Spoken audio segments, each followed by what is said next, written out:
A service of KIBMradio.com, the Internet's home for an all old-time radio.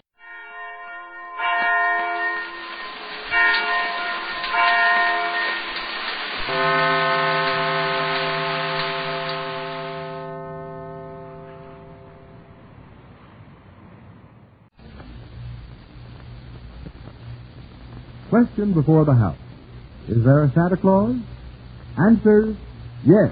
His name is Max Sanders. And so far as Mary Sothern is concerned, that's the correct answer. Yesterday, things looked hopeless.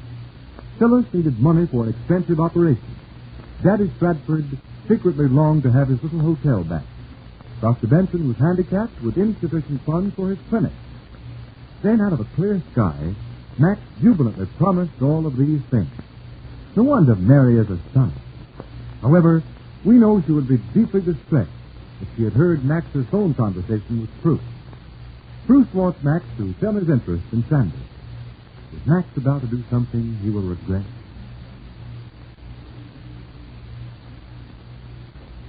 It is early evening. Daddy Stratford has just come puffing up the porch stairs of the Sanders mansion. Dang it. These stairs get me all tuckered out. Ain't no light in front, so she must be in the kitchen. Guess maybe she can't hear. I'll have to go round to the back. Oh, hello, Daddy. Howdy, Mary, darling.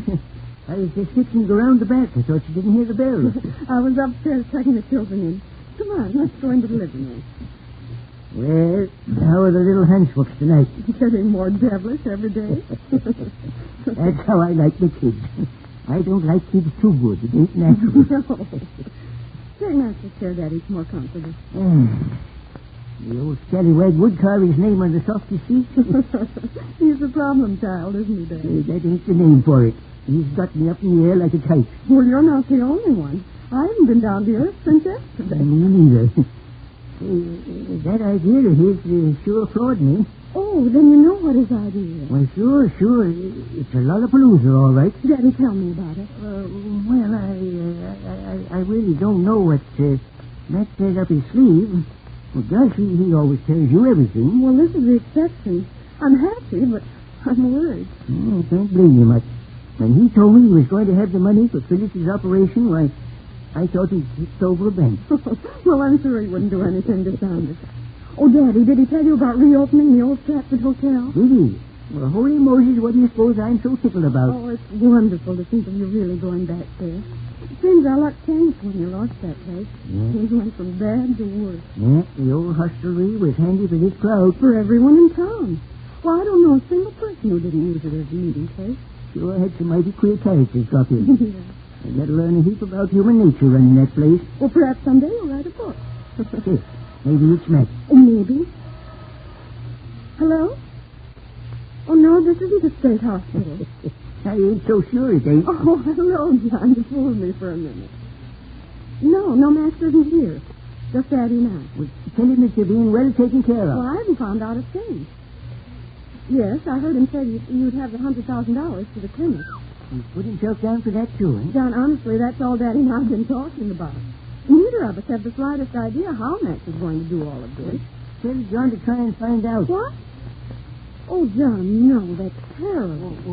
What's happening? But he mustn't. Well, who mustn't what? How could he even dream Max would do a thing like that? Nothing. Grasshoppers, Mary, will you tell me what's going on before I bust? It's about Danny. John, you told him he mustn't feel that way, didn't you? Hey, what's my Danny been up to? I'll tell you later. Well, I'll have Max call you when he comes in. No, I don't know when. We didn't even say where he's going. All right, I'll tell him. Bye. This here suspense is worth me indigestion. I know, but I wanted to hear all John had to say. Well, what did he say? What's that Stratford with it done, eh? Nothing, yes. He's furious with Max. Phyllis told him Max promised her she could have the operation. And then he don't think that Max will deliver? No. He has the idea Max is just trying to comfort her and somehow make a statement he won't be able to live up to. Funny. What do you think, maybe? Max, you wouldn't do that. Of course he wouldn't. That'd be the cruelest thing in the world. Max is just kind. Sure. But it all seems like a miracle. Why, only Monday Max was ready to give up everything, and now he's offering all of us me. I guess you were kind of surprised when I called you yesterday, Mr. Bruce, huh? Well, yes and no. Well, make up your mind. My mind is made up where you're concerned. Yeah, and you've tried to make up a lot of other minds the same way. That's a little deep for me. That's funny, me being deep. Okay, I'll lay it on the line. You've been sticking your nose into my business. Remember, you're in my home this time, Max. All right, don't be scared. I ain't in a fighting mood. I hope you don't think I'm afraid of you. Hey, how did this start, anyway? I didn't come up here to argue. I'm going to talk business. I'm not so sure if I'm interested in any business deals with you. Now, listen, you said yesterday... Yes, that was yesterday. I've been talking to Henrietta. That is, Mrs. Bruce. Oh, yeah. She doesn't think much of the deal. Well, what's she butting in for? I always discuss everything with Mrs. Bruce. Oh, and she's put the Indian sign on this? No. No, not exactly, but, she thinks $10,000 is too much. Well, what she thinks and what I think is two different things. Quite possible. But we're the ones who have the $10,000. Well, you can keep it. I don't no, like being given the runaround. Where's my hat? Don't be hasty. I didn't say the deal was off. I just wanted you to realize that if it does go through, you'll be getting the best of the bargain. How do you figure? Well, you know your stock and Sanders is practically worthless. Well, maybe it is right now, but if things ever picked up, I'd own half the town. That's not likely. Anyway, we live in the present. Right now, I'm giving you $10,000 for something that's not worth a dime. Oh, now you're going to give it to me, huh? Well, yes. Yeah, well, maybe I should think this over. I don't want you to get stuck, you know. Oh, that's my worry. Yeah, but what about Mrs. Proof? Let me handle Henrietta. Yeah, you're welcome. Now, on this deal, you see, I'm a guy that likes to give things some thought. Now, if I should just clear out of this town for good... I shall insist upon that being in our agreement. Yeah, I heard you the first time. Oh. Then it's agreed? Not yet. There's a couple of added attractions that I want in that package with the $10,000. Do you mind explaining? Now, first of all, I want to keep out the deed to the old Stratford Hotel. Oh. What do you want that for? You're leaving town? It's for Daddy Stratford. When I do my fade-out, I want him to be set. I don't see why I should consent to that. Okay. No deed, no deed. Now, wait a minute. The old hotel doesn't mean much. Never made any money. Oh, I guess I can throw it in. Okay. And now that $100,000 that you offered Doc Benson for expense. The doctor was foolish enough to refuse my generous offer. Well, sure, I couldn't blame him. You wanted to step in there and tell him how he should run things. After all, it would be my money. Well, so what? You ain't a doctor. What are you leading up to? Now, the clinic is mixed up in this process, you see. I want you to give Dr. Doe with no strings attached. What? Yeah. These demands are preposterous. Okay. Now, wait a minute. Where are you going? What do you care? We ain't getting nowhere. You're rushing things. Sit down. Okay. Now, if I agree to allow Dr. Benson carte blanche... What does that mean? Keep it in you. Give him full authority. Oh, yeah, sure, go on. Oh, well, what? You have me all confused. You was giving Doc something with a fancy name. If I give the doctor carte blanche to do as he likes, I want one small test. All right, shoot. The name must be changed to the Proof Clinic. Well, I guess babies will feel the same being born in the Proof Clinic as Sanders. Okay, it's a bet. One more thing. Yeah? Mrs. Proust has expressed a desire to change the name of the town. Mm-hmm. I want that in our contract, too. Well, the old girl kind of runs things, don't she? He most certainly does not. Oh. I merely want to be considerate of her whim. Oh, sure. Well, it's all right with me. It certainly could be. Yeah. The man who's come back crawling, you've asked for a lot. I ain't crawling. I ain't asking for anything for myself. But I got a sister crippled, and it's going to take cash to get her west. I got to think of Daddy Stratford. The old gent needs a place to make a living. And I'm thinking about the people in this town, too. They need the clinic, and without some big ears meddling in it. Very, very worthy of you. And never mind the posing. The papers all ready to sign? Yes. All right, here. Now, we'll make a note of the items we've discussed. Just so long as it's legal. It will be. Now, what about the dough? I'll give you a check. No doubt. I need the cash. You think I carry that amount of cash on me? Well, can't you get it? I suppose I can. How do you want it? In dollar bills. Make it look like a lot. All right. I'll let you have it, let's see. Today is Wednesday. You can have it Friday. Well, Mr. Cruz, Friday it is.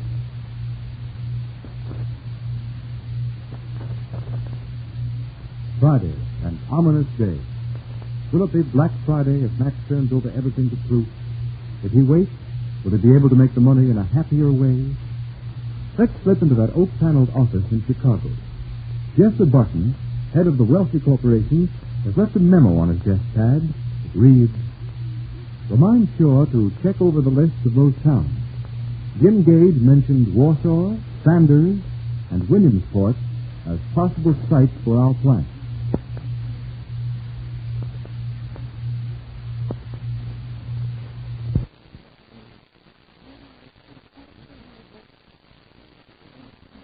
Ironized Yeast presents Lights Out, Everybody.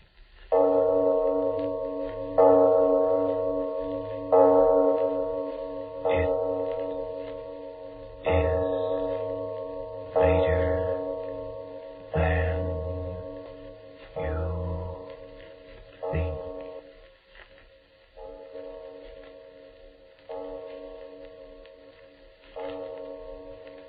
Lights Out brings you stories of the supernatural and the supernormal, dramatizing the fantasies and the mysteries of the unknown. We tell you this frankly, so if you wish to avoid the excitement and tension of these imaginative plays, we urge you calmly, but sincerely, to turn off your radio now. This is Frank Martin. Before bringing you the final Lights Out play tonight, a word from Ironized Yeast. Friends, are you getting all you could get out of life? Or are you so run down, weak, and on edge these war days that good fortune, good friends, and good fun often pass you by? Well, if vitamin B1 and iron shortage is what's to blame, try Ironized Yeast tablets. They give you these exact two substances. They've been of splendid benefit to people who used to suffer from these shortages. Today, these people tell of glorious pep, strength, and needed pounds regained. So now they can really enjoy life again. That's right. The name is Ironized Yeast Tablets.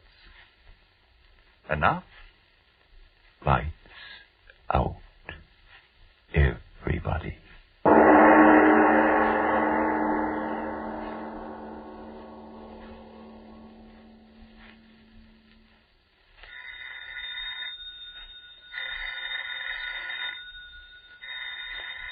Miss Goddard, answer the phone, please.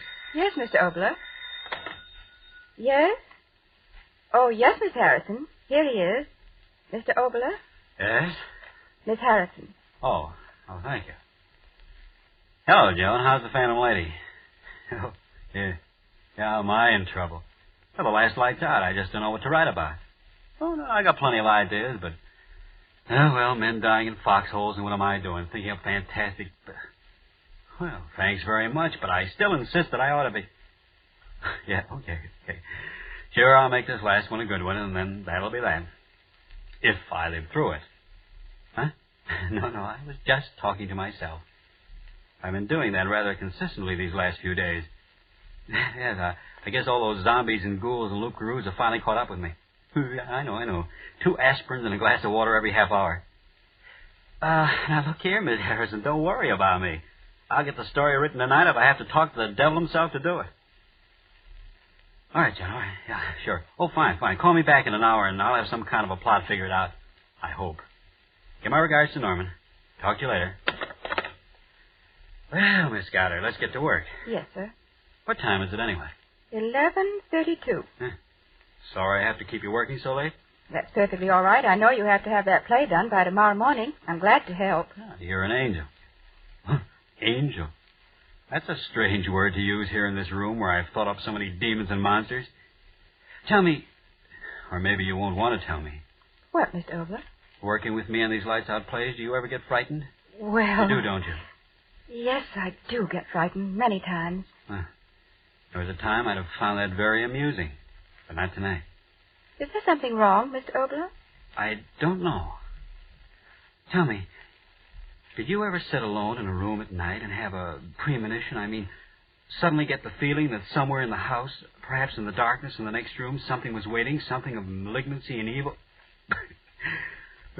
What's the matter with me? If I keep on talking like this, they'll be using me as Exhibit X in a psychopathic ward. Come on, let's get to work. Yes, sir. Let me see. We'll start out next week's play with the regular lights out opening. Lights out everybody. Chimes. Later, then you think gong. First character is named Hellman. Call him Hellman. Jack Hellman. H-E-L-M-A-N. 2 L's. Got that? Mm-hmm. He commits a murder and he, Oh, what's the use? I can't write another one of these things. Ghosts and groans and blood. I tell you, I can't do it. I can't do it. Mr. Oboler. I'm sorry. Look here, Miss Goddard. You better run along. But aren't we going No, to... I just can't write any more tonight. But the cast, they'll be standing by. The rehearsal. Devil with the rehearsal. I'm not going to go insane writing these things for anybody. Now run along, please. Try to get some rest, and you come back early in the morning, we'll see what we can do. Just as you say. Are you sure you're all right? Please go. All right. Good night. Good night. What's come over me anyway? Why did I tell her to go? I got to write this play. Premonition. She must have thought I was getting soft. Who's there? Oh, I am in bad shape. The wind rattles the window and lights out, author goes nuts. There's a headline for Variety. I gotta get down to earth. 11:45. Joan said she'd call back in an hour. I've got to have some kind of a plot by then. Let me see. How about a press agent named Black killing a man named White and Black and White murder? Ooh, is that corny? Maybe I could use a story about a Hollywood producer. Let's see. Johnny Hour. He meets a girl and then's afraid because the girl's husband. Oh, is that out of character? How about Nero chopping off heads in the Roman circus and... Certainly it's quiet in here. Yell all day for quiet. Now that I've got it, I have got the jitters. What the devil have I got to be jittery about? Things are what they are, if anybody knows that I do. 2 and 2 makes 4, unless you're talking about curved space, and then that has hold on to what they've got, and anybody who's in this war for profit ought to have his bones broken off, and...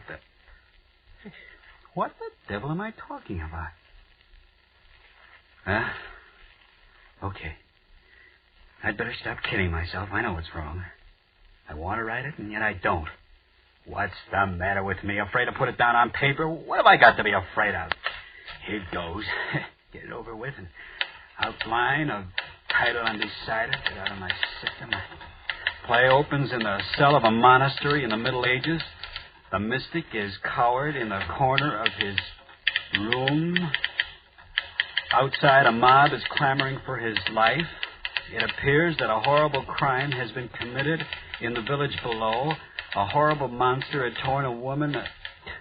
It appears that this creature, brought into being through the incantations of the sorcerer, was the concentration of all the evil in men's hearts and minds. A tremendous force of fiendishness and inhumanity put into living flesh to roam the world and commit unspeakable of all the drivel. A tremendous force of fiendishness and inhumanity put into living flesh to roam the world and commit unspeakable Well, drivel or not, there it is on paper. Me own monster conceived in me own mind. Congratulations, Papa. Have a cigar. Conceived in my own mind. That's what that crazy monk said in that book Nat Wolf gave me. I wonder who gave Nat that book. Conceived in... Where's that book anyway? It ought to be... I even marked the page. And I say unto thee that if thou shalt be evil and do evil and think evil, and let thy mind rest upon this evilness in the light of day and in the darkness of night for 7 days and 7 nights, there may come into being a thing of evil, and it shall take the form of the evilness of thy thought. Written by a half-starved mystic more than 10 centuries ago, and I... Funny I should have thought of those words tonight. I've been thinking about them for a week. Shall take the form of the evilness of thy thought. 7 days and 7... Who's there? No!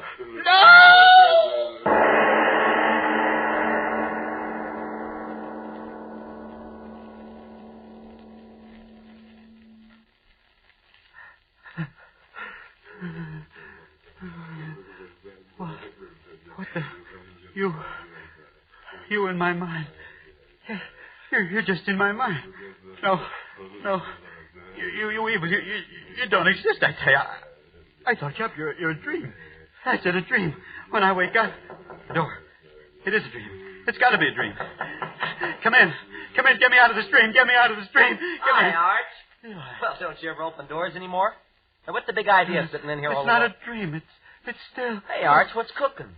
Eli, get out. Oh, now, Arch, don't stand there. Look at me. Get out. Can't you see it? Get out. Get out of here. Hey, what's the gag? See and hear what? Behind you. Look behind you. Well, there's nothing behind me but the wall. Eli. Say, what is this, anyway? A preview of... Eli, get out of here. All right. Now, let's have it. What is this, a preview of a new play? Boy, am I glad you're quitting Lights Out after all. Can't you hear him? Who? Hear who? Eli, behind you. Behind me what? What's the matter with you anyway, Arch? Don't you feel well? You keep staring back at me. It must be a dream. What's a dream? It must be a dream. Are you tight? What's the matter? The pink elephant's beginning to get... No! My brother! No, my brother, let go of me! You think to my brother! No!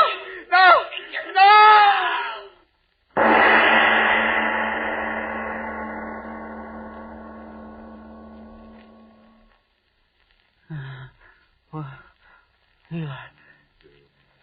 Eli? Oh, no.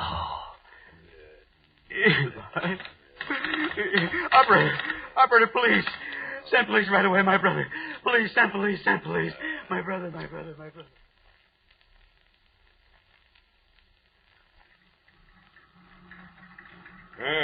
How much time we got to go on this shift yet, Joe? Hold it. Here comes Frank Sinatra again. Squad 39 and 48. Go to Ventura and Redwood. Drunk, making a disturbance. Claims his brother ate by a monster. Squad 39 and 48. Go to Ventura and Redwood. Drunk claims brother ate up by a thing. KLTD signing off.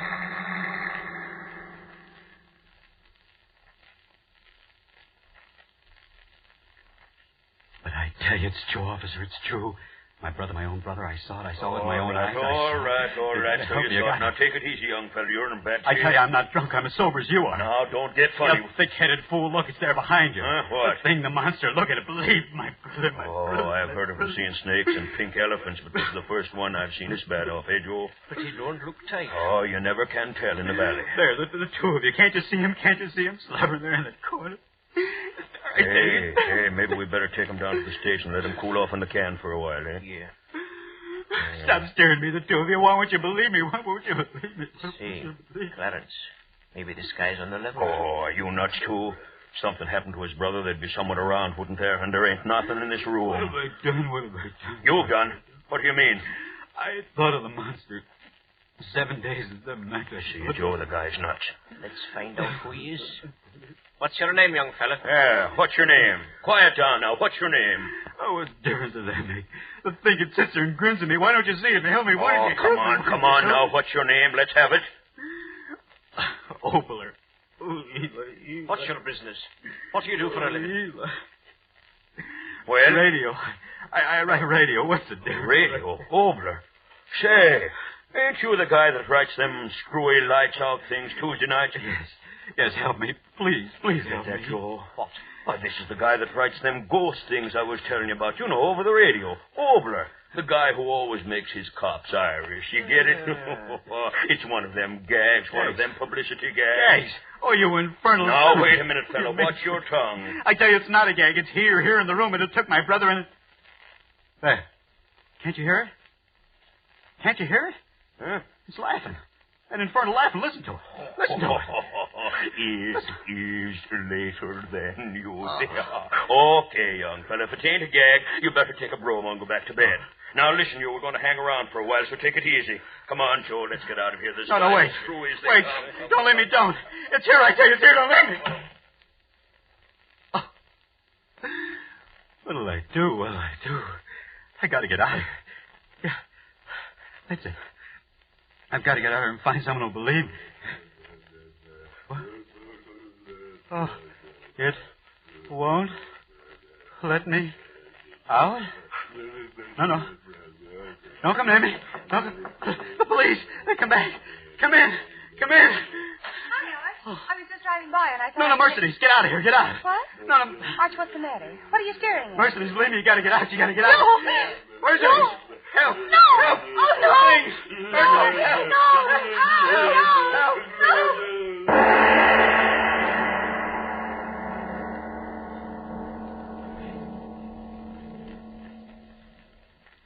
Ladies and gentlemen, the time has come to take a moment's intermission in tonight's Lights Out story, the tale of a weird and horrible monster dreamed by its author into actual existence.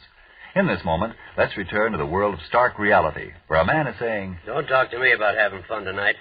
I feel too tired out, same as last night and many other nights. I'm getting thin as a rail. I'm too jittery to eat or sleep as I should. I feel like I'd never be able to enjoy life again." Now, wait a minute. Lots of men and women who used to feel that way have found it was due to simple vitamin B1 and iron deficiency. If that's your trouble, try ironized yeast tablets. Ironized yeast tablets? That's right. Ironized yeast tablets give you vitamin B1 with iron, the exact two substances you need when you suffer from these deficiencies. It's this two-way help of ironized yeast that's been of such splendid benefit in such cases. Yet the cost of these pleasant little tablets is only a few pennies a day. Gosh. Maybe I ought to try ironized yeast tablets. By all means do, if vitamin B1 and iron deficiency is what's getting you down. Then see if pretty soon you aren't saying, "It's sure swell to feel like myself again. I've got back my old-time weight and pep. It's like a new lease on life. I'm certainly glad I tried ironized yeast tablets." And now back to our final Lights Out story. Oh, no. Oh, no. Oh, no. Hey, what's going on here? Didn't we tell you to go to bed? Is that the way to act? We heard you screaming all the way down in the... Oh, no. Where did she come from? Her torn. Give me your gun. Huh? That thing in the corner there. Won't you look at it? Won't you believe me? Give me that gun. Get away from me. The gun, I'll shoot it. I'll shoot that. No, stand where you are. Stand where you are. Let you have a slug. Huh? You got it coming to you, that bird. They'll burn you for it as sure as my name's Clarence McMinzer. And I'd like to be the guy that pulls the switch.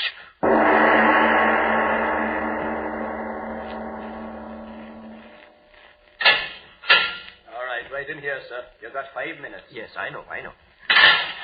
Oh, Mr. Gang. I've been waiting for you. Got here as soon as I could. Looks bad, Oboler. Very bad. What do you mean? I didn't do anything. I tell you I didn't. Oh, yes. I know. But, Oboler, you can't do a thing like that and just walk away from it. Well, I've explained it to you. I've explained it to everyone 100 times, 1,000 times. Won't anyone believe me? Now, look here, Arch. I'm your attorney. I want to help you. A great number of people want to help you, and we certainly can't do a thing unless you cooperate. Yes, that's what I said, cooperate. What do you want me to do? Tell the truth. The whole truth. Well, I've told you. Yes, I know what you've told me. A horrible thing that you conceived in your mind came to life and did a number of peculiar things. But, see here, surely you don't think that even the most stupid jury on earth is going to believe that nonsense? You don't believe me? Well, I've heard many peculiar alibis from my radio clients in time, but... Well, listen, if you want to plead temporary insanity... But I'm not insane. I'm not insane. Then let's hear a sane explanation of what happened that night. I told you everything just the way it happened. My brother came home and... Yes, I know. Well? Your brother came into the room and was eaten up by this monster, and then that girl... Oh, what's the use? Apparently you want to die. I've tried so hard to make you understand. I've tried to make you understand that if you don't stop this infernal nonsense and hurry up and tell me the truth of what really happened... You'll either find yourself taking a one-way walk to the electric chair or wake up in a padded cell in an asylum for the criminally insane. What? The fact of the matter is they've already appointed a lunacy commission to pass on your case. Lunacy commission? Oh, see here, Arch. Wait. No, wait. Let me talk. Go right ahead. That's what I want you to do. Maybe I am insane. I don't know. At first I told myself it was nothing but a nightmare. That I'd wake up and find it had all been nothing but a weird dream that never really happened, but it's not a dream and no one will believe my story, not even you. But such an irrational story. How can you expect anyone to believe it? Now, take that part about your brother being devoured alive by this monster. It happened. It happened just as I said it happened. It's common knowledge that your brother is pre-induction vacationing up north with your mother. He came back. You mean they are coming back. I sent your brother a wire to come back and bring your mother home at once. They ought to be here today. My brother's dead. Well, that's your preposterous story. This monster who's supposed to have committed all these crimes. Where is he? Where did he come from? Where has he gone to? I don't know. Did the police see him? No. Did anyone see him? No. Oh, Arch, if you're going to think up an alibi to save yourself, for heaven's sake, think up a better one than that one. I'm not trying to think up alibis. I'm just trying to explain what happened to you and maybe to myself. I haven't believed much during my life, except perhaps that somewhere there was a power that went beyond life and death. What happened to me isn't explainable in any terms that you and I... But, Mr. Gang, I tell you it did happen. I thought of a monster for 7 days and 7 nights in my own mind. And like that prophet of the Middle Ages warned, the evil thing came to life, and yet only I could see it and hear it. And do you see and hear it now? No. That's what I can't quite understand. Perhaps the horrible thing only has life when I think about it intensely. That's it. It only has life when my thoughts give it life. Like an idea. Don't you see, Mr. Gang? Like an idea only exists when you think of it. Your thought gives it life. And that's the way it is with that terrible thing. Listen. What? Listen. Listen. Do you hear him? There he is in the corner. What? I tell you he's there. Don't you hear it? Blubbering and slobbering. I see it now. I see it. You think? I'm not afraid of you anymore. You hear me? I'm not afraid. I'll kill you. I'll kill you. I'll kill you. I'll kill you. I'll kill you. Oboler! God! Help! Help! Help! God! I'll kill you. I'll kill you. He's gone insane. He's gone insane.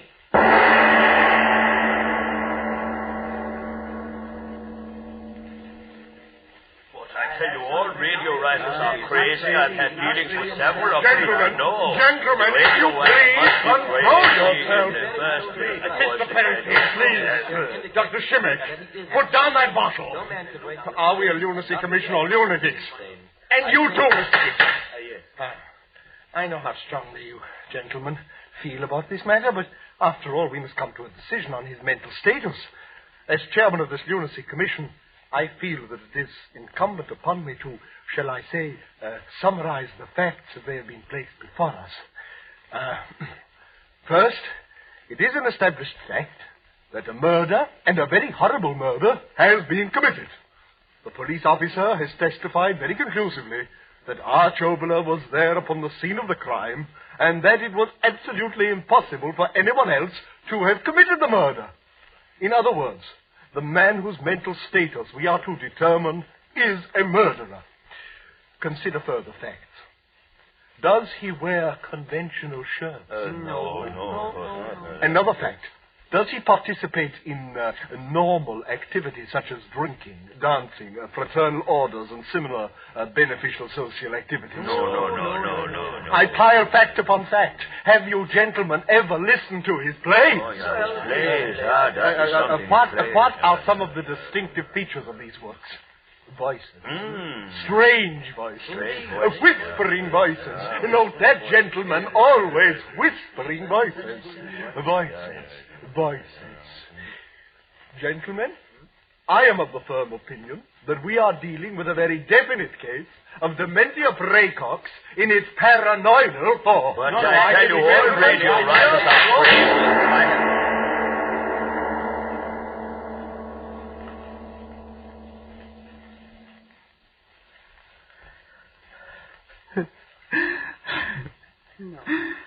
No, Arch. No. A lifetime in an insane asylum.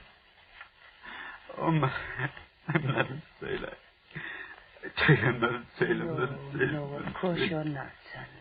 Now, don't excite yourself anymore. Please. Or they'll make me go. If there was only some way I could make them see the thing as I see it. Mother, you believe what I told you, don't you? Yes, dear, of course I do. If Eli would only get back. Eli? But I told you Eli would... You're like the others. You don't believe me. Now I know you don't. You will believe. I'll make you believe. Bing, wherever you are, listen to me. I think of you here. I think of you. I give you life. I give you life. You hear, Mother? You hear it does exist? It does? No, don't get so excited. There, Mother. You must. It's right behind you. Turn, see, believe. Oh, you see it, Mother. You see it. I'm not insane. I'm not insane. No, my mother. Bing, my mother. No, not my mother. Not my mother. Not my mother. Not my mother.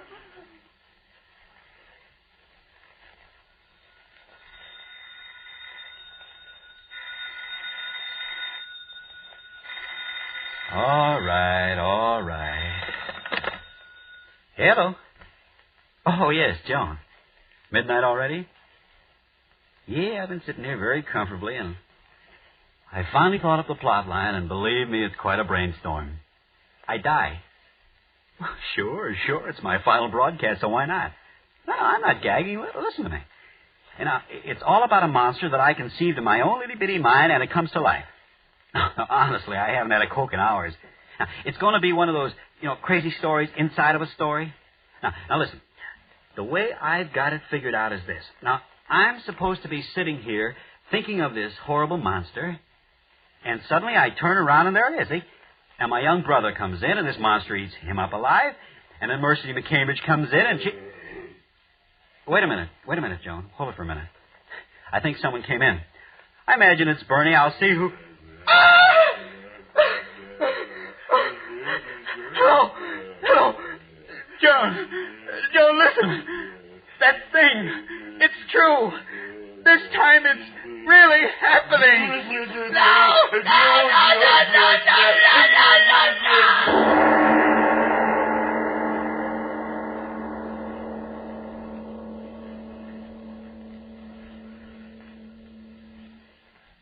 Well, Mr. Oboler.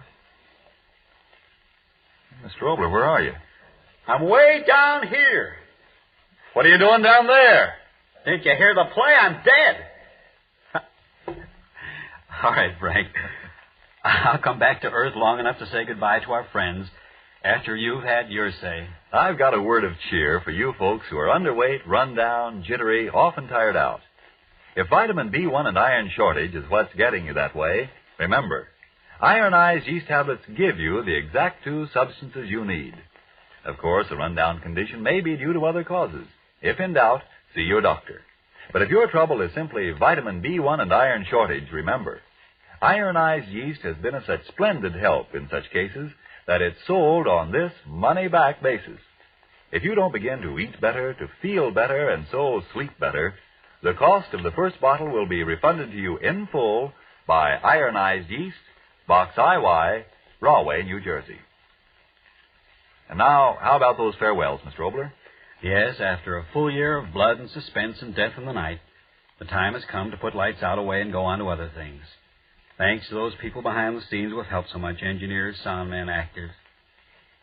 Now, starting next week at the same time, Ironized Yeast is going to bring you a new version of an old favorite, Big Town. Yes, Big Town. And if a note of reality of our times has crept into a play now and then, forgive me, but even a fictionizer can't always forget that there's a very real war going on for very real human issues. So, right now, it's goodbye from a man named Oboler and a cordial invitation to listen into the show that succeeds Lights Out, Big Town. Yes, Big Town, the thrilling dramatic pageant of America's mightiest metropolis, as mirrored by Steve Wilson's courageous newspaper, The Illustrated Press. Listen as Steve takes you behind the headlines for the stories that are the lifeblood of a great newspaper. Remember, next Tuesday at this same time, Big Town. And if you need more vitamin B1 and iron, be sure to try ironized yeast. But remember, there's only one ironized yeast.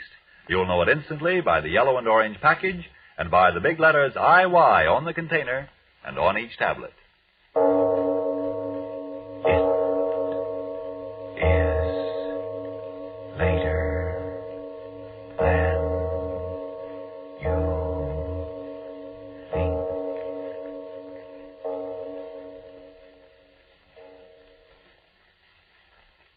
If you're in the middle of fall house cleaning, stop and listen to this. Save time and money by taking out dirt and grease spots from your furniture and rugs yourself right in your own home. Use Energine cleaning fluid. Energine takes out dirt and grease spots almost like magic. It's quick, easy to use. Just moisten a cloth with Energine, brush gently on the spot as directed on the container. That's all you do. So spruce up those home furnishings of yours. Buy a large economical container of Energine cleaning fluid and keep things clean with Energine. This is the Columbia Broadcasting System.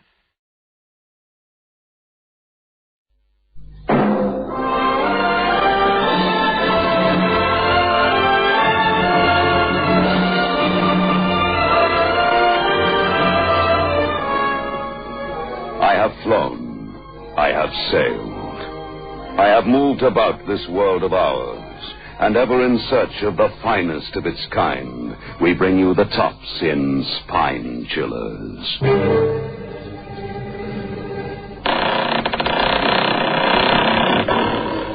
The Creaking Door.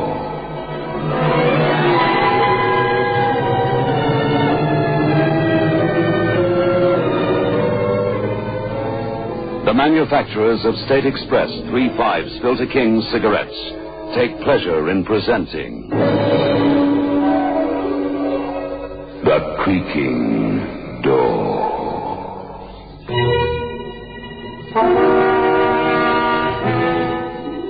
We're in the death house of the state prison.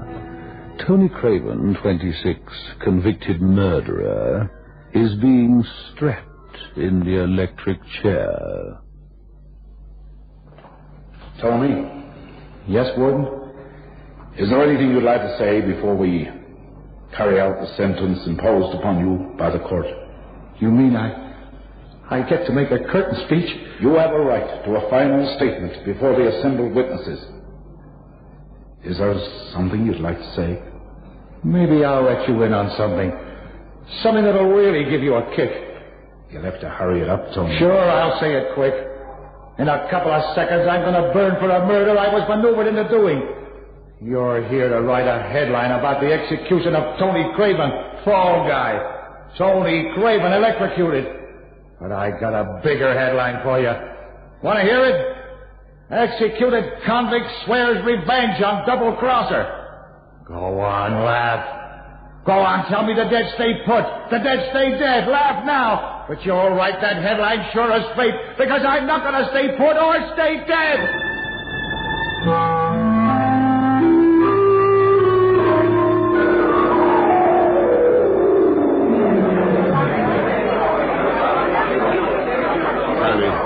Yes, Mac. I thought we were out for a good time. Oh, I'm sorry, Mac, but... Well, things keep going round and round in my head. Like, for instance? Tony. I see him in the death cell begging me to help him, to go to the governor. I promise I will, but I'm acting all the time. A fool doesn't know I'm counting off the minutes until I'm rid of him. Kid, you're edgy. And I see him strapped in the chair, and then he suddenly knows the game I've been playing. He dies cursing me. And the last thing on his mind, on his lips, he goes to his grave cursing me. Quit it. You're giving me the willies. Oh, I'm sorry, man. Anyhow, any remarks Tony made before checking out were made for me, McLester. Add it all up.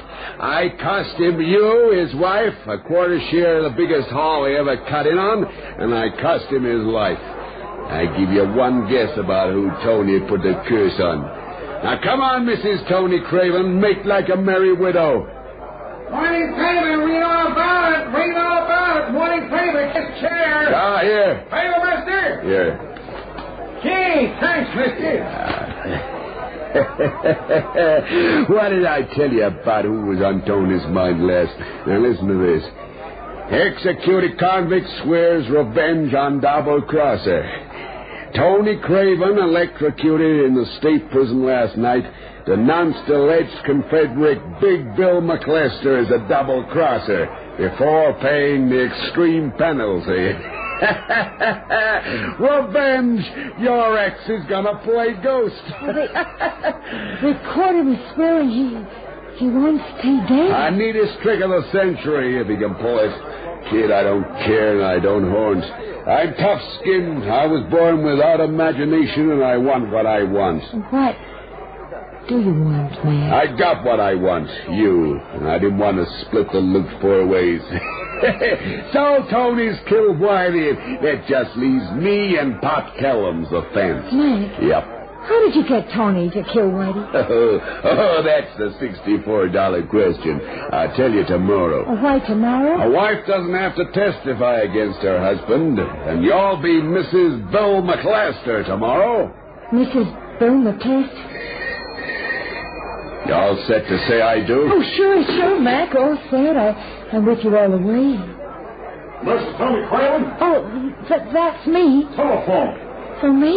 Who is it? The fellow's name's Tony. Go on. Pick up the receiver, Connie. Mac, I'm afraid. Are you nuts? Oh, it's some guy named Tony. Coincidence, that's all. Either that or it's a gag. Now, start talking. Hello? Connie? Yeah? It's me, Tony. Tony! Ah, you haven't forgotten me already. I've only been dead a few hours. Connie, I'm not through. Yeah? I got something for your wedding. A present. That diamond wristwatch you always wanted. Ain't you gonna thank your ex-husband? Oh, sure. It's wonderful. Oh, thanks. Thanks!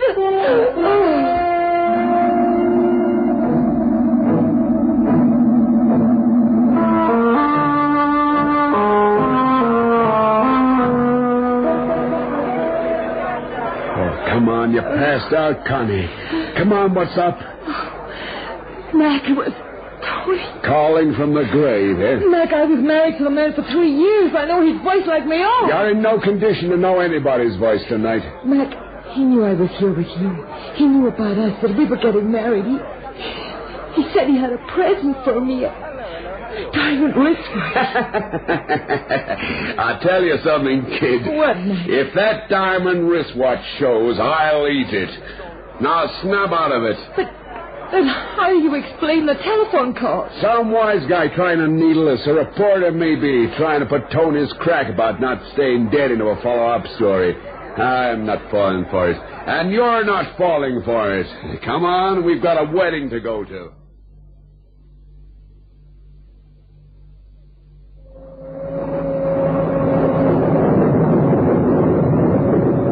Well, how does it feel being Mrs. Bill McLester? Oh, it's exciting. It's what you wanted, huh? All the time you were married to that punk, you wanted to tie up with me, huh? I could see it in your eyes. Oh, yeah. Tony was a weakling. You're strong and sure of yourself. I hate weaklings. Tony was a fall guy, a sitting duck out of your class. Oh, it's coming down in buckets. We better hold up somewhere. If you spot a motel, sing out. Mac? What? Just ahead of us there, by the bridge railing. I see someone. Yeah. Hitchhiker looking to thumb a ride. He sure picked a night for it. Mac, don't stop. Kid, where's your heart? The guy's a drowned rat.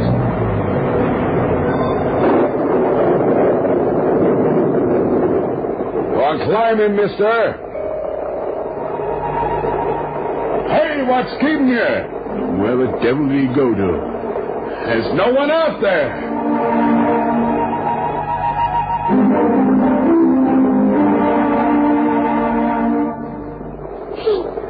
He just vanished. Now, keep your head, kid. It was the way the shadows hit the side of the bridge. We only imagined someone standing there. Oh, Mac, I'm frightened. Quit me.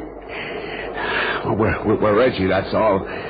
Tony fixed it so that we'd be on edge. That's why he fed the newspaper that spook headline. Smart boy, Mac.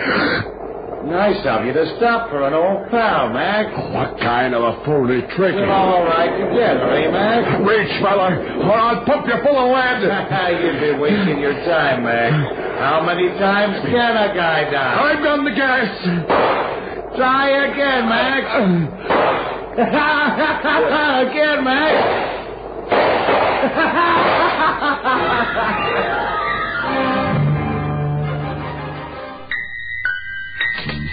Fish that's the water hog, that's all day long. Using up the water, it's too late when it's gone. If you want to help them, this is what to do. Make sure the water hog is never you. Just make sure the water hog is never you.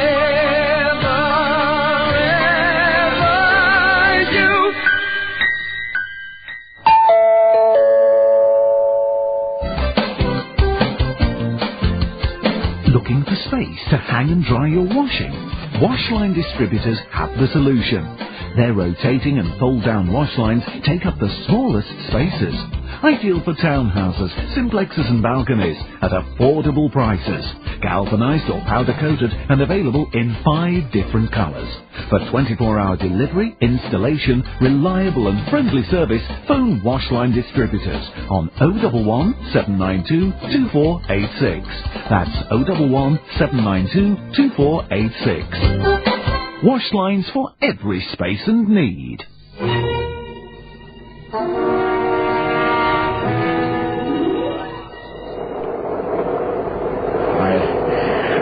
I must be crazy as a bedbug. I emptied my gun at a spook. Was it a spook, Mike? He stood there, leaning against the car door, wearing Tony's sleeve. Yeah, sure, but we put him there and we let him speak in our minds. Are you sure it was like that? As sure as I am that a punk named Tony Craven is 6 feet under the ground. Now let's get out of the booby hatch before they slam the door on us and throw away the key.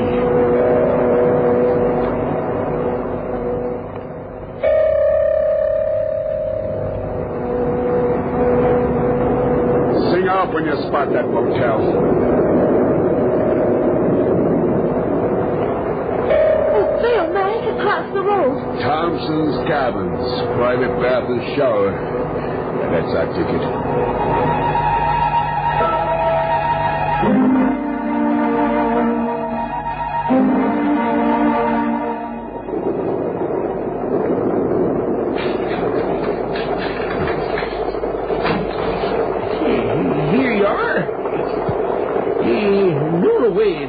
You can tell, huh?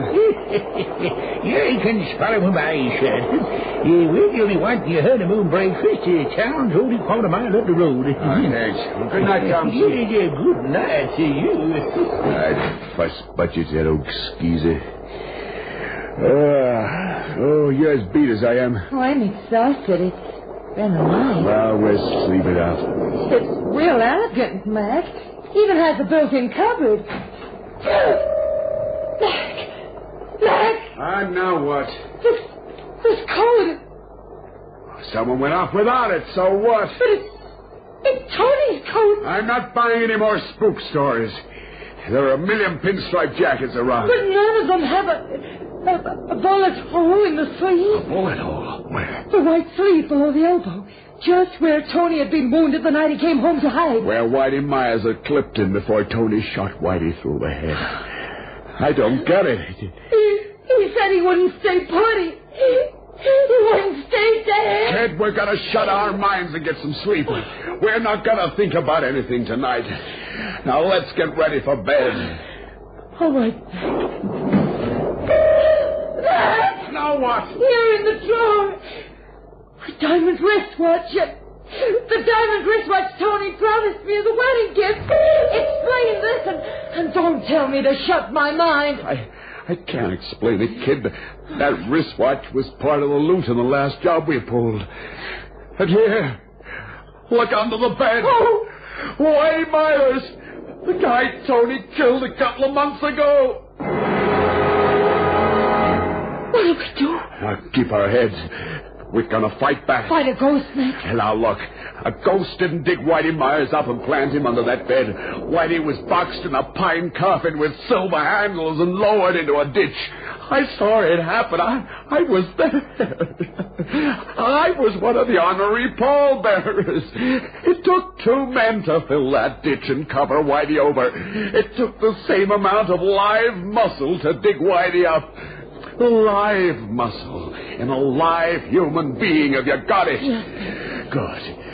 Boiling it down to common sense is one way of fighting back. Now, the coat and the diamond wristwatch. The same live human being that planted the stiff under the bed planted those items, too. Are you still with me? Yeah, but who? My guess is Pop Kellum's the fence. Pop would know where to dig Whitey up. Pop would know where to lay his hands on Tony's coat. And Pop had all the jewels from the last job stacked away for disposal when the heat was off. But why would Pop Kellum... The old double-cross. Give me what I gave Whitey Myers and Tony. Get me to really believe the dead can come back. Just put the whammy on Bill McClaster and $250,000 worth of jewels drops into Pop's lap. Come on. We've got work to do. What are we going to do? First, load Whitey into the car. We've got to dump him somewhere. Then I'll ask Thompson a few questions. I'll bet whoever bunked in this cabin before we arrived answers to the description of Pop Kellum.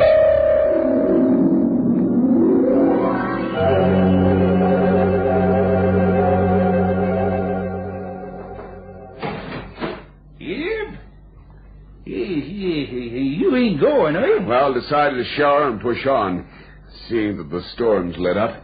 There's nothing like knocking off mileage at night. Well, what do I owe you? Well, she $5 for the night, but since she ain't sleeping over... All right, still $5 here. Thanks. How long did the guy who had this cabin before us stay? Well, maybe an hour. He just stopped to freshen up. Yeah, I collected ring twice now, and still nobody staying the night. Oh, well, the business is great. It was the old gent before us who steered us to your place here. We met in the cafe. It's mighty funny. The other fellow wasn't an old gent. Yeah, sure he was. A little guy with gray hair and about your age, maybe even older. Face was wrinkled like a spider web. Maybe you didn't take a good look. Huh? Never forget a face. He was a young fellow with sandy hair, and near to your age. Stylish looking young fellow. With a sharp nose broken at the bridge and a thin mustache? That's right, ma'am. That's a young fellow to a T. Like it was Tony. What name did he give Thompson? Yes, I don't recollect exactly. Check it with your house register.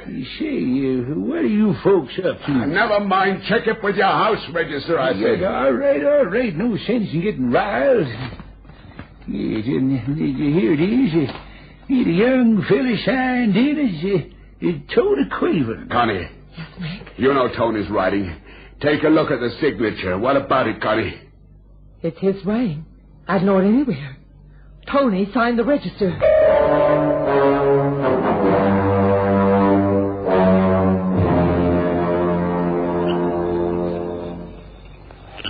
We'll dump him in the woods. Now, lend me a hand. Oh, I can't, Mac. I can't touch him. I find time to get squeamish. Okay, you stay put. Oh, Mac, don't leave me here alone.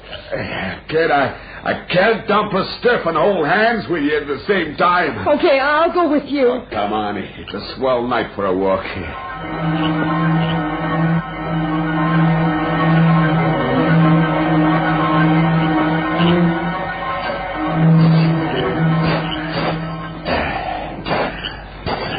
Now, hold it a minute. Well, what's the gun for? I may have to rough Pop Cullums up a bit.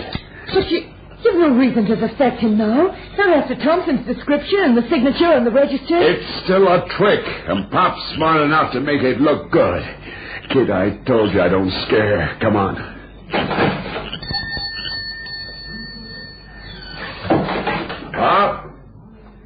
Pop Cullums? He's not in. Well, he's not out, not with the door open. Pop guards his junk shop like a Pinkerton detective. Pop! Mac? What? He's here, on the floor, unconscious. Oh. There isn't a mark on him.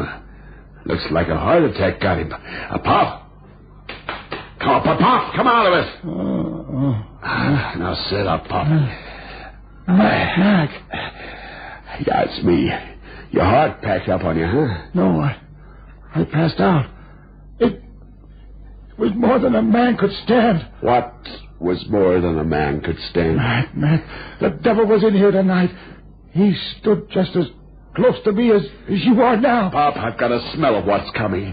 I've had it up to the neck tonight, so save it. It won't earn you a lead nickel. Mac, I tell you, he stood just as close to me as you are now. As close as my gun is to your head right now. Oh. Keep up the act, and you'll act yourself right out of this world. Now, Mr. Rat, who is in here tonight? Tony. Lie! And the next shot shuts you up for keeps. Now, once more, who was in here tonight? Mac, it's crazy. I know it's crazy. Tony's dead. But I swear Tony Craven was in here tonight.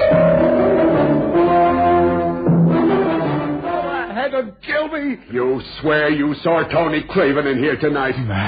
Mac, I swear it. What did he want with you? The stuff. He took everything. Money, jewels, everything. Funny thing, he knew exactly where to go for it. 20 cops have searched my place, but Tony knew exactly where to go for it. Mac, you gotta believe Tony was here. Sure, I believe Tony was here. He's everywhere, on the telephone, on the highway, in that tourist cabin. Sure, he's been right with us everywhere we've been. And I'm beginning to understand how. I'm beginning to catch on to how a dead man can get around the way Tony does. You're beginning to understand how, Mac? Sure. It came over me like a flash just now. Tony's been having a picnic haunting me. Sure, like he said, he wouldn't stay put and he wouldn't stay dead. Makes sense. Okay, I'll make sense. Tony didn't have to stay dead or put because he never died. He never died? That's it. They never threw that switch on Tony. But the newspaper... The headlines were planted to fool me, to soften me up, break me down by driving me crazy. It's an old police trick with Tony trying to beat the chair, maybe wangle himself a commutation of sentence by playing along with the cops. Tony's a small apple. The cops figured they want me, Big Bill McClaster. Neat little trick, eh, Pop? I don't know, Mac. It's hard to believe Tony's alive. There was a burial notice in the paper in the other edition. I'll make book Tony's coffin's brand new and empty. I'll dig it up and then go laugh right in the coppers' faces. If Tony's in that coffin, I'll get right in with him.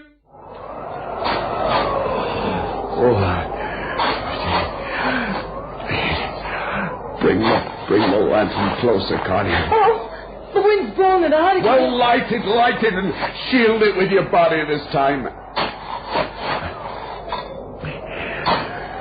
Closer. There. In a minute, you're gonna see the corpse that isn't there. They buried it shallow, knowing all along it was all a joke. Hand me the crowbar. Come nearer, kid. Have yourself a look at nothing. Oh, it's too gruesome. Well, what's gruesome about it? An empty box. An empty box. It's an empty box, man. He's in there. He's dead. He's dead as a guy can get.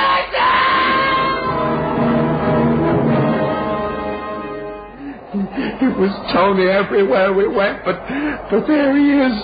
Where he's been all this time. He's dead, but he won't die. Stop it. He's dead, but he won't stay put. What you said you don't haunt, Mac. Oh, Tony, give me a break. You're driving me crazy. Oh, but you killed me. You told me Whitey Myers was gunning for me. Then you shoved the gun in my pocket and told me to protect myself. That's the way it was, wasn't it? Yeah. You had the murder gun registered in my name to make sure I'd burn. Then you told Whitey that I was gunning for him. Didn't you? Yeah. Pretty smart. Whitey and I went to work on each other, and you inherited our share of the haul. You figured all the angles, eh, man? Yeah, I figured all the angles. A mighty angle, man, and you don't haunt, do you? Oh, Tony, let up, please. For an angle, man. You fool easily. I fool easily? Like taking candy from a kid. It just needs an actor in makeup and voice impersonation to send you up the river.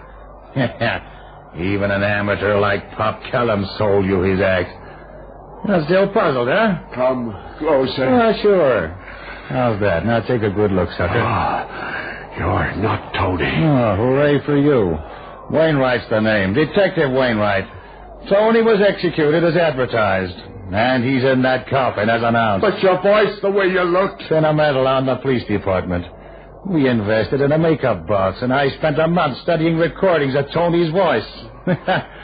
Oh, boy, we produced a show, and Connie sold it to you. Connie sold it to me? With a bridal bouquet as the main prop. Well, go on. Pop the question. Ask your blushing bride what the score is. Connie. Yes, Mac? You were in with the police all along. What do you think? Tony was no good, just a fall guy, as you said, but he was my guy, Mac.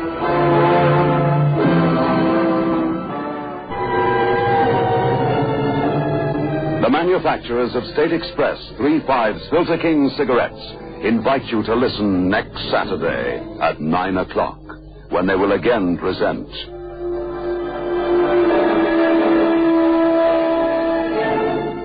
The Creaking Door.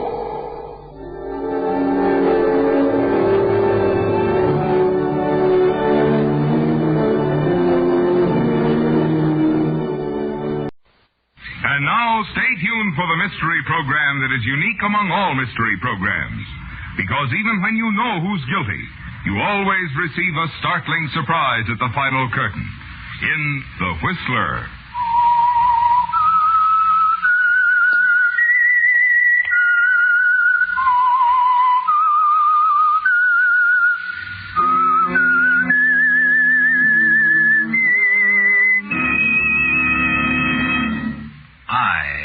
Whistler, and I know many things, for I walk by night. I know many strange tales hidden in the hearts of men and women who have stepped into the shadows. Yes, I know the nameless terrors of which they dare not speak.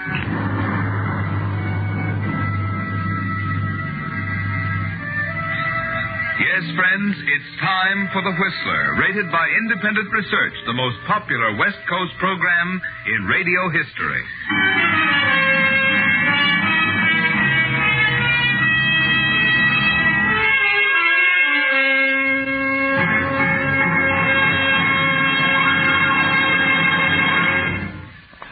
And now, The Whistler's strange story, Lady from the Sea.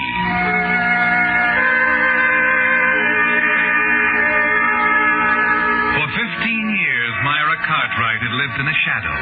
The shadow of a knife and a note. A note that could destroy everything she'd built up in 15 years of hard work. Yes, a shadow that even the glittering lights of Hollywood could not dispel. Myra had now reached the peak of her fame. The light of her stardom was burning brightly. Her houses in Bel Air and Palm Springs were showplaces, and her face was on the cover of 4 magazines this month. Then, something in the morning paper struck terror to her heart. And at the same instant, a cloud crossed before the sun. Myra shivered. The newspaper slipped from her fingers to the bedroom floor. Ella! Ella! Myra! What's the matter?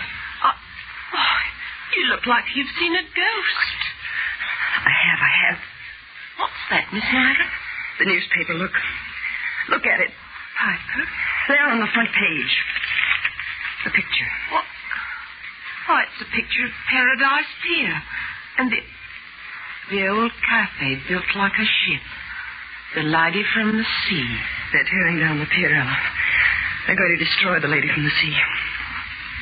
Memory-haunted landmarks of early film colony days fast disappearing.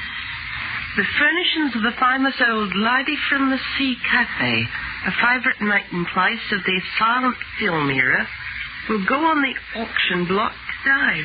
According to an announcement... Ella, call the studio. Tell them I won't be there today. What'll I tell? Tell them anything. I'm sick, anything. I don't care. I've got to go to that auction.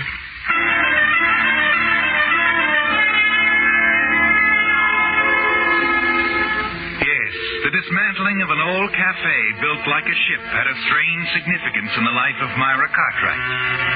To her, the Lady from the Sea cafe meant more than memories of plushy Hollywood parties and prohibition gin. It stood for Craig Douglas, the one-time Hollywood director who once owned it. It stood for Craig's beautiful wife, Norma Douglas, star of the silent films. And above all, it brought back memories of that evening 15 years ago when Myra, then a farm girl from Montana, radiant after her first important screen role in Marie Dressler's latest picture, had stood beside Craig on the upper deck of the Lady from the Sea cafe, overlooking the churning waters that moved under Paradise Pier. Craig? Yes, darling? Craig, did you talk to Norma? Yes. The answer's still the same. She won't consent to a divorce. Craig, I've been thinking. You could force her into a divorce. What? I mean, well, if it were known about us, she'd have to. No. I won't have that, Myra. She'd drag your name through the mud and take pleasure doing it. But, darling, No, Myra.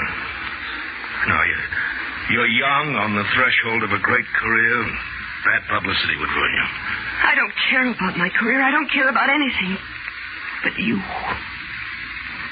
Oh, darling. Oh, Craig, what are we going to do? Very little, I'm afraid. Myra. Yes?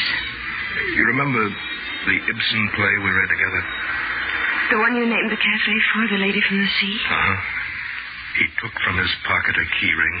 And drew a ring that he always wore from his finger. And he took a small ring that I had. These two he put on the key ring, and he said we should wed ourselves to the sea. Wed? Yes, so he said. And with that he threw the key ring and our rings with all his might, as far as he could, into the deep. Myra, give me your ring. Here. And now mine. Yours and mine. On the key ring. There. Craig, darling. Do you remember the rest of the lines? For she is mine, and mine she will remain. And she shall follow me if I should come back and fetch her as a drowned man from the dark sea. Oh, Craig. Craig.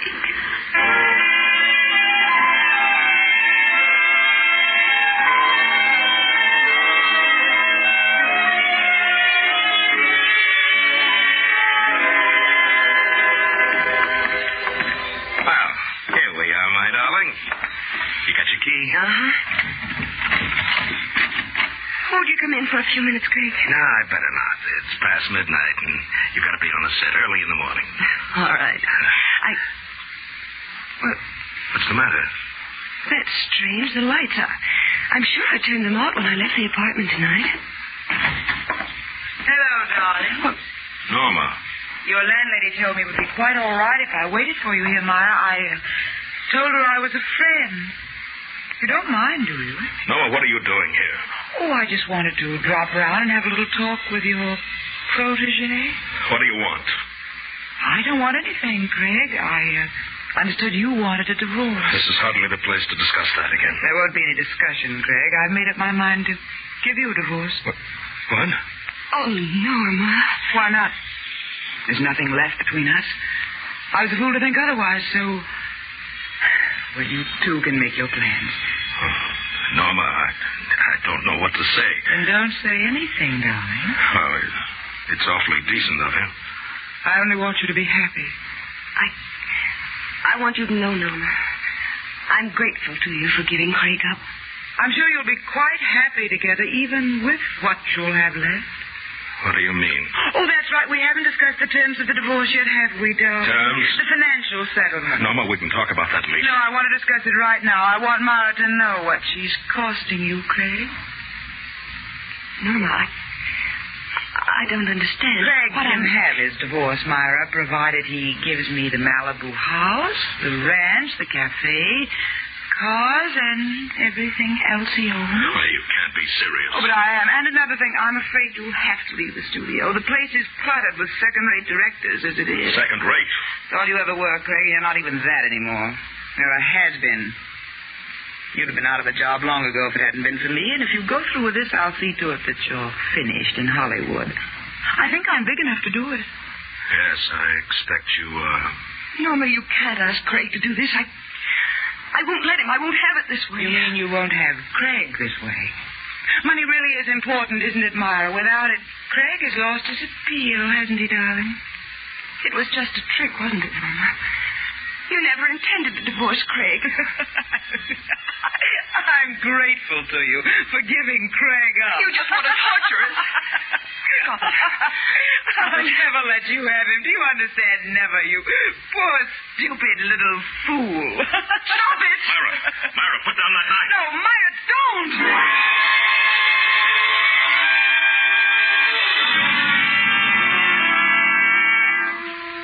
It's all over in an instant, isn't it, Myra? The paper knife in your hand. The sudden, blind, raging lunge at Norma. and now she lies on the floor at your feet. Then you feel Craig's arm around you. Myra, give me the knife. She laughed at me. Give me the knife. She's dead. I've killed her because she laughed. Oh, Craig. Darling, get hold of yourself. Do you hear? I didn't mean to. I know. Now listen to me. I've got to get her out of here. I want you to go downstairs, drive my car around to the back of the building, and leave it there. Oh, no, Craig. I can't. You've got to. I'll take Norma down the back stairs. No one will see me. Give me about 5 minutes. Then I want you to come back here and stay here. And I'll phone you later. And don't worry. Leave everything to me.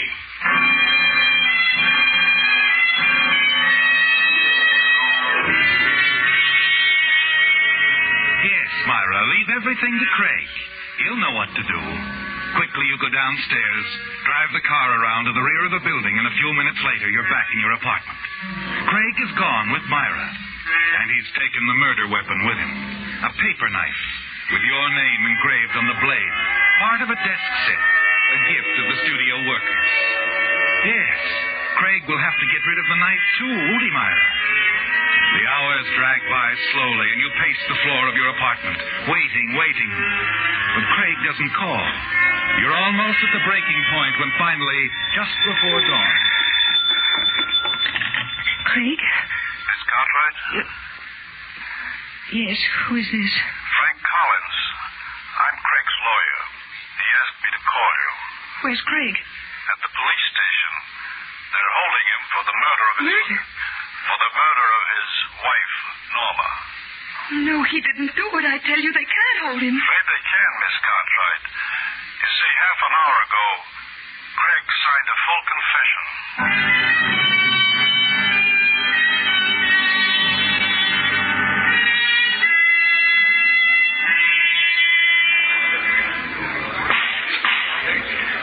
You may proceed, Mr. Kenton.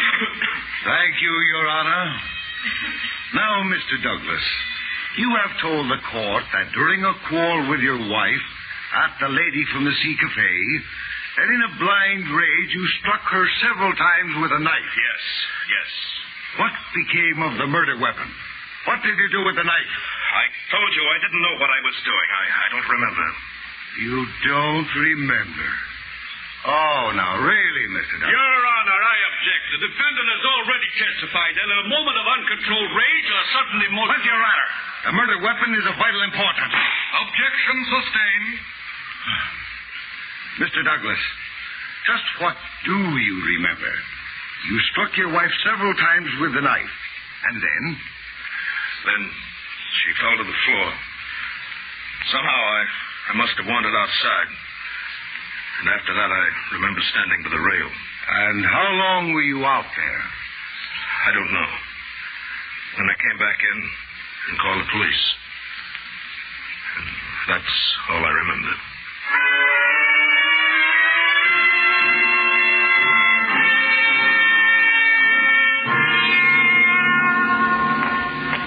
Here we are, miss. 5 minutes and keep your hands off the screen. Yes, of course. Hello, Myra. Craig. Oh, Craig. Oh, no, Myra, it's all right. The trial's over, and that's the worst part. Darling, 15 years. 15 years. If my lawyer hadn't managed to have the charge reduced to manslaughter, it might have been much worse. Craig, why? Why did you do it? Why did you confess? Because I love you, Myra, but because you have a career before you.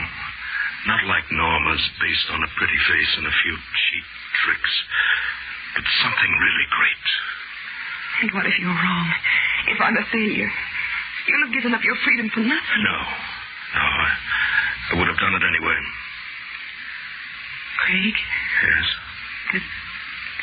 Then the knife, they never found the knife. Don't worry, there's no safer place in the world than where I put it. But I've got to get it sometime.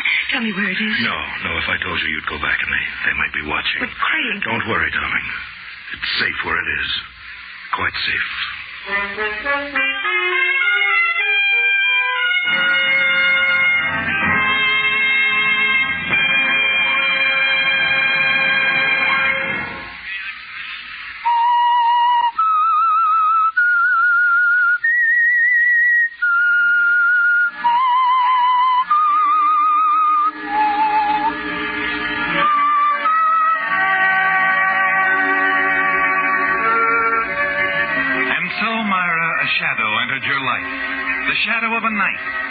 A shadow that has been with you now for 10 years. 10 years since Craig Douglas went to prison. 10 years since his Lady of the Sea Cafe passed into other hands. The murder of Norma Douglas, his wife, is almost forgotten. But you've never forgotten it, have you? Even when success followed success, as your fame and power grew in the motion picture world, you have remembered. For you love Craig Douglas. Yes, and he knows where the knife is hidden. Even now, as you stand on the set between takes, the whole horrible nightmare comes back to you. You struggle to keep it out of your mind. As you turn to light a cigarette, you see your maid walking towards you. What is it, Ella? It's Mara. What's the matter? Easier. In your bungalow. Who is? Mr. Douglas. Craig.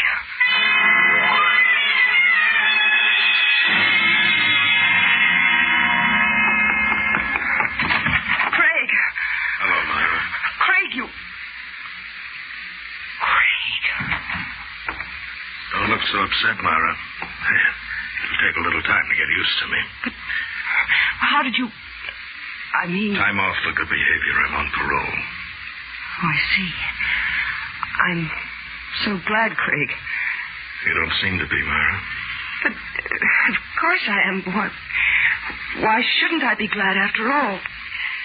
Well? You've changed so, Craig. You look so different. Yes. 10 years in prison can do a lot to a man.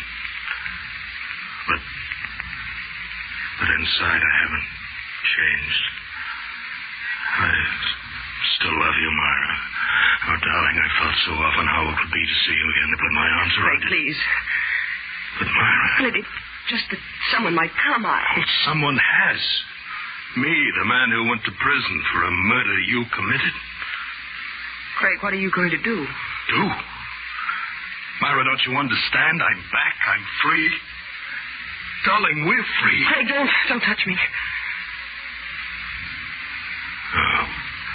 So that's it. You're not in love with me anymore. I was when you went away. Yes, you were in love with me then. When I had money, influence, when I could help you, when I could give you 10 years of my life to save you. That's pretty funny now, isn't it? What's happened to all our plans? Craig, please. I'm a star. My whole life belongs to my public. You're a phony, just like Norma. I've got to think of my public. I can't tie myself down to... To an old man? Why don't you say it, Myra? Say it. Say it. Please, Craig. So you're going to let me walk out of here? You're going to thank me for 10 years, pat my hand, and let me walk out? I'll see that you're taken care of. You'll have everything you need. Everything I need? You're paying me off, huh? What's the matter, Myra? Your conscience bothering you? Or is it the knife? You have it? No, it's still hidden.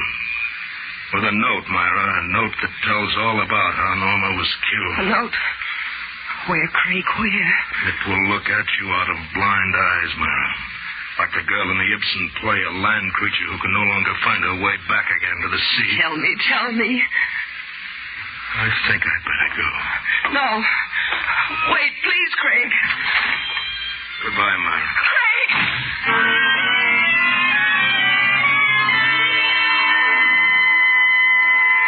There's no point in going after him, is there, Myra? Craig will never tell you where he's hidden the knife. And now there's the little matter of a note, too. A note that will brand you as a murderess. A quarter of an hour later, you walk back out on the set, seemingly calm. But inside you, the cold hand of fear clutches at your heart. The cameras roll again. There are takes and retakes, scene after scene. You keep fumbling your lines. You can't concentrate. You can't get Craig off your mind. Finally, late that evening, you drive home. Spend a sleepless night thinking about Craig, wondering what he'll do. Then the following morning, while you're having breakfast, a visitor arrives. Miss Mara? What is it, Ella? There's a gentleman to see you. A Lieutenant Perez. Police Department. Police? Have him come in, Ella. This way. Morning, Miss Cartwright. Sorry to disturb you, but this is rather important. It's quite all right, Lieutenant. I'd like to ask you a few questions about Craig Douglas. What about him? We found a coat identified as his at the end of Paradise Pier this morning. Up by that old cafe he used to own, built like a ship. What?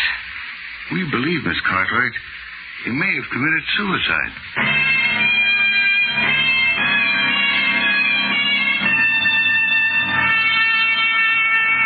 The years have rolled by since that morning when Lieutenant Perez of the Los Angeles Police made his call.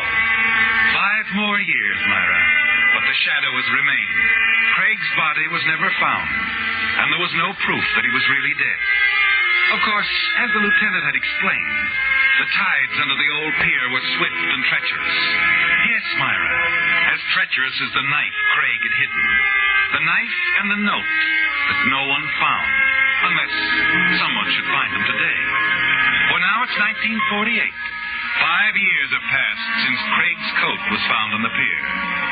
You've had a long time to think about it, haven't you, Myra? But your thoughts have brought you nothing. Until this morning, when the newspaper told you of the auction at the Lady of the Sea Cafe. Then it hit you. That's where Craig hid the knife and the note. Somewhere in his beloved Lady of the Sea Cafe. As you hurry up the gangplank to the auction, you're quite certain that Craig has hidden them somewhere on board ship. Careful here, ma'am. What?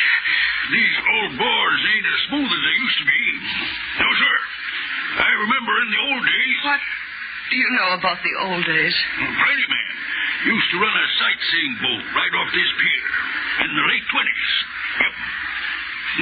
The lady's taken quite a buffeting since those days. Face cracked wide open now. What are you talking about? The lady. That's what I call a figurehead. The carved woman up there on the prow of the ship. Used to set my sights on her in the old days. Oh, the figurehead, yes. You going to the auction? Yes, where? Over there, the dining salon. That way. Ain't much interested in what's going on myself. I'm just waiting till they get round to her. The lady up there. Gonna get her, too. What you figure on bidding for, ma'am? I don't know. Perhaps for my life.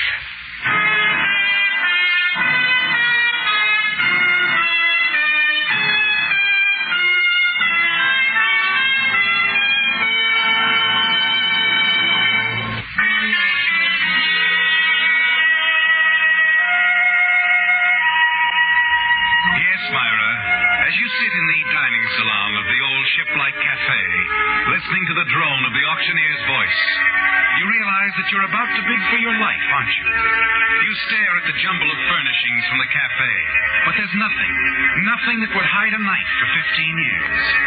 As each item goes under the block, you watch carefully, strain your memory for some clue. 85 once, 85 twice, sold for 85. Now, ladies and gentlemen, we come to lot number 8. You will find a full description of each item. The auction is almost over, isn't it, Myra? Frantically, you glance around the room at the remaining articles. And as you do, you catch sight of the old man you met on deck. The old sailor who was going to bid on the carved figurehead. And then suddenly Craig's words come back to you. It will look at you out of blind eyes.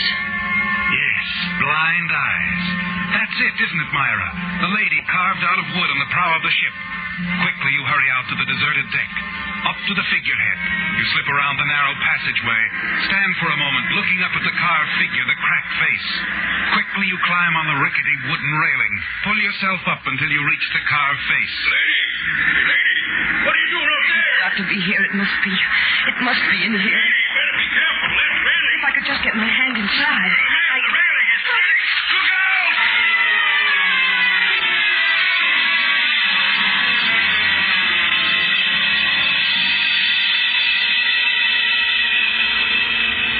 You say you saw it happen, old-timer? That's right, officer. I was standing right here when the rail gave way, and she fell. Down there. You, find her body yet? No. We won't for a while anyway. Have you any idea what the woman was up to? No.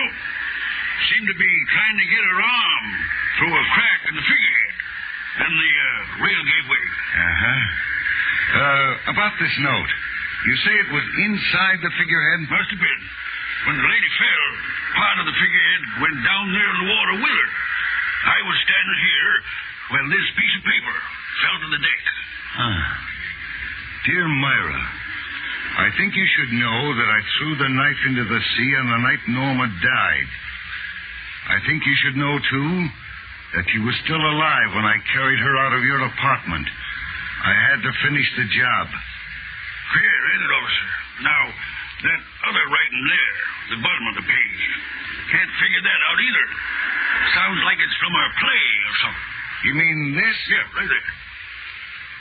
For you are mine, and mine you shall remain, and you shall follow me. If I should come back and fetch you as a drowned man from the dark sea.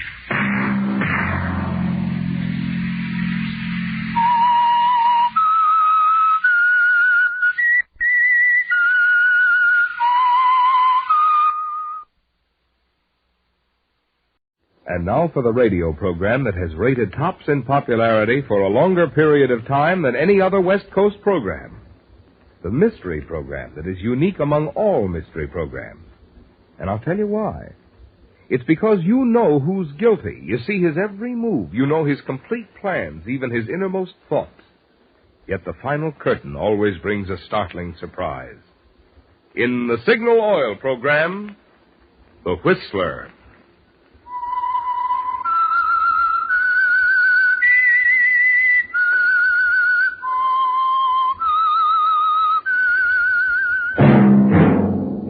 Whistle is your signal for the Signal Oil program, The Whistler.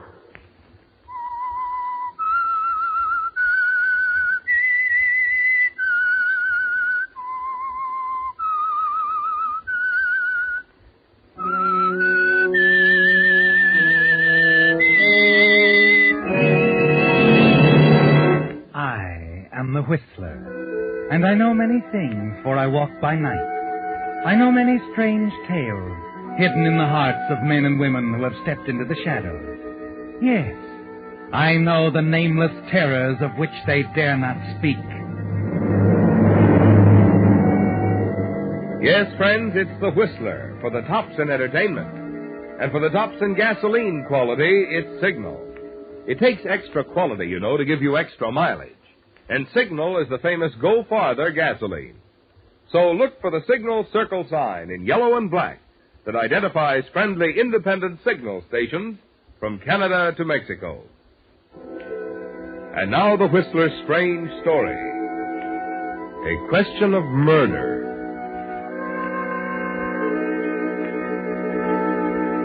The terrible truth underlying it all didn't come to Carol Randolph as a bolt out of the blue. Rather, it came slowly, like the gathering of a summer storm.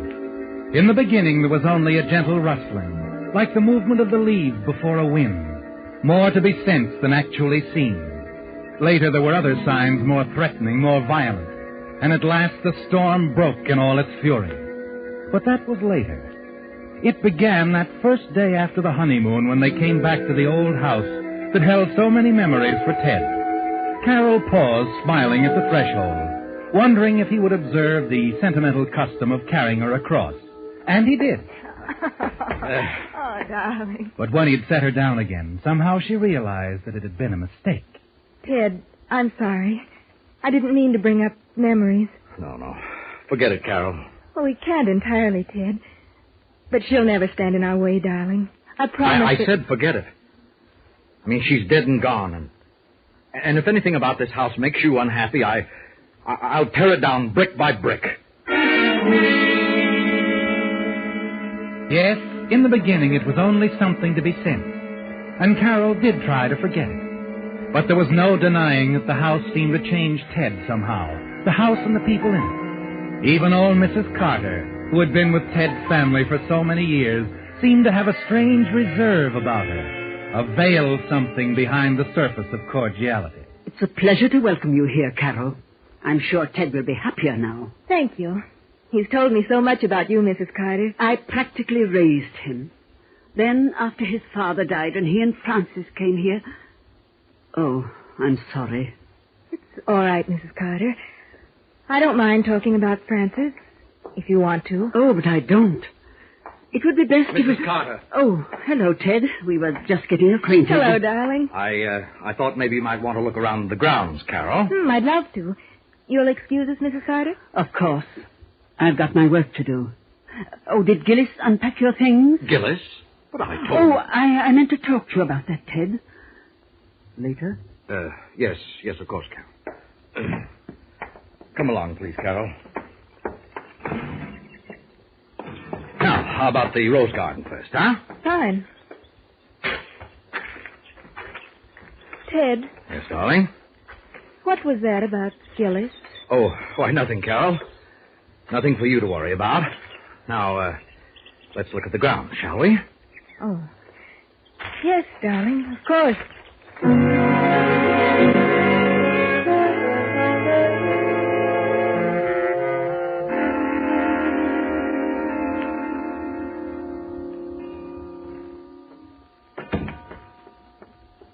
Good evening, madame. Oh, hello. You must be Gillis. Yes.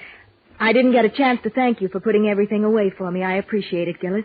It's what I'm supposed to do, madame. Do you want both windows open, madame? Just that one is fine.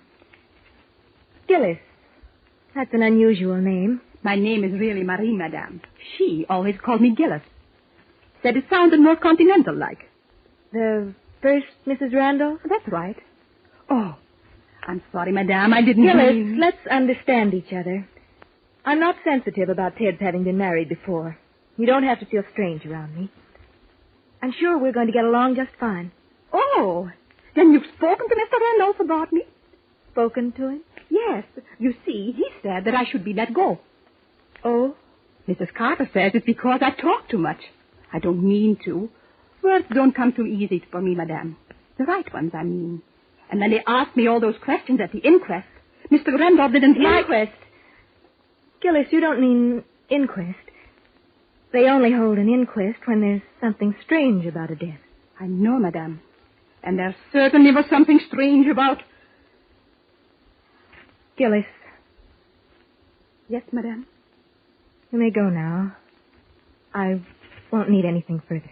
Yes, madame.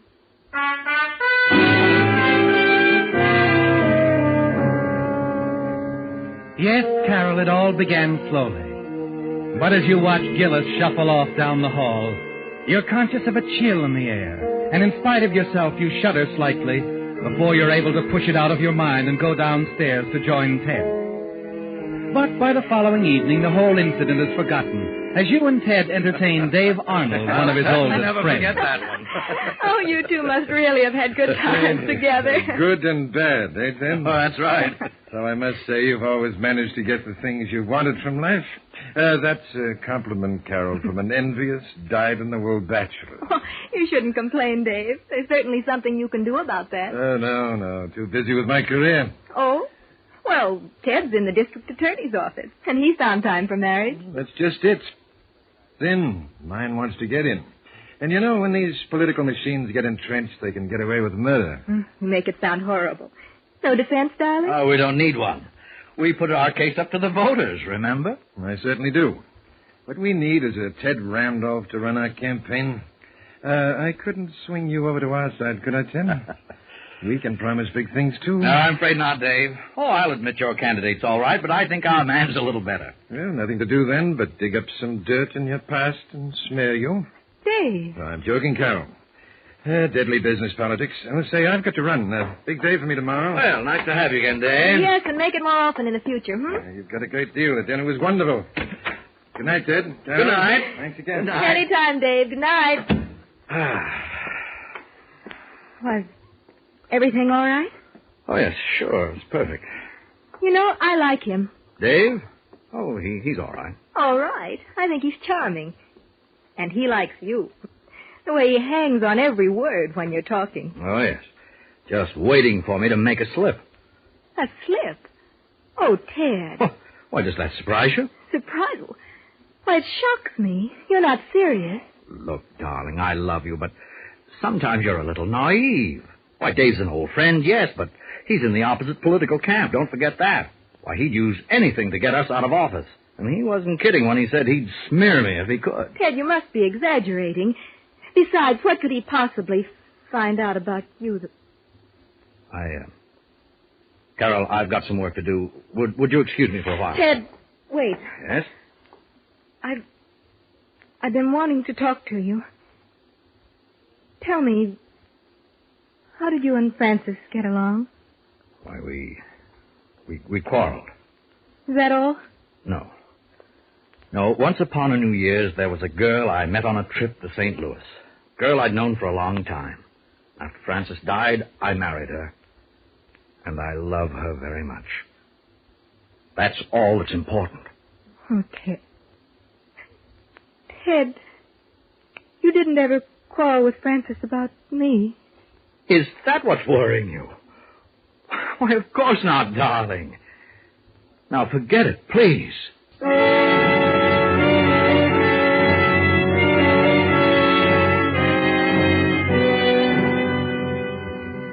After that, you do try to forget, don't you, Carol? But it isn't that easy. When you go upstairs to your room, Gillis is there. You discover that she's not only talkative, but inquisitive, too. Worst of all, she asks a question that you can't answer. A startling question. Excuse me, madame. Will Mr. Ben ever come back? Who's Mr. Ben? Why, Mr. Randolph's brother. Madame, you've never met him? Oh, yes, Ted's brother. I wondered if they had ever patched things up. It was a terrible argument they had, you know, the day Mrs. Randolph died. I'll never forget that shocking way to start a new year. New Year? Yeah, it was just a few days after. I remember Mr. Randolph had just come back from a trip from St. Louis. Oh, it was terrible, madame. They had a regular knockdown and drag-out. She came screaming for a divorce. Divorce? That's what they quarreled about. Mrs. Randolph said she should rather be dead than go on things being like they were. Poor woman. Little did she know that in less than 12 hours from then, she would be dead. What did you say, Gillis? When did she die? The very next morning.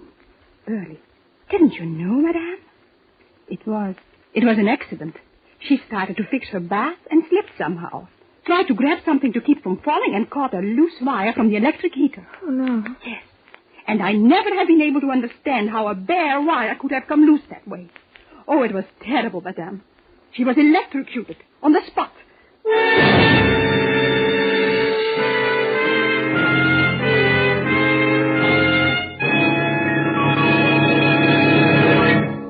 With the prologue of A Question of Murder, the Signal Oil Company brings you another strange story by The Whistler. Did you know that contract bridge has become such a popular game it's now played by almost half of the adults in America? Well, that's why Signal Oil Company decided that something should be done for this important group of our listeners. So they had a series of 6 lessons prepared by none other than that famous bridge expert, Robert Lee Johnson, of whom Ely Culbertson says, "No one is better qualified to prepare a course of bridge lessons than Robert Lee Johnson. I recommend these Signal bridge lessons to all who are interested in learning bridge or improving their game." After hearing such praise from Ely Culbertson, you've no doubt like to know where you can get copies of these Signal bridge lessons. The answer is right down at your neighborhood Signal dealers. Each week, a new lesson in this series of 6 is yours for the asking. So be sure to drop by your Signal dealers at least once each week, so you won't miss a single one in Signal's series of Contract Bridge in 6 easy lessons. And now back to the Whistler.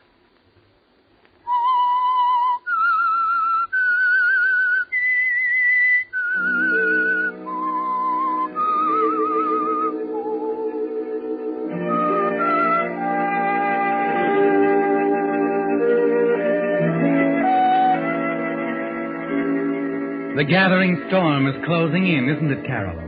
Like dark, warning clouds before the storm. You're sure now that Ted lied about the argument with Frances, his first wife. He told you it was nothing serious, didn't concern you. But from what Gillis has told you, you're certain the quarrel was over you, and that shortly afterwards Frances was dead. It's a terrible knowledge you possess, isn't it? Because you don't know what to do about it. The next morning you spend walking around the grounds, going over the whole nightmare in your mind. And then as you start back across the terrace to the house.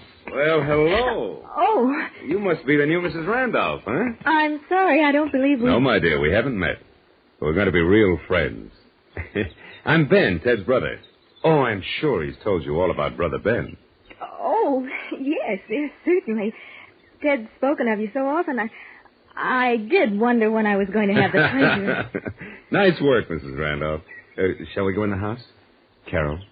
Oh, you have talked to Ted about me. Oh, frankly, no. I simply read in papers. I was going to run down here sooner, but I allowed time for you two to get back from the honeymoon. A few days to get settled. Well, after you, Carol. That's it. My. Place has been all redone, huh? Your ideas? Why, no. It was like this when I... Mrs. Carter, I'll bet. Thinks of everything, that woman. Ted's always been a favorite. Yes, I know. I'm sure you'll want to say hello to Mrs. Carter. She's in the hall. Oh, Mrs. Don't Carter. bother if she's busy. I really don't. Yes, Carol? I really wanted a few moments to talk to you. Yes, it's me. The prodigal, the black sheep, the... I'm sorry, Mr. Randolph. You can't stay. Mrs. Carter. I have my orders. But why? Oh, so you haven't told her about me, Mrs. Carter. What a rascal I am, a stealer. Please, Mr. Randolph, don't make it unpleasant for me. I'm hired to do exactly... No, old girl. Don't get the blood temperature up. I'm not staying. I have a perfectly satisfactory place to stay in town, the Marlborough. Nothing but the best. However, Mrs. Carter... Yes? Tell Ted I'll be dropping in, huh? Have to see him. Perhaps tomorrow night? I'll tell him. I intend to speak to Ted, too, Ben. You may come tonight if you wish. Oh, no. Always like to forewarn my brother. He's a planner, you know, Carol. He likes to know just what's going on. Exactly where he's going, dates, times, places. You gotta let him think he's in the driver's seat. Haven't you found it so? I'm discovering things that I didn't know. Oh, and your discoveries will be endless. I've got to admire the boy, though. You'd think he was the senior, huh? He's a regular little Napoleon Teddy boy. The way he makes circumstances. Brilliant. Makes the circumstance? Yeah, you know. Plans. Fixes things. Even covers things up. Eh, Mrs. Carter? I'll show you out. No, wait. Just a minute, Ben. Did Ted cover something up? Oh. He hasn't told you about the unusual circumstances of Francis's accident, huh? Yeah, I guess he wouldn't. Well, tomorrow night. Get me in his date book, Mrs. Carter. I'll show you to the door. Don't bother. Good afternoon, all. Oh, the nerve. Just a minute, Mrs. Carter. Yes, Carol? Mrs. Carter, I found you very kind, very considerate since I came here. But I think I have a right to... I'm sorry, Carol. Really. What about Ben? Well, Ben isn't a nice person. He upsets Ted, all of us. Please, why not forget what happened? Enjoy your husband, Carol, your beautiful home. Just don't puzzle and fret over things that are dead and gone. I wish it were that simple, Mrs. Carter.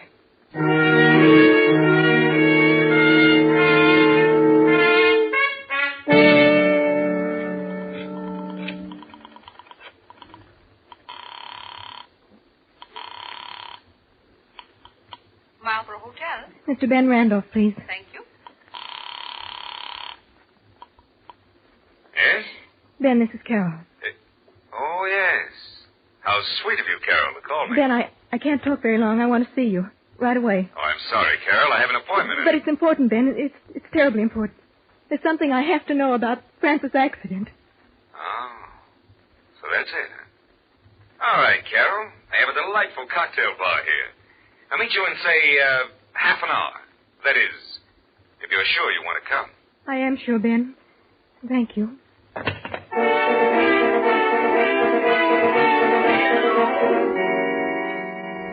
You are sure, aren't you, Carol? The time has passed when you can push your doubts away in a corner of your mind.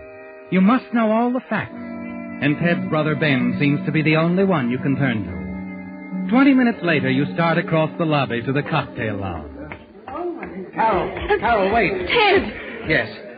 Mrs. Carter called me. I'm sorry, Carol, but you mustn't meet him. She told you. She was spying on me. She heard me ask about Francis. No, you're wrong.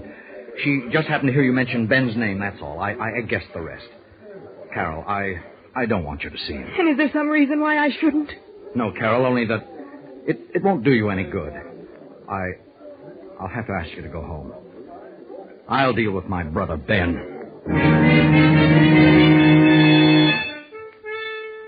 You turn and hurry away from Ted. Driving home, your hands tremble holding the wheel. By the time you reach the house and start inside, a terrible sick feeling sweeps over you. Your brain seems to pound miserably. And as you start up the stairs, your legs grow weaker and weaker until they give way beneath you.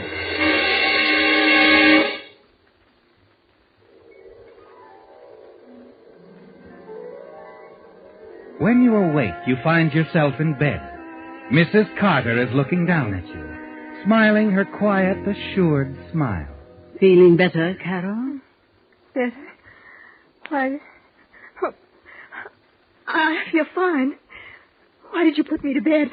I fainted going up the stairs. I told Ted when he came home. He agrees with me that you should stay in bed for a while.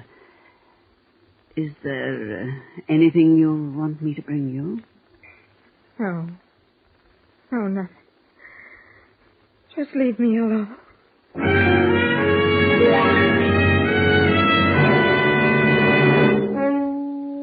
It's a breathless moment now, isn't it, Carol? The quiet before the storm. You fight against the feeling that perhaps you're to be held prisoner. But as you hear Mrs. Carter's footsteps going down the stairs, you know you have to find out. You cross to the door, find it unlocked, and then tiptoe to the head of the stairs. And then you stop, frozen in your tracks, as Ted's voice drifts up from the study. Dave Arnold, huh? Well, we expected him to do some snooping. Yeah, that's right, he was here to dinner, but I know I didn't let anything slip. Well, Chief, if anything I've done should prevent you from being reelected... Carol? No. All she knows is that Frances's death was an accident. I'm sure of it. I haven't told her anything else, and I don't intend to. And besides, Chief, she won't be leaving the house for some time. She isn't feeling very well.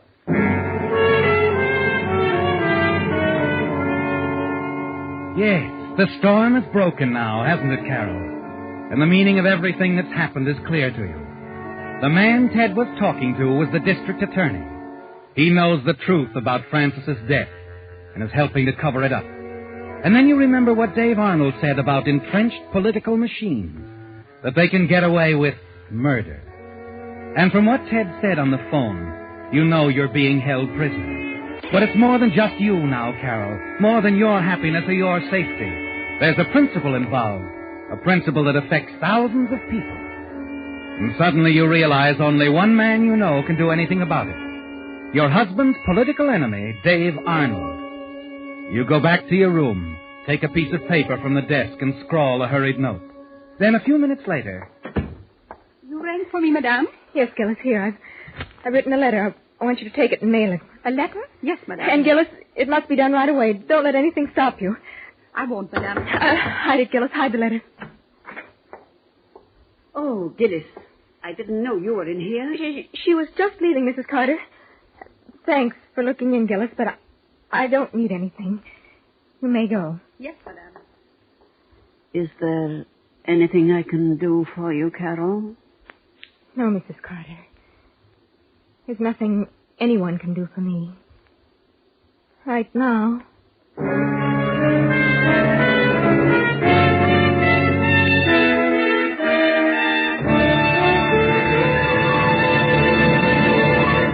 The Whistler will return in just a moment with a strange ending to tonight's story.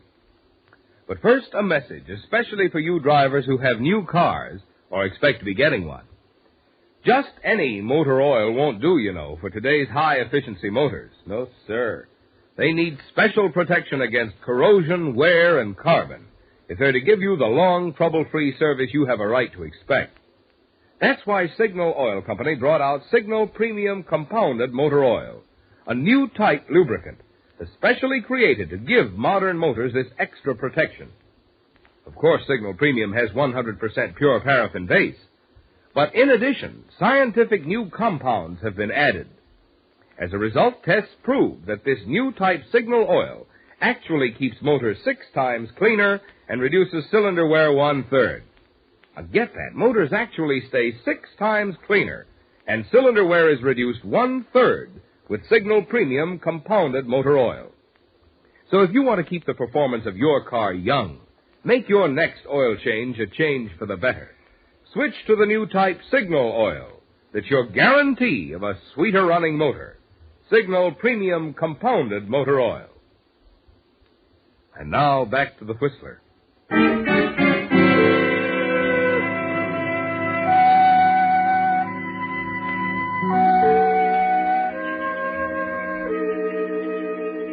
You can't fight the storm anymore, Carol. You're weary of it, of thinking about Ted and the way Frances, his first wife, died.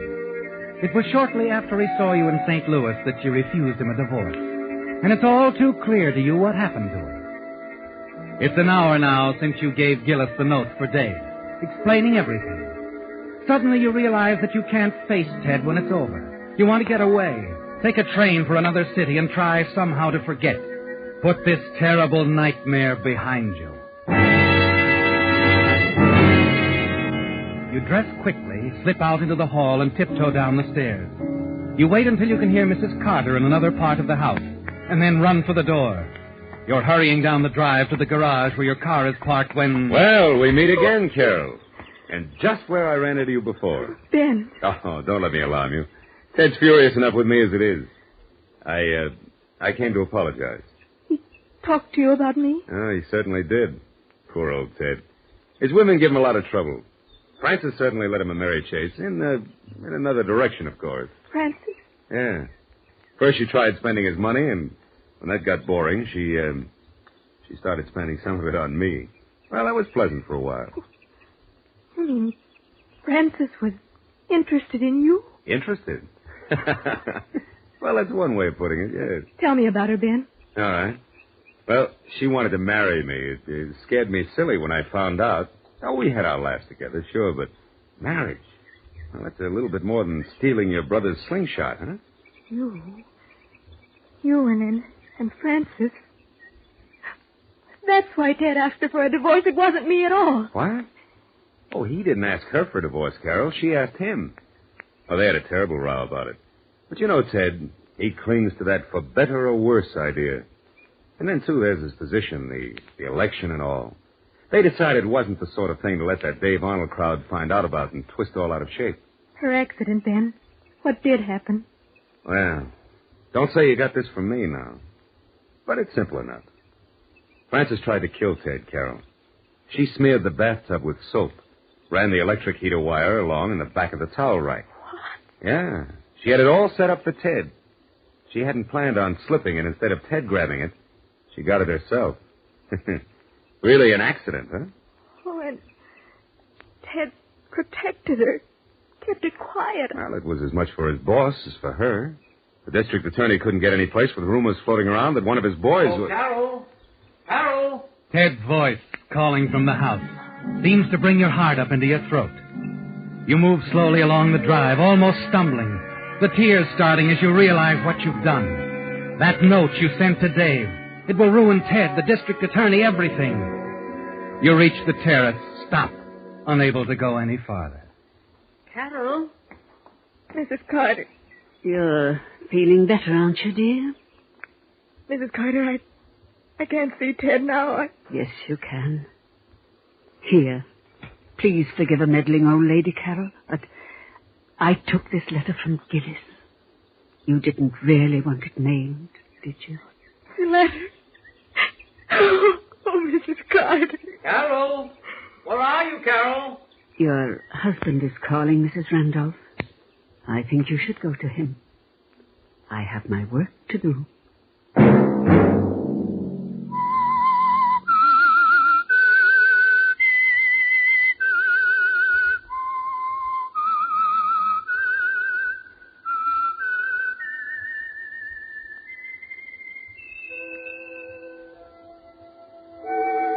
Let that whistle be your signal for the Signal Oil program, The Whistler, each Wednesday night at the same time.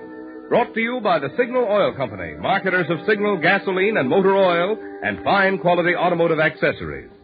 Signal has asked me to remind you To get the most driving pleasure, drive at sensible speeds, be courteous, and obey traffic regulations. It may save a life, possibly your own.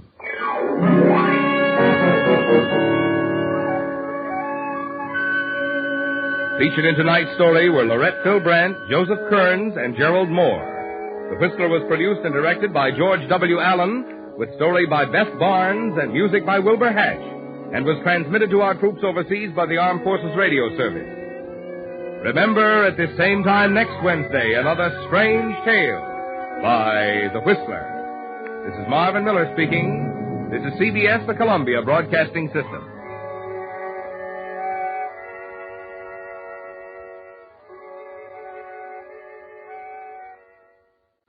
Please. Quiet, please.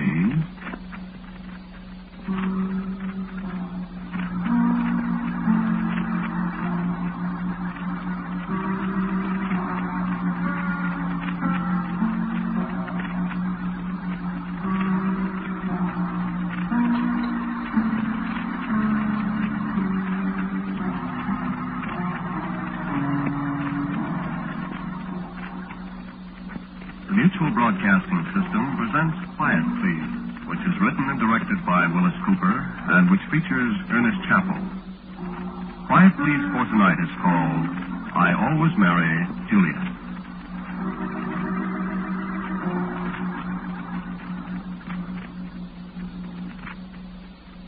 I did knock. I assure you I knocked several times. I can read signs. It says knock before entering. And I knocked, and then I entered. Sir, my name is Rambo Bainbridge. I give you my card. Modestly, I may say that my name is not unknown in the theater. The Shakespearean theater, that is. I am no strolling player, a dashing hero in white flannels today, an elderly mountebank in a straw hat tomorrow. I have devoted my talents to the creations of the immortal bard, the sweet singer of Stratford-upon-Avon, the immortal Shakespeare himself. I take it you are not unfamiliar with his great works. Perhaps you have even seen me treading the boards in Macbeth. Tomorrow and tomorrow and tomorrow creeps in this petty face from day to day. Or possibly as the noble Mark Antony in Julius Caesar. The evil that men do lives off to them. The good is oft interred with their foes. I had great success in the part of Antony. However, my greatest triumphs have been in the romantic role of Romeo. Lady, by yonder blessed moon I swear that tips with silver all these fruity drops, fruit tree tops. But soft, what light through yonder window breaks. It is the east, and Julius is the sun. I always did better with that one. I beg your pardon. I was trying to say, what can I do for you? Why, my dear sir, I was given to understand that casting was going on here. Why else would I pay a visit to this, rather musty cubicle? Eh? You talk a great deal. Naturally, sir. Speaking is my profession. Speaking is my life, my being, my métier. You speak French? I have been told I speak it like a native. Où sont les niaises d'antan? Let's speak to myself briefly. I am prepared to deliver on short notice any one of a large number of Shakespearean parts. Othello, Romeo, Dromio, Bottom the Weaver, King Henry IV, V, VI, Petruchio, and Henry VIII. I am reasonably familiar with the characters of Shakespeare, sir. Good. You say you have played Romeo? Innumerable times, sir. 2 packed houses. I recall one time in, I believe it was in Moline, Illinois, when they placed kitchen chairs in the aisles in addition to the hundreds of occupied seats in the house. When did you last play Romeo? Alas, it has been some time since. But I am a very quick study, sir, that I assure you. I could be up in several days, say 3 days. What have you been doing recently? I have just concluded a very successful run as, on the radio. A Shakespearean role, no doubt? I am sorry to say it was not. Although it was very interesting in a, shall I say, sordid way. What night were you on? This, sir, was an afternoon presentation. Soap?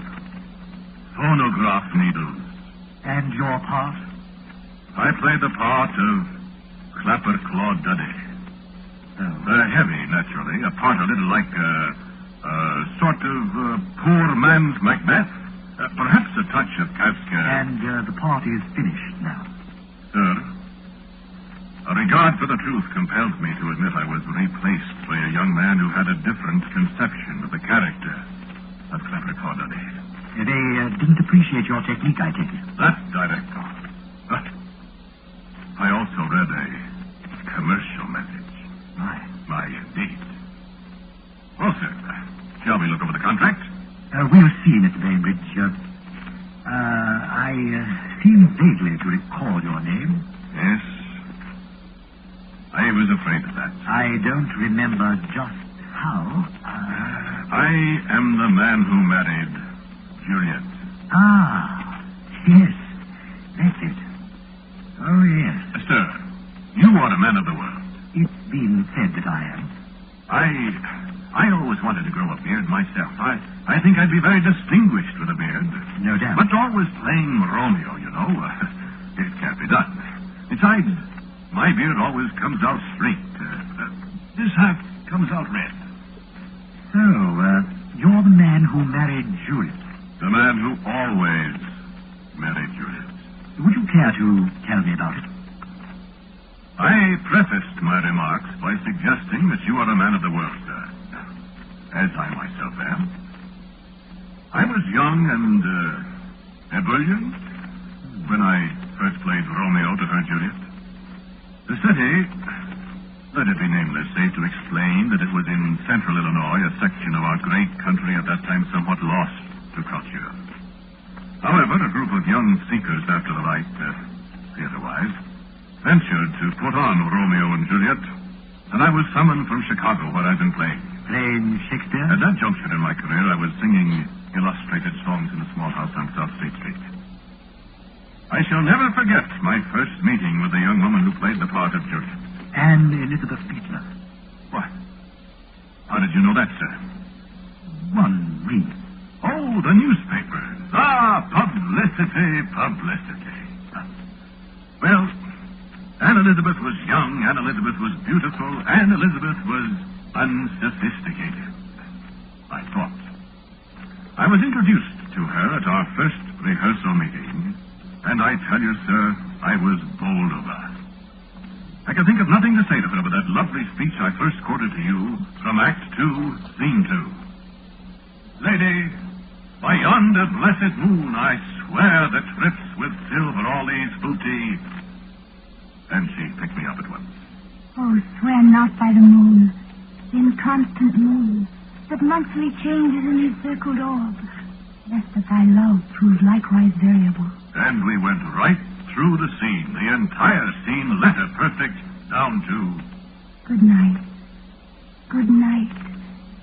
Parting is such sweet sorrow that I shall say good night till it be morrow. Sleep dwell upon thine eyes, peace in thy breast, and so on. And I tell you, sir, the place rocked with the applause of our fellow players. And so we were married a week later in our costumes on the stage in the setting for Act 2, Scene 2. The romance of Romeo and Juliet was at last consummated in our presence. I like to think that the master himself, Shakespeare, would have liked that. If Shakespeare had married him, there wouldn't have been any story. Well, why, Jove, well, you know, I never thought of that. Perhaps he wouldn't have liked it then.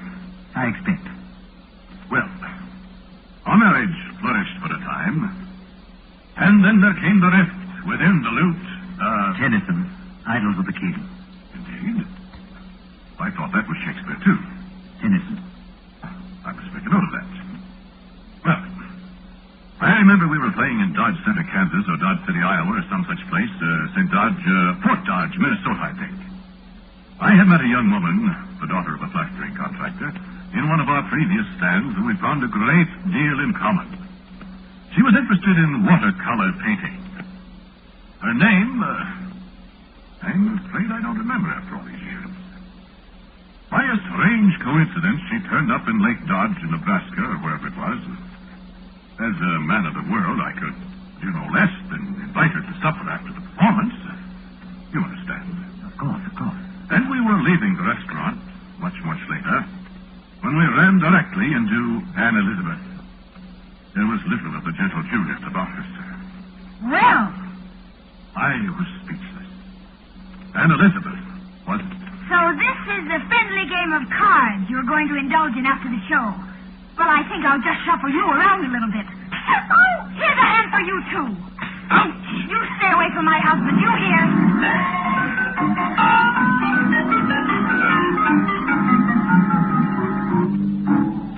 It was intensely embarrassing. It was even more embarrassing when, 2 weeks later, Anne Elizabeth found me kissing the plasterer's daughter in Union Station in Minneapolis. Sir, those Minneapolis policemen are, well, rough and tumble. And what did you do about it? Did you... The crowning blow was when Anne Elizabeth purchased the traditional weapon of the outraged wife. What? A rolling pin. Playing the innocent, I asked her if she intended to bake an apple pie or two in our humble lodgings as we fared across the country. What did she say to that? No, darling Romeo. That I'm going to use to beat your brains out if I ever catch you with that woman again. So you'd better wear your crossover beard when you go out with her again if you don't want to wear this rolling pin for a hat. She had a remarkably pungent manner of speech. I was both sorrowed and relieved when the balcony collapsed in Act 2, Scene 2, and she broke her neck. How did that happen? For some unaccountable reason, a stage brace seemed to have been removed. It was very depressing.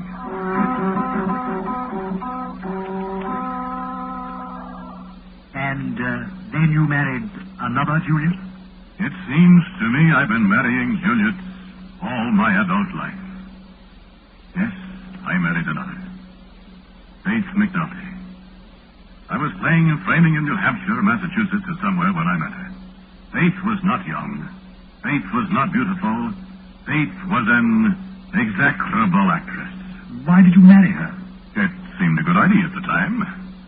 As a matter of fact, it was leap year, and she asked me. Rambo, if you'll marry me, I'll start a Shakespearean company of our own. You can be the manager and do whatever plays you want to. I thought, what will we use for money? But she answered that before I asked. My great-aunt Ruth in Stafford Springs left me $89,000, Rambo. Well, I assure you that put a different face on the matter. So we were married. We were married the day after we opened in Romeo and Juliet in South Boston. The most unfavorable notices, I must say. Mine were, adequate. But poor Faith. I wish you could have heard her read that scene. Oh, swear not by the moon, the inconstant moon, that monthly changes in her encircled orb, lest that thy love prove likewise variable. To borrow an expression from the street.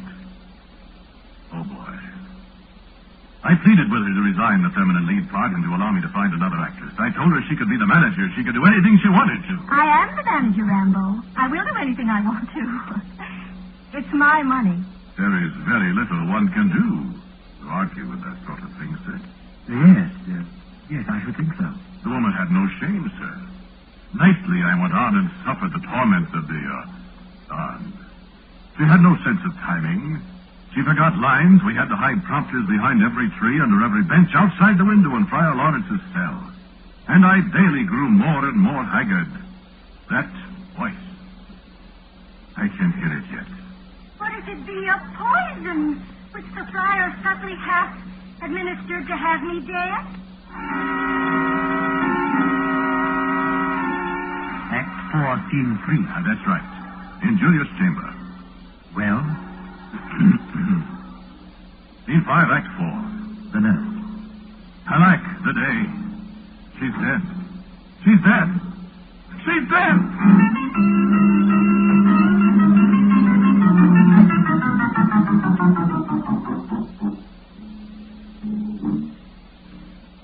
Well, you seem to have cut quite a swath among the Juliets, sir. Shakespeare killed her, too. So he did. Well, I don't know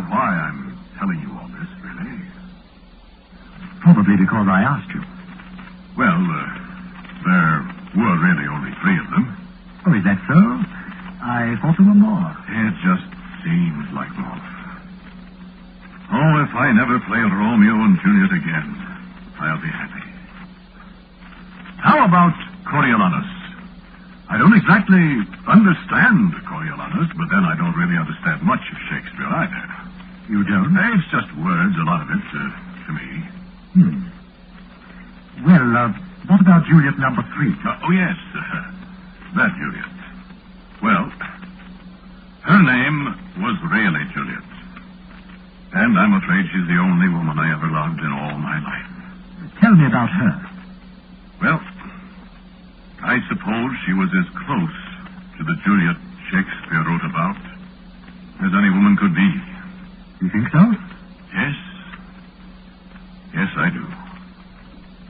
There wasn't a thing wrong with our marriage. We loved each other. There wasn't room for another woman in my life. Then.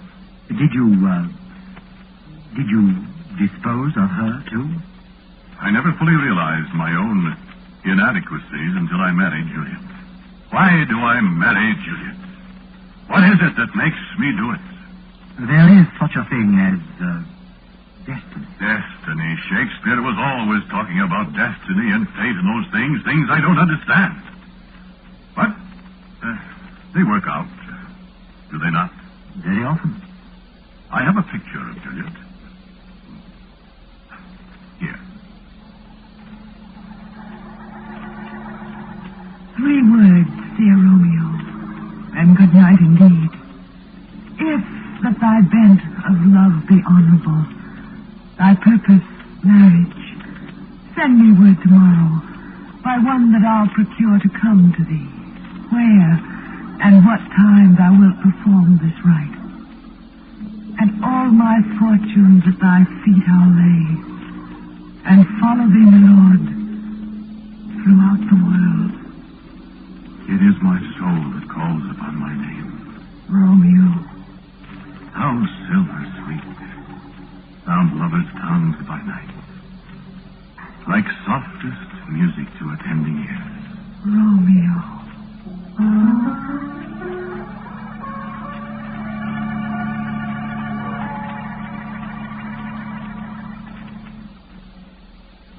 Yes, that's a very beautiful picture. And she's dead? I wish I never had to play Romeo and Juliet again. I could play... You're doing Shakespeare, of course. Yes, nothing but Shakespeare. Well, what kind of run do you expect? How can anyone tell? With Shakespeare. That's so. I remember once in Sheboygan, Wisconsin, or Sheboygan, Michigan, I can never tell them apart. We played 5 solid weeks. And when we came back the next year, we had to cut the last act of A Merchant of Venice because a burlesque troupe from Chicago was coming into town. How about King Lear? I've thought of King Lear. Child of Roland to the Dark Tower came. His word was still, I, fo and fum. I smell the blood of a British man. Or, Hamlet. To be or not to be, that is the question. But I suppose you'll be wanting to do Romeo and Juliet. I do need a Romeo. Well, then, gaze on me, sir. You didn't tell me all about your latest Juliet. Frankly, I would be very happy to be back in the theater.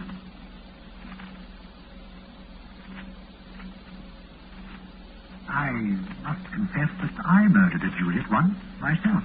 You did? Well, for goodness sake, I mean, by Jove, what kind of people are we? Did you really? Yes. Did you marry her, though? Oh, no. Oh, well, then. I married all of mine. 3 of them. And the last one? No. You tell me about the Juliet you killed first. Oh, no. Go on, please. You first. Well, I told you I loved her very much. She was good for my ego. I remember those nights after the show in hotels everywhere. It was always the same. Rambo, let me get your slippers for you. Thank you, my love. And would you fetch me a cold bottle of beer, too? Oh, darling, I'm so sorry. I'm afraid there isn't any beer left. I'll run out to the corner and get some. Oh, thank you, dearest. If you're going to do that, would you mind picking up a cigar or two for me? Panatellas, please. Of course, dear. Anything else? And I would love a sandwich, if the restaurant is still open. Do you want a magazine, too? No, just evening papers. Oh, if you see a racing form, bring Kit along, too. Will you? Of course, sweetheart. I'll be right back. I hope you will, darling. That pink shirt. I wanted to wear it tomorrow. I'll be back in time to iron it for you, dear. Well, let me help you with your slippers first. Oh, no. I guess I'm capable of taking care of myself, dear. You run along. All right, dear. Wait. You didn't kiss me.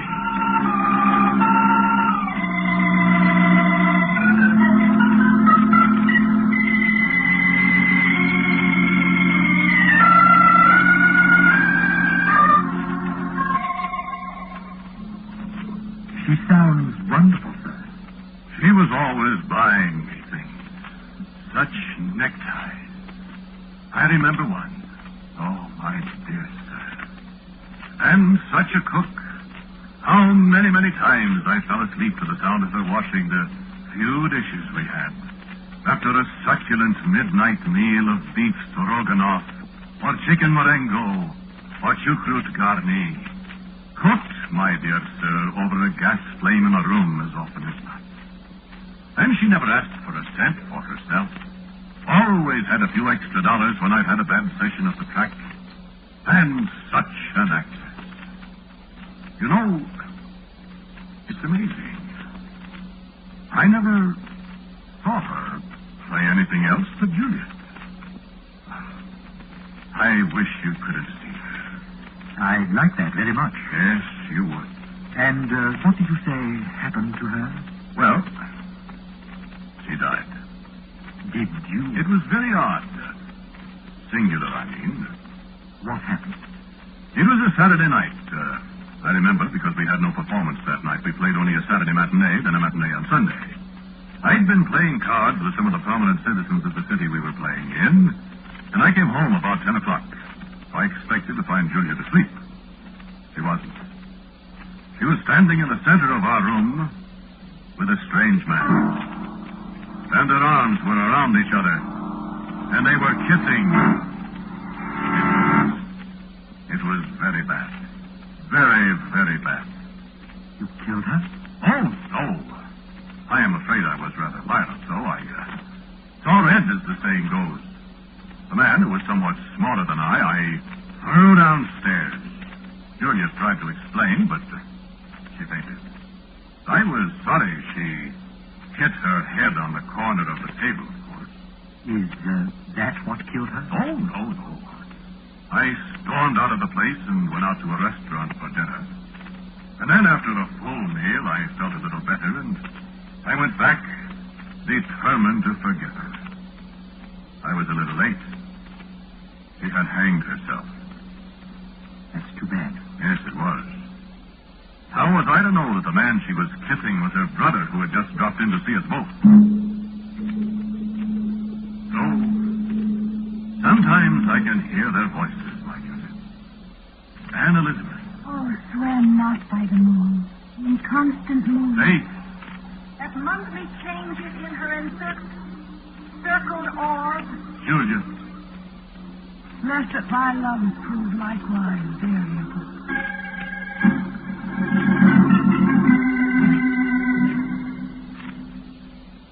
Well, come along then. Am I, hired? I think so. But I want you to read against Juliet first. Out here. To the stage.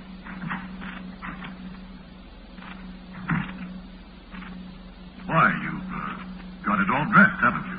Act 2, Scene 2. Oh. Over there by the balcony, if you please. Take it from Lady by yonder blessed moon. Well, where's Juliet? Speak the speech, I pray you, as I pronounced it to you. I say, that's familiar. It's Shakespeare. Go on. Well, Lady, by yonder blessed moon, I swear that tips with silver all these fruit tree tops. Oh, swear not by the moon, the inconstant moon, that much changes in her. Here! What is this? You, talked about destiny, Randall. Here's your destiny. And mine. What? This is the destiny we spoke of, friend. This is your fate. Your punishment. There are the three you murdered. There is the one I slew. I don't... Remember, Juliet had to die to make play. So, I found her poison. Who the devil are you? Why, I thought you knew, friend. My name is Shakespeare. William Shakespeare, at your service.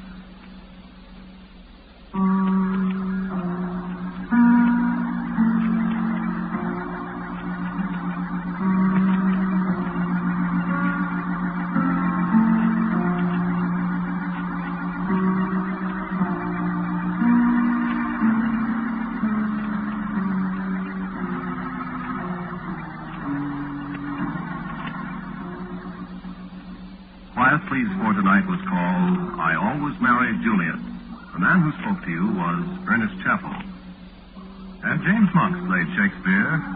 The three Juliets were Margaret Draper, Abby Lewis, and Anne Seymour.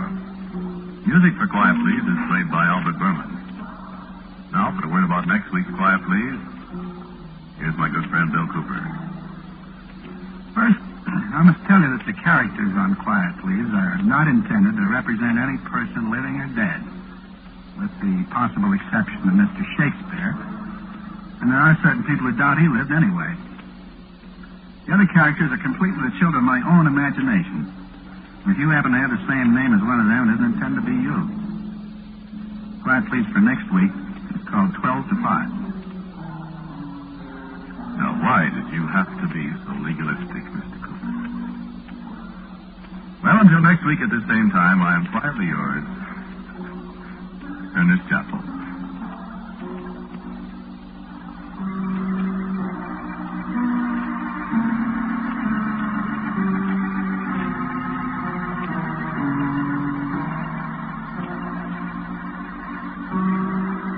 Quiet Please comes to you from New York. This is the world's largest network, serving more than 450 radio stations, the Mutual Broadcasting System.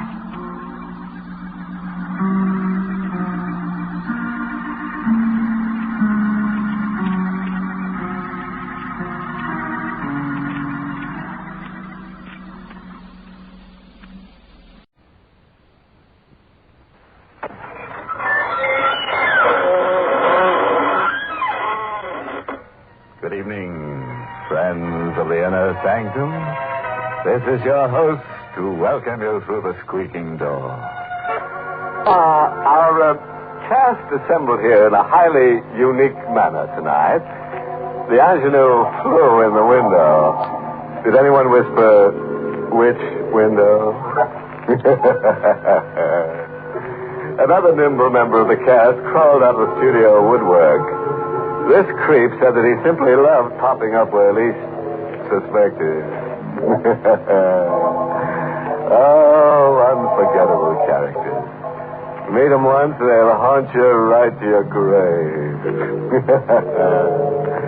But seriously, every last one of them is really and truly wrapped up in his work. Like a, shall we say, a scorpion.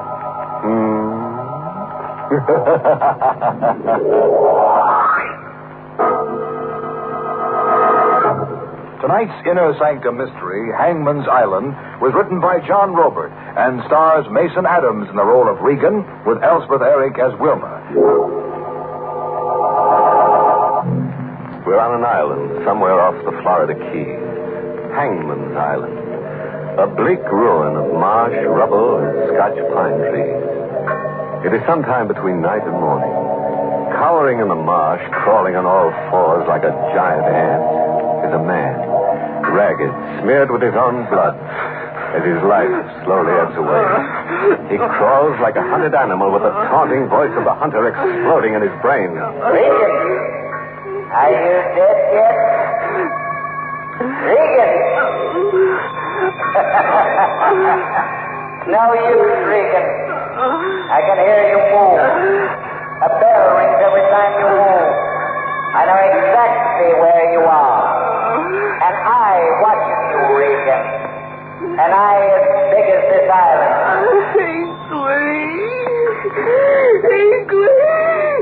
Show yourself, I dare you. Meet me face to face. Just once. Give me an even chance. In the morning I'll come for you. Just 1 more hour, Regan. And it will be morning. Morning. 1 more hour. Up there in the sky, I can see a gold ball. The sun burning up the night. A gold ball in the sky. All the gold I'm gonna get. It all began the day I got the feeling that Fats was about to dust me off. Part company. Fats had that little greedy gleam in his eye that spelled a secret bankroll. I could tell he didn't want me around to help him count it. Fats? Yeah? I could use 5. Who couldn't, kid? Hey, you're not hinting you think I've got 5. You've got that well-fed look the last couple days. Lobster dinner look. You're talking from hunger, kid. I've been bumming coffee and just like you. Hand me that necktie. Stepping out? Yeah. Regan. Why? I've been thinking. We haven't done so good, teamed up. Our luck's been all bad. So, we ought to face up to it. And part company, huh? Yeah. I was thinking that starting in the morning, one of us ought to shove off. Go it alone. Sure. No hard feeling. Sure. No hard feeling. Fats had some swindle cooking, and he wanted to hog it. I followed right behind him to a shack on the wharf that furnished cheap piano music and a heaping plate of fish and chips. I was right behind a paper-thin partition, watching Fats and a blonde doll sitting over a lobster dinner. The doll had hair as golden as anything in the mint. She was the last dame in the world you'd expect to make a pitch for roly-poly Fatso Crocker. I didn't catch your name the other day, Goldilocks. Wilma. Is your mind made up? Half. What's the other half of you holding out for? More on the line. How much more? The same slice. In advance. You're expensive for a down-at-the-heel panhandler. We'll find another slice in this envelope. How about the rest of the instructions? We'll find them written on this. How long have I got? 2 days. When you're finished, we'll meet again. Fats was cooking a fancy dish, all right. Early that night in the wormy room we shared, I waited till Fats was asleep. I had to find things out fast before daylight brushed me out of his life. I went through his pockets. Fats had a bankroll, all right. More dough than he'd ever seen outside of his dreams. $10,000 in yellow-back gold notes, the kind the Treasury had called in back in the 30s. And all soiled and damp like they'd been buried somewhere. In another pocket, I found the note the girl had slipped him. It was a map of an island, drawn by hand like a treasure map with arrows leading in from a beach and pointing to what looked like a cave somewhere in the middle of the island. The map read Hinckley's Island. A treasure map right out of a kid's storybook. There was a big star over the last arrow where the cave showed. A star that yelled pot of gold at me so loud my pulse jumping made enough noise to waken Fats out of dreamland. Regan, what are you snooping around my clothes for? Regan, what's the gun for? You double-crossing roll of blubber. So you were thinking one of us ought to shove off in the morning? I was joking, kid. One of us will shove off. Just one of us. Oh, kid, don't be a fool. You don't know what it's about. I can read maps, too. And I can count off gold back. Regan, it's not your kind of a pitch. This isn't petty larceny. Something small time. What's the pill for? What are you going to do? Guess. Regan, don't. We'll go together. I'll split the roll with you. Now go, Fats. I couldn't trust you alive anymore. So long, Fats. See ya in the next world. I could feel the warmth blow out of him like escaping steam. And then he grew cold. I dragged him out the back door, then rode across Crocodile Creek into the Everglades. I dumped him.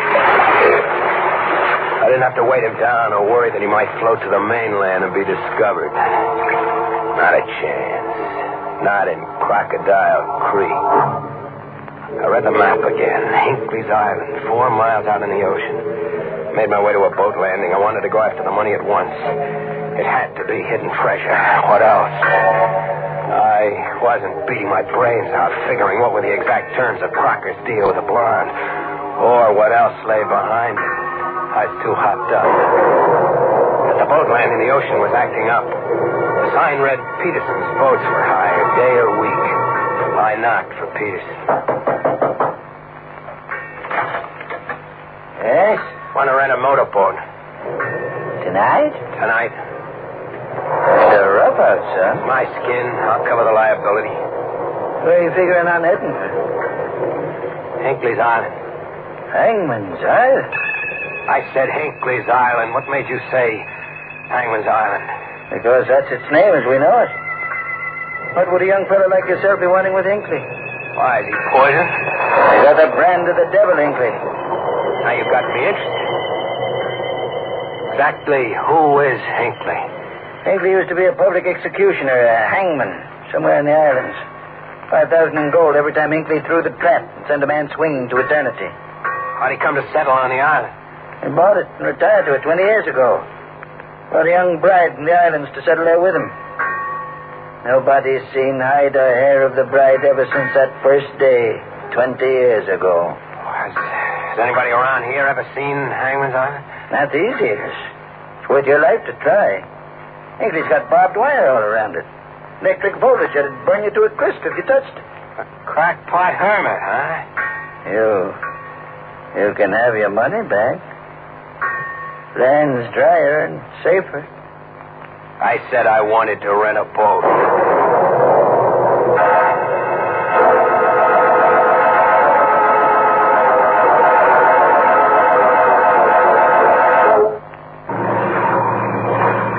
I picked a motorboat off Peterson's Wharf and headed for Hangman's Island.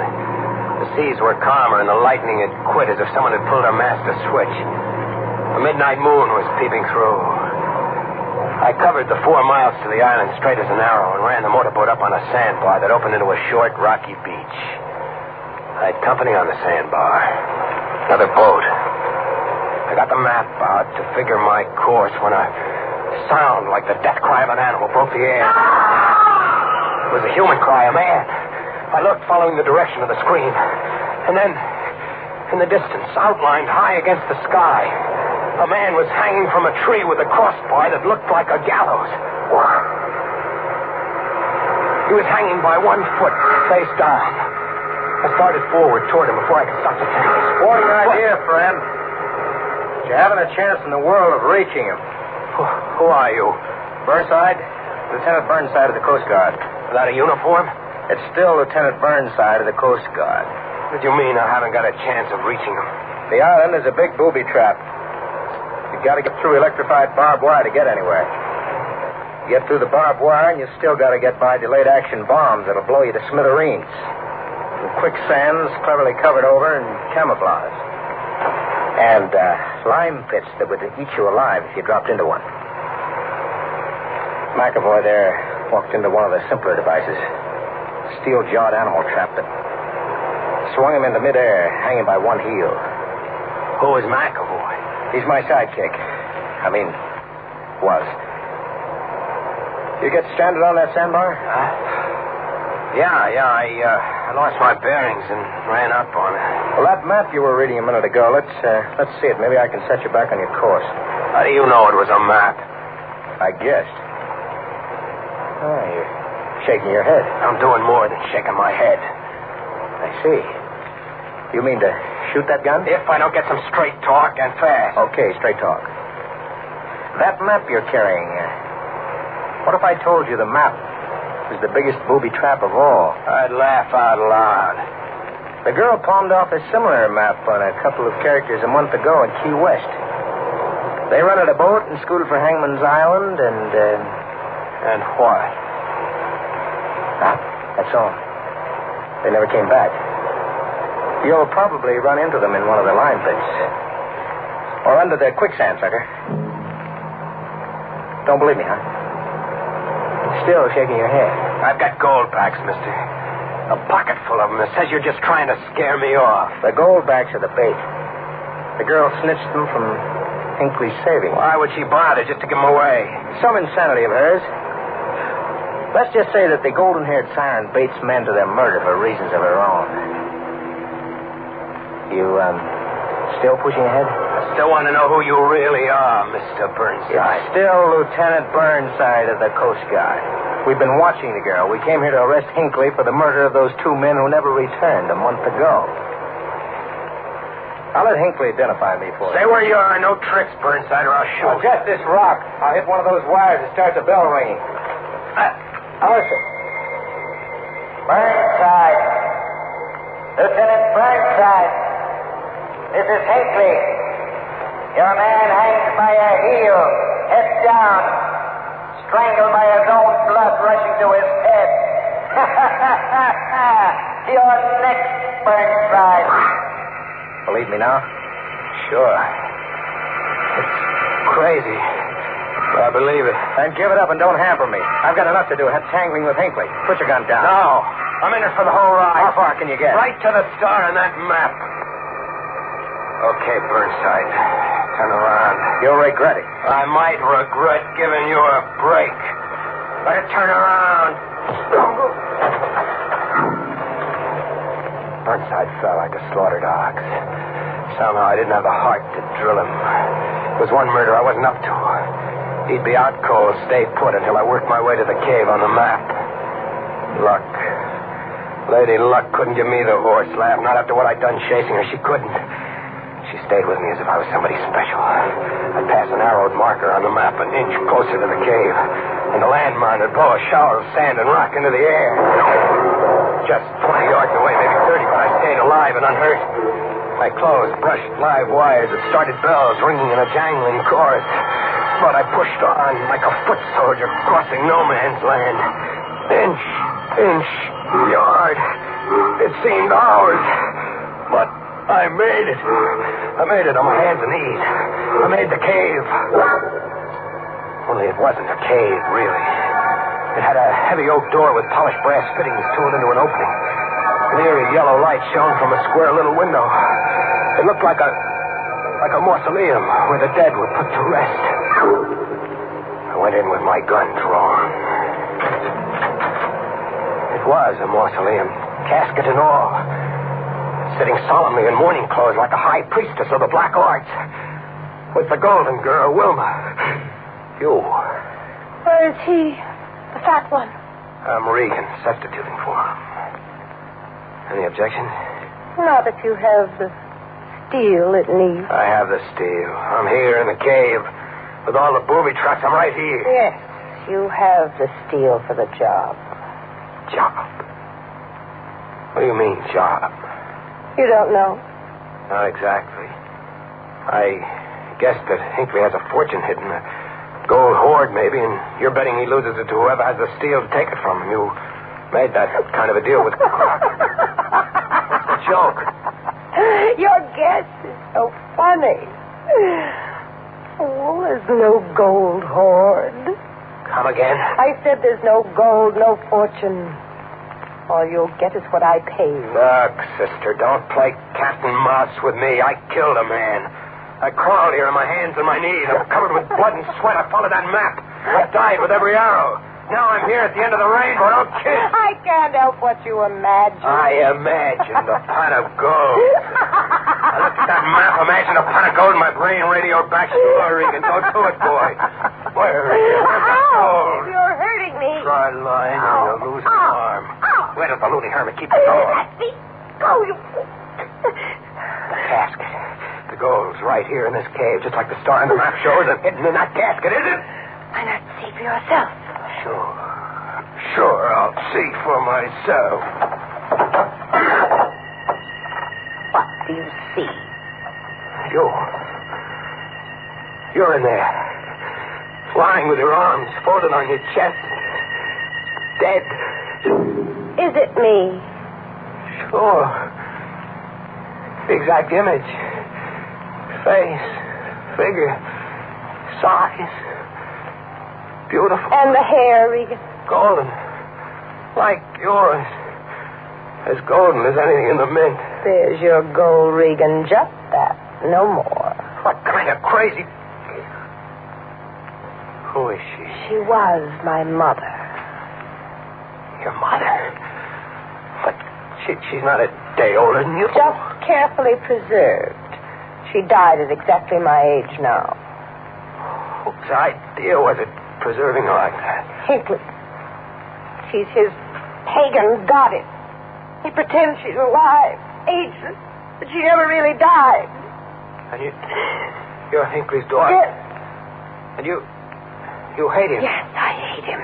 Coast Guardsmen on the beach said you were a siren luring men to their death here. He's wrong. I lure men here to kill Hinckley. Yes. You'll have to kill Hinckley now. He knows you're here. He's overheard our whole talk. This cave is wired and Hinckley listens. So if you want to live, you want to escape Hangman's Island alive, you'll have to kill Hinckley. Where are you going? Wilma, come back. You can't go. Wilma, come back! She was gone. Right under my nose, she disappeared as if she'd floated through the walls. I'd have to kill Hinckley, she'd said. I didn't have any choice. If I wanted to escape, I'd have to kill Hinckley. Regan, I know exactly where you are. You dared open the casket. For that you will die. I was in the devil's backyard, all right, like old Peterson had said. I tried to crawl back to the beach, infantry style, on my hands and knees. It was up to Lady Luck once more. She couldn't desert me now, not now. The bullet got me right in the stomach. A rifle shot from somewhere. I couldn't fight back. The bullet got you. I heard you cry out, Regan. Crawl, Regan. Crawl into the darkness. I kept crawling. Inch. It seemed hours.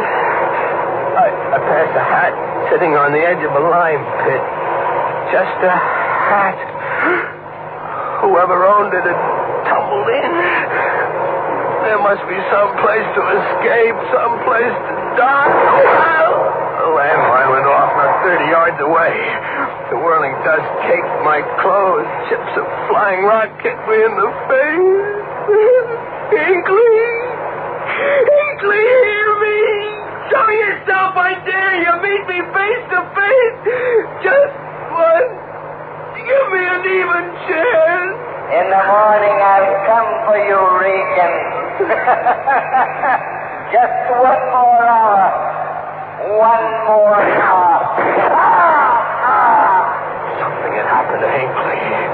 2 shots and a scream, a death cry like McAvoy's scream when the trap swung him into the tree that looked like a gallows. I looked up over the island. There was an old man. Hinckley. He had to be Hinckley. Hanging by a heel, face downward. It was Hinckley. Caught in his own booby trap. Regan. Do you hear me, Regan? This is Burnside speaking.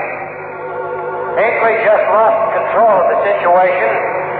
while running for cover from gunfire. Stay exactly where you are. In 1 hour, it'll be morning. Then I'll come for you. 1 hour.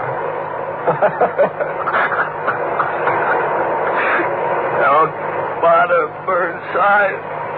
Don't bother coming.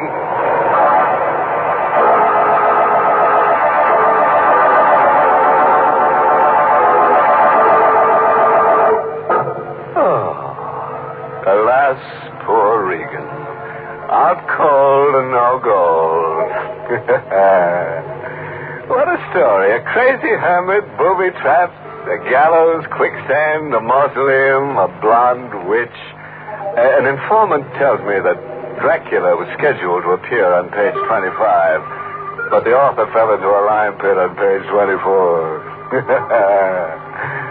Moral? Does some jittery Joe want me to hack out a homely hint on how to keep from growing cold? Okay, Fred. When bitten by the gold bug, don't yell Eureka. Be cautious. Play safe. Yell help.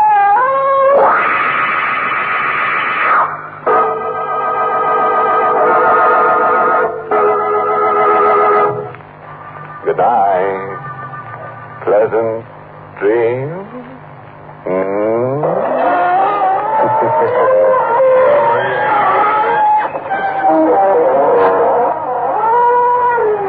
Inner Sanctum came to you through the United States Armed Forces Radio Service, the voice of information and education.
What's that?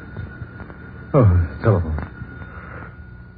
Confounded, the first chance a man gets sleep in this country, and the damn blame telephone has to wake me up.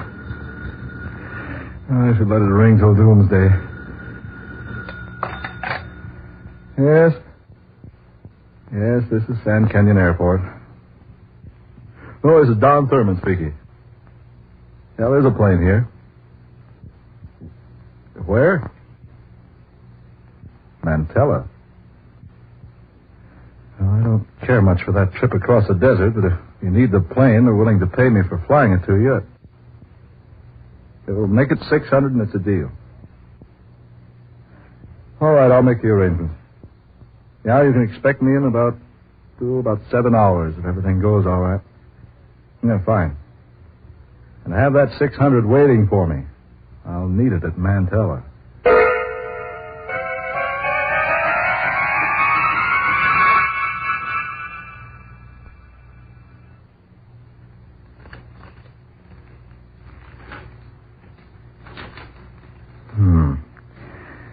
Let's see. Northeast, 13 degrees. And Mantella lies in that direction. I'm going to buck a headwind most of the way, I'm afraid. And those mountains worry me. They're dangerous.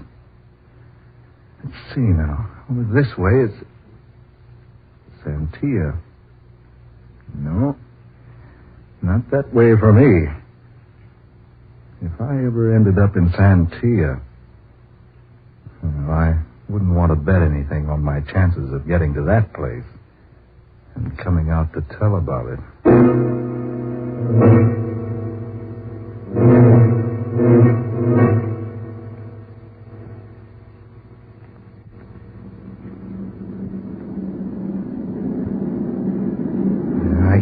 here much longer. The sandstorm over the desert's getting worse every minute. You can't see a thing down there. Thick as pea soup. Oh, confound it, there goes the motor, choked up with sand. Well, here it goes. I can't see where I'm heading, but maybe I can bring her in on her belly.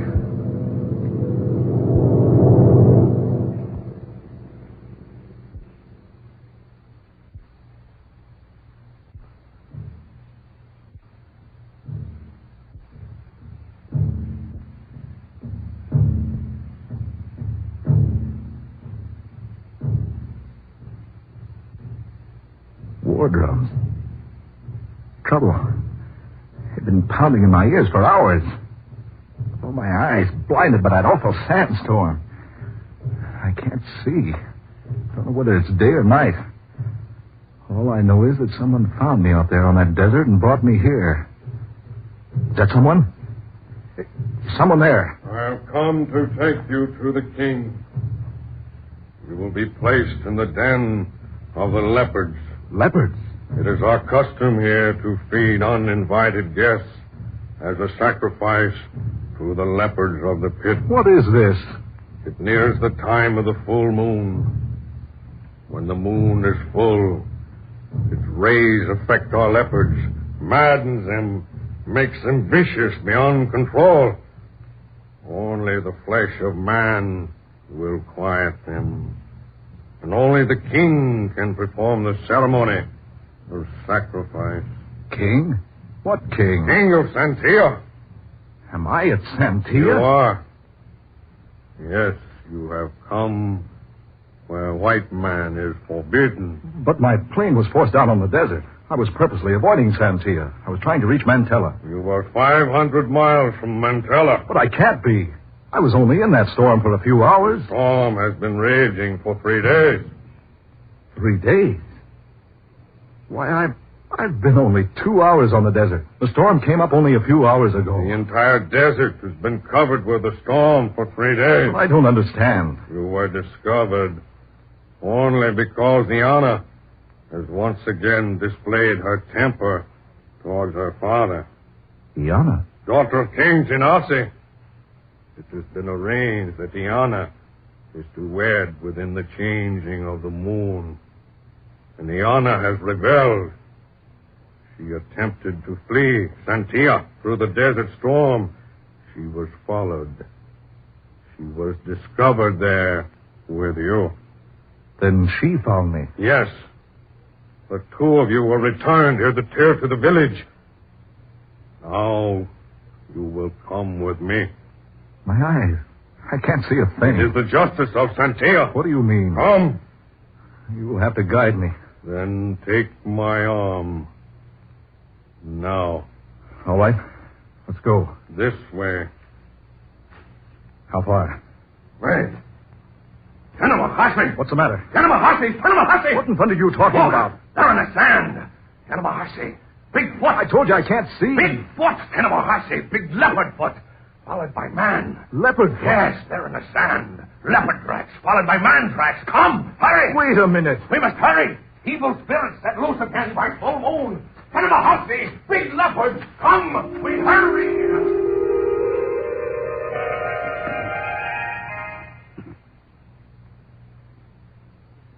I have brought you the prisoner, wise one. Prisoner? Look here, what is this? You have come, Mr. Thurman, but you are not welcome. I tried to tell your flunky here that I didn't come to Santia purposely. I was headed for Mantella. You are not a very wise man, Mr. Thurman, to make such an unwise statement. Mantella is 1,000 miles from here. No, I got off my course. I ran into a sandstorm. My plane was forced down. It's a likely tale. But it's true. I was blinded by the sand. I'm still blind. If you have a doctor, You say you are blind? I am. I need medical attention right away. Blind? It is the justice of Santia. What are you talking about? It is the law that should a white man look upon the countenance of Princess Iana, his eyes shall be blind. I don't know what you're talking about, Tanasi. I've never seen your princess. We found you with her on the desert. Well, I was unconscious when you found me.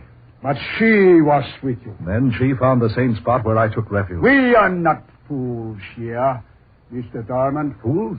I don't understand. It is so ridiculously evident. What's so evident?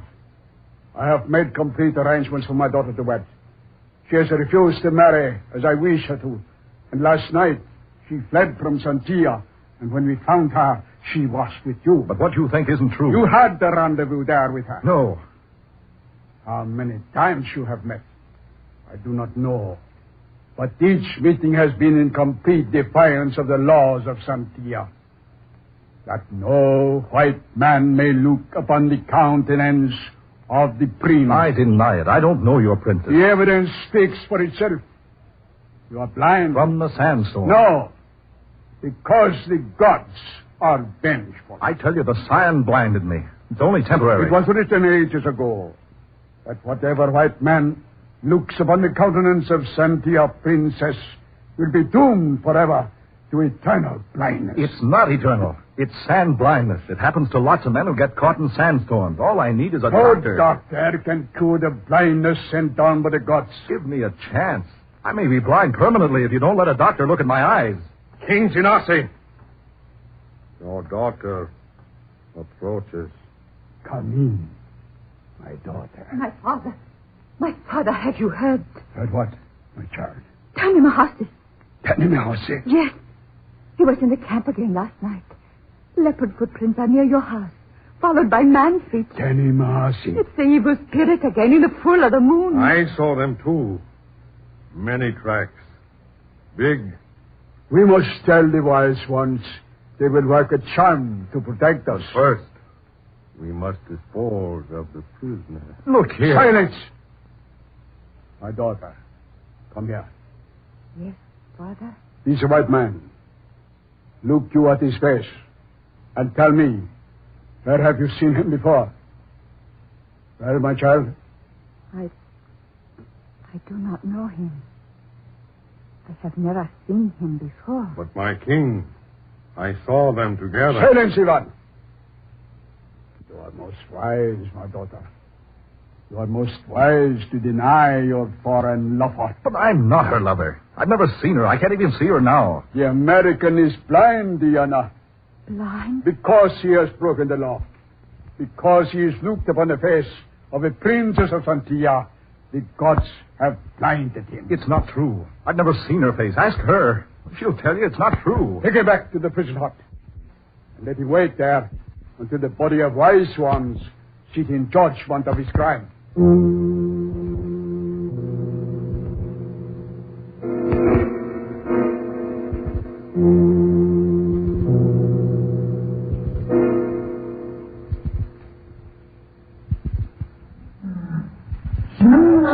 Silence, Naomi.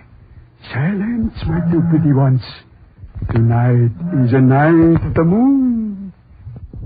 The night is a night we hunt.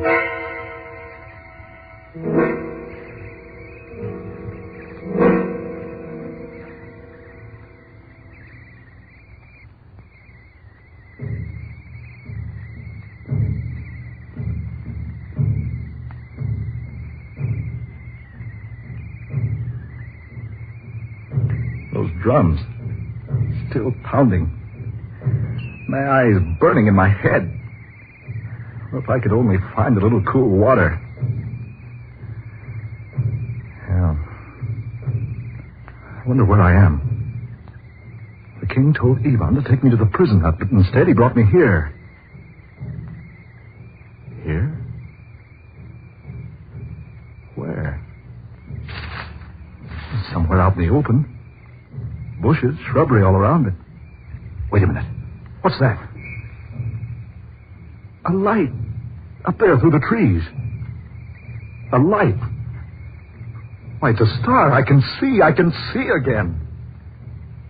One lonely, single little star in a sky of heavy clouds. And there, coming over the ridge, the full moon. What's that? Something there in those bushes. Is someone there? Be quiet, Americano. Who is it? Iana. Princess Iana? Do not speak so loudly. Why are you here? I came to see you. I went first to the prison, but it was empty. Then I knew there had been trickery. Ivan did not do what my father ordered. No. He brought me here instead. Where are we? On the edge of Decano. Decano? The precipice? Yes. It is hundreds of feet over the side of Decano. Listen. This rock. I will show you. Ivan knew you were blind. He left you here alone, knowing you would eventually wander over the edge and be crushed on the jagged rocks down there. He could not wait for the sacrifice. Sacrifice? Yes. With each fullness of the moon, the leopards in the pit of Santia become madly enraged. The wise men say the moon rays affect them. They must be appeased by the flesh of a human. And the moon will soon be full again. Yes, Donaldo.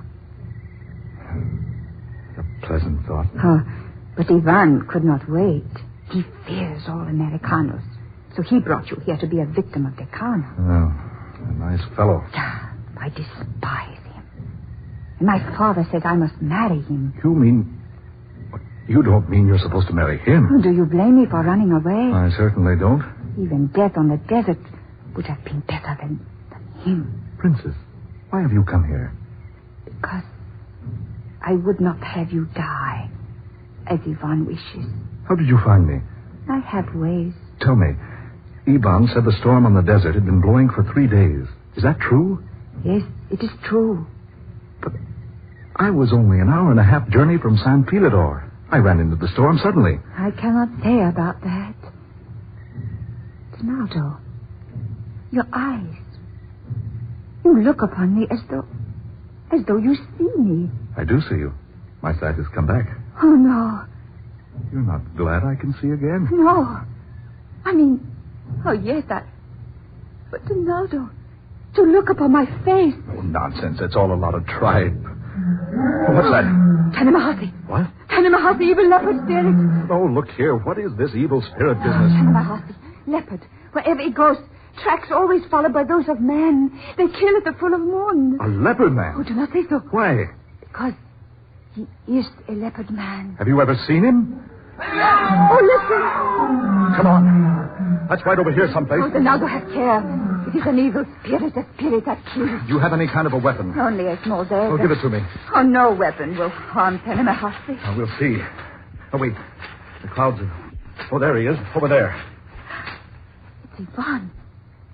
Oh, look at him. He's been... He will die. We must take him back to the village. He's unconscious. Jungle. No. Do not touch him. Who's that? Father. Iana. Go at once to your hut and remain there. I fear the gods even now hide their faces from you. Oh, but, Father, Ivan is badly hurt. Go, at once. Now, Mr. Darman. This man needs attention. Put him down. What? I said put him down. But he's badly wounded. By the claws of an animal. Yes. We heard the animal screaming. The princess tells me it's a leopard man. It is true.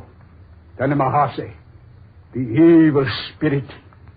The spirit which takes possession of a man and changes him into a leopard. Yes, but what man? Who? We have not known up to now. Up to now? Look at your hands. Blood. Deep beneath your nails. But It is an evil disease, Mr. Thurman. To bring it here among us is still more evil. But I say, look here. Do you think I did this? I repeat. Look at your hands. Oh, no, you're wrong. It's Ivan's blood. So it is. But I got it on my hands when I tried to help him. Put him down. Mr. Thurman, do not try to escape. Ivan will be returned to the camp. Our medicine men will heal him. You will go with me. Now. Where? Your spirit must be destroyed.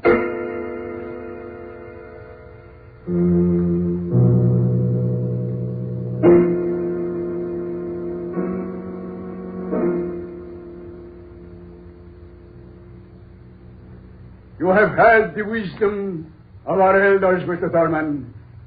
You are guilty of a most foul sin against us. You must pay the penalty. And you, unfortunate daughter, are equally guilty with him. I cannot plead for you. The law is so written. You have seen two, Iana. Tomorrow night, the two of you shall perish.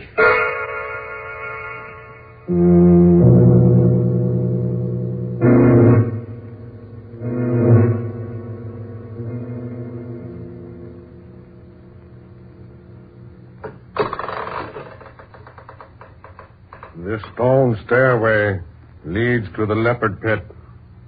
The two of you go first. Come, Donaldo. Be brave.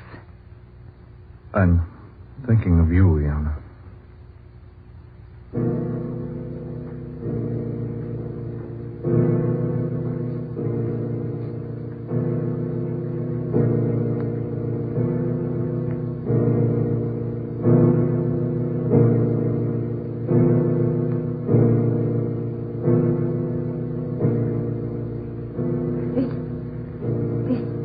This is 100 feet into the earth. We are halfway down now. Look up above us. Good Lord. This pit is immense, huge and round. Yes. And look up there. All the tribespeople of Santia perched around its ridge, peering down. Yeah, to watch this sacrifice. Yeah. But how can they see down here? It's pitch dark. We can hardly make our way in the blackness. Soon, the full moon will be directly above the pit. It is only when the moon is full that its rays reach here into the depths. And its beams madden the leopards. Iana, I see the beasts now. Two of them. There's a man down there with them, petting them. Look, your father. No. He's a white man. I, too, am white. But I am not his daughter. He has been king of Santia for many years. He stole me when I was an infant at Montella because he wanted a white princess. Iana, the moon. It's coming over the edge of the pit. The people up there can see us now. You see, the moon rays affect the beasts quickly. Move on, down to the pit's bottom. Come, Donaldo.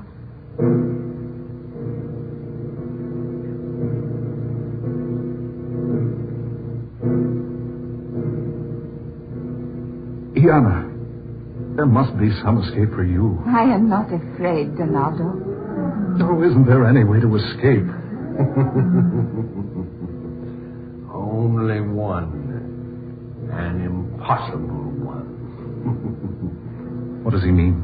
It has always been the belief that if the prisoners are not truly guilty, the leopards will not harm them. There. The full moon is directly over the pit. I remain here.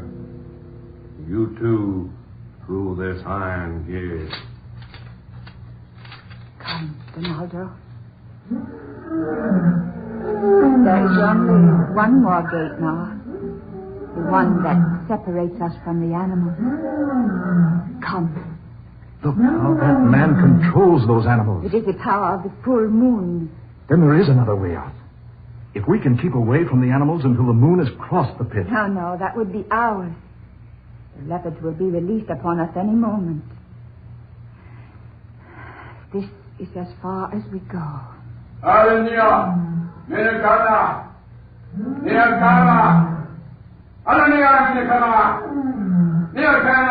Iana, if I could only save you. There is no way.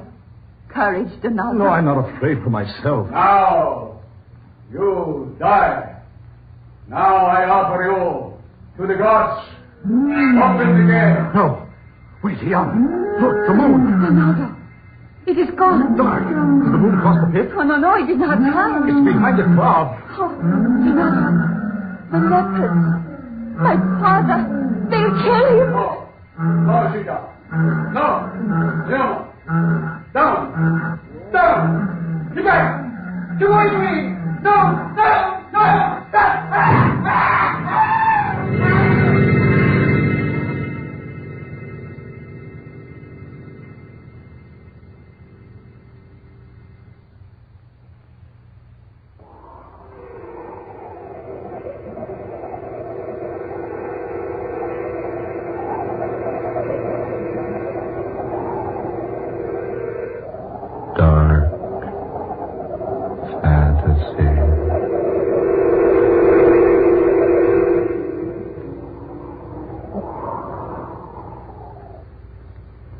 You have heard The Thing from the Darkness, tonight's original tale of dark fantasy by Scott Bishop, originating in the studios of WKY.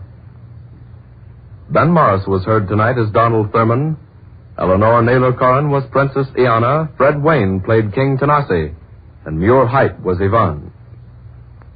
Next Friday night at this same time, listen to the 21st tale in this series of weird and unusual dark fantasy adventures, created for you by Scott Bishop. Next week's story is called The Edge of the Shadow, which tells of a dairy farmer in Vermont, of a strange dream that is all too real, and of what this dream finally means in the scheme of his destiny. Tom Paxton speaking. Dark Fantasy comes to you from Oklahoma City. This is the National Broadcasting Company.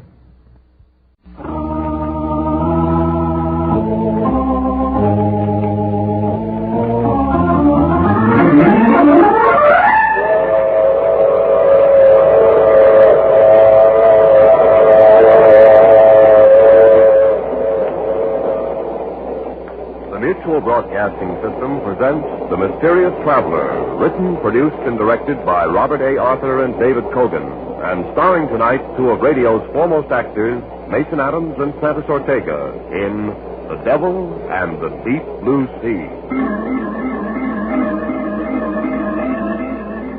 This is The Mysterious Traveler, inviting you to join me on another journey into the realm of the strange and the terrifying. I hope you will enjoy the trip, and it will thrill you a little and chill you a little. So settle back, get a good grip on your nerves, and be comfortable, if you can, as you hear the story I call The Devil and the Deep Blue Sea. Our story begins in that part of the Caribbean Sea known as the Great Bahama Bank, which lies north of Cuba. In the calm, sparkling sea are two ships, a British destroyer and a small schooner. The schooner is a derelict and barely afloat. There's great activity aboard the destroyer as its longboat returns from the schooner. A few moments later, Chief Petty Officer Warren reports to the captain of the destroyer. Yes, Warren? Schooner's American, sir. The Golden Queen out of Key West. We found one man aboard. He was unconscious. He's in sick bay receiving medical attention. Has he regained consciousness yet? No, sir. He's in bad shape. We found him lying in the hold of the schooner. The cabin and rigging were completely gone. Yes, well, evidently the schooner received the full force of that hurricane 10 days ago. Probably the other crew members were swept overboard. Yes, sir. I've a letter which might throw some light on the subject, sir. A letter? Yes, sir. I found it clenched in the unconscious man's hand. Here you are, sir. Let me see. Written in pencil. Pages are dry now, but they seem to have been soaked with seawater. Yes, sir. A bit difficult to read. Let's see, it begins...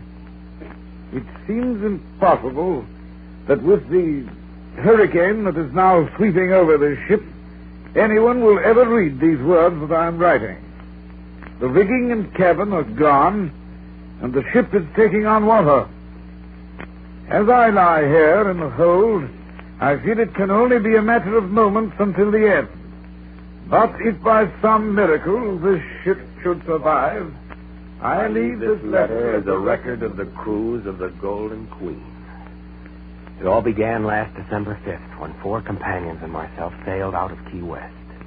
All of us, Chuck Riker, Sam Morris, Pete Ross, Harry Martin, and myself, Bill Storm, had been in the Navy together during the war. We had all pooled our savings and bought the schooner Golden Queen. Our destination, Flamingo Cay, some 450 miles to the southeast of Key West. Our objective, to recover treasure from an English pirate ship reported sunk by a Spanish man-of-war at Flamingo Cay in 1632. As we reeled off mile after mile, the days were hot and bright, the nights a dark blue velvet, with a sky full of stars, and a good breeze filled the high white spread of sails. As we sailed the same waters that countless treasure ships had sailed only a few centuries ago, there was a growing sense of excitement and anticipation aboard the Golden Queen. At dawn on the 6th day of our trip, our lookout sighted Flamingo Cay. Hey, that's it. 3 points to starboard. Bill, that is Flamingo Cay, isn't it? That's it, all right. Steady as she goes. Here she goes. Here, hold one end of the chart down. Sure, Bill. Now, here's Flamingo Cay, and here's Pirates Lagoon. Pirates Lagoon? Yeah. According to the log of the Spanish man-of-war, that's where the English pirate ship headed in, trying to escape the Spanish. The pirate captain sailed across the entrance to the lagoon, and a hidden route wide open. Sank with all hands in less than a minute. And with all its stolen treasure still aboard. 300-year-old log of the Spanish man-of-war is right. The pirate ship is on the bottom of that lagoon directly ahead. That lagoon is sort of big, isn't it? Yeah, it isn't going to be easy. Back steady as she goes. A few minutes later, the Golden Queen drove through the small opening in the jagged ring of reef and slid into the calm, smooth water of the lagoon. The anchor chain clanked as the big hook splashed into the water and found bottom. We had arrived at our destination. That afternoon, we lowered a small boat and began the tedious job of rowing back and forth across the lagoon, peering down into the crystal clear water, looking for some indication of the wrecked pirate craft. Our eyes began to ache from the reflected sunlight as we scanned the bottom of the lagoon hour after hour. As one day of searching followed another, our spirits fell. It was on the 6th day that our luck changed. Hey, stop rowing. Bill, look. But I don't see a thing. Now, keep looking at the bottom where I'm pointing. Oh, it just looks like a large mass of coral covered with marine growth. Yeah, that's all it is. Yeah, but the marine growth. Can't you see the muzzle of a cannon sticking through? Hey, you may be right. It does look like the muzzle of a cannon. Do you think that marine-covered mass to be the... Sure, it's the pirate wreck. Sam, I think you found it. Chuck, drop a boy to mark the spot. Right, Bill. Now let's get back to the Golden Queen and get the diving equipment ready. This may be it. An hour later, I was in the diving suit. Sam gave the helmet the 8th turn that fastened and locked it. The faceplate was slammed shut, and I could feel the air coming through my lines from the pump. I stepped onto the diving platform, and a moment later was descending into the clear, warm water. Fish of all colors darted about me as I was slowly lowered. My weighted boots struck bottom at 130 feet. Following the beam of light over my helmet, I peered into the wall of water around me. Suddenly, my heart began pounding with excitement. For less than 200 feet away was the large marine-covered mass of coral. I began to cautiously make my way toward it, keeping a careful eye out for sharks and morays which abounded in these waters. As I made my way closer, I could clearly see that the marine growth covered an old hulk. The ship lay on its side with a huge gaping hole in the broken hull. Scattered on the floor of the lagoon were ancient barnacle-encrusted cannon, guns, and timbers. Beyond a doubt, it was the wreck of the English pirate ship. I signaled on my line, and Sam sent down the explosives that would have been used to blast the hull. I wasted no time in planting the charges in the hull. It was just as I had finished that I heard his voice. So you've come for Captain Murdoch's treasure, eh? I whirled about clumsily, instinctively. But I was alone. Then I heard it again. They've all come for my treasure. Cutthroats and cut purses, girls and conies. And they've all left their skins. Again, I whirled about, seeking for that voice, but there was nothing at all. I could feel a scream welling up within me. As the voice spoke again, I gave 3 sharp tugs on my line. It was the emergency signal. You'll be back, laddie. But remember, it's Captain Murdoch you've got to deal with. Captain Murdoch.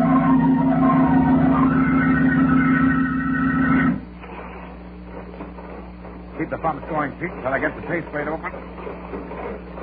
Okay. Hey, Bill, I was wrong. Why'd you give the emergency signal? Jesus, why does it cheat? Bill, what happened? Was it an octopus? An octopus? Yeah, sure, these waters are full of them. You should have taken a saddle and torch down with you. They don't like torches. Yeah. You just take it easy for a while. Bill, did you plant the explosives? Sure. Pete, detonate the explosives. Okay, here goes. They didn't go off. Bill, you're sure you made the connection? I made them, all right. Well, they must have gotten loose. We'll just have to try again.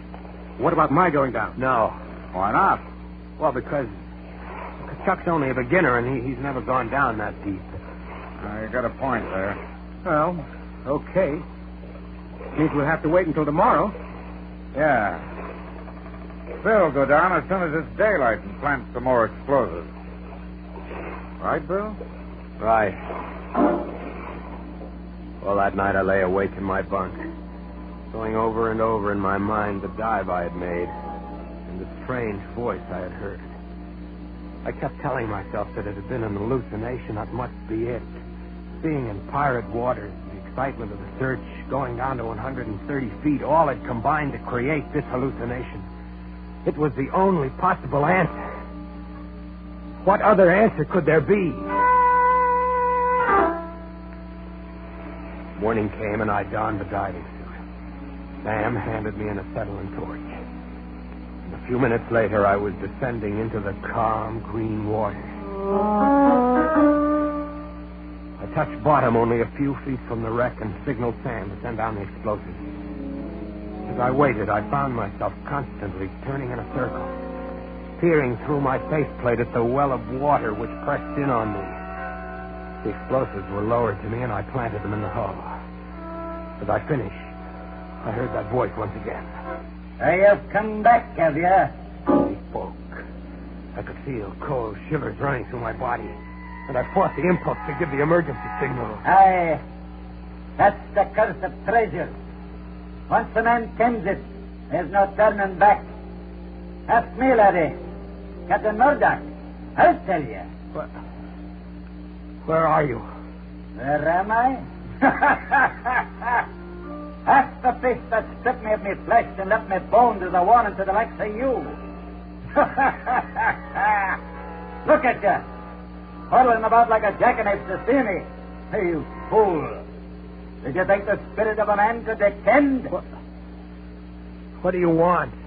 The 3 centuries I've haunted this accursed wreck, waiting for the likes of you. And now you've come. A treasure, laddie, such as you've never seen. Rubies and diamonds, pearls and sapphires, silver and gold. The wealth I saw from a dozen Spanish galleons. I'll share it with you, if you agree to my terms. Terms? Aye, laddie, terms. First, I'll share with you and only you. For the others, a dagger or the plank. A dagger? Or the plank? Aye. Many's the crew that felt my steel when there's been treasure to share. You mean Murder, Sam, Chuck, and the others? Aye. Your boys. What you're saying, it's all an hallucination. It must be. I'm just hearing things. I cannot word. What manner of weeping is this? What the steel do the men have done? Stop talking. Stop talking. Do you hear? I won't do it. I won't. You do it, laddie. Or you'll ne'er take my treasure. Who's to stop me? A voice? A sheer hallucination? Captain Murdoch, laddie. Captain Murdoch. You're just a voice. You can't stop me. But don't. You're choking me. Stop. Can't feel me, laddie. But you can feel my wrath, can you not? Let go. You'll find me a reasonable captain if you follow my orders. But if you don't, laddie, you'll ne'er see the sun again. Now these are my sons. Pay heed to my words.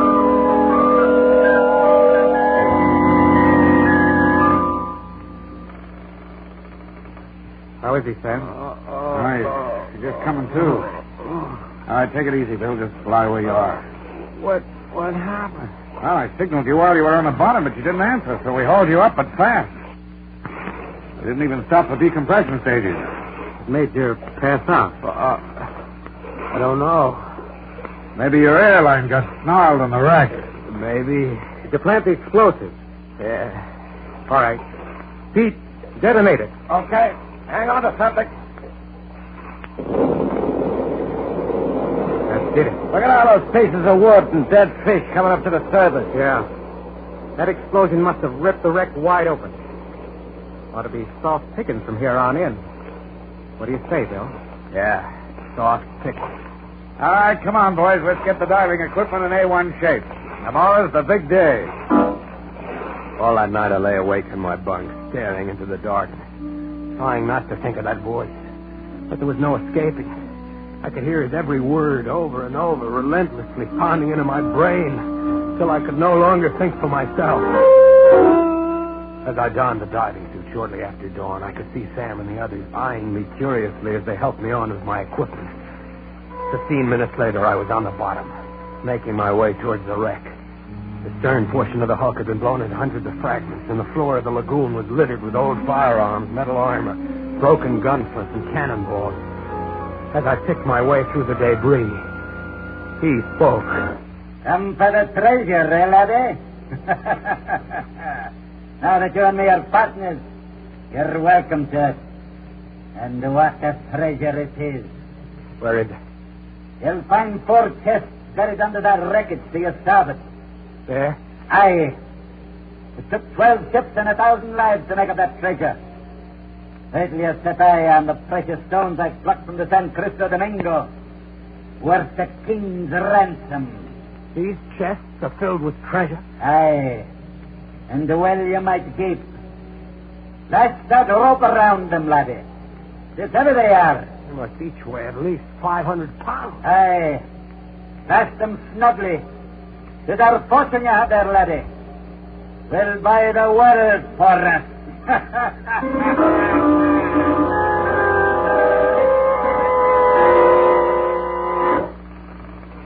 All right, hold still, will you, Bill? I'm trying to get your helmet off. There. Look at it, boy. 4 chests, Bill. Filled to the brim with jewels and gold. Just look at it. Sam, what do you think it's worth? $5 million, maybe 10, even 20. Who knows? Look at this diamond, why, it's the size of an egg. There's no telling what it's worth. Some of the other diamonds are almost as big. Boy, we really hit the jackpot. Why, Bill, what's wrong? You haven't said a thing. I guess I'm tired. Help me out of this suit. Why, sure. Give me a hand, boys. This is the guy who did it for us. He sure did. I don't mind helping you, but this is hardly the kind of work for millionaires. Now you're talking, Pete. And, boy, just as soon as we get Bill out of this diving suit, we'll weigh anchor for Key West. Well, I gotta... What do you mean, no? Let's stick around so that I can make another dive tomorrow. I may have overlooked a couple of chests. Well, that's hardly likely. No, you've done enough diving, Bill. I don't mind telling you that you've had us all worried these past couple of days. Yeah. You've been acting kind of strange. That's wrong with him that $1 million won't cure. Sun's already setting. We'll leave tomorrow. Okay. I guess another night here can't make much difference. We'll weigh anchor at dawn. Now let's get these 4 chests below. That night I lay in my bunk, waiting, watching. First Sam, then Pete, then Harry fell asleep. I slipped quietly out of my bunk, crossed the cabin, and stepped out on deck. A full moon shone down on the Golden Queen, and I could see Chuck, who was on watch, standing near the wheel, smoking. As I approached, he turned and saw me. Hello, Bill. Couldn't sleep, huh? No. What about the others? They're sleeping. Don't see how they can do it. I'm so excited I couldn't. All I can think of is the treasure and what I'm going to do with my share. Yeah. Hey, what's the matter with you? Don't sound very enthused. I guess I'm just tired. Those dives you made must have taken a lot out of you. Yeah. It did. Is that a ship out there? Where? There, 3 points to start. I'm looking, but I don't see any. I caught him and he dropped, then I carefully eased his body over the rail and let go. He hit the water with only a small splash and was gone. When dawn came, the others had followed. I was alone on the Golden Queen. Alone? No, that isn't quite correct. He was aboard. I couldn't see him, but he was with me all right. With his assistance, I weighed anchor. A half hour later, using the auxiliary engine, the Golden Queen slipped through the opening in the lagoon and out to sea. For a day and a night, I stood at the wheel, and when I was exhausted, he took over. It was on the 4th day that the hurricane caught me. Within the first hour, it swept the rigging and cabin overboard and left me helpless. Mountainous waves, one after another, are breaking over the Golden Queen. And only a miracle can save me. If I go down, well, surely I must, At least he'll go with me. I realize now, too late, that... The letter ends at this point. What do you make of it, sir? Make of it? Well, it's obviously the letter of an insane mind.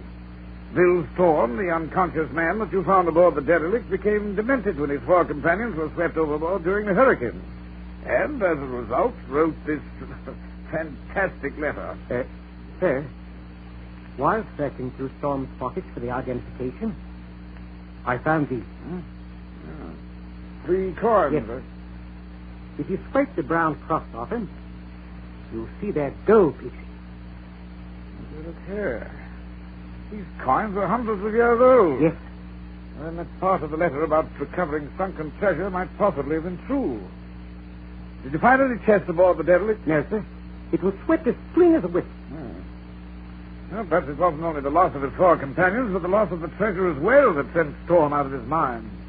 Yes. Sir, do you think there might have been anything to do with this Captain Murdoch he mentions in the letter? Certainly not. Don't be ridiculous. I'm amazed at you, Warren. Next, you'll be telling me that you believe in ghosts. Oh, sorry, sir. Come along to the sick bay. We'll see if Storm has regained consciousness yet.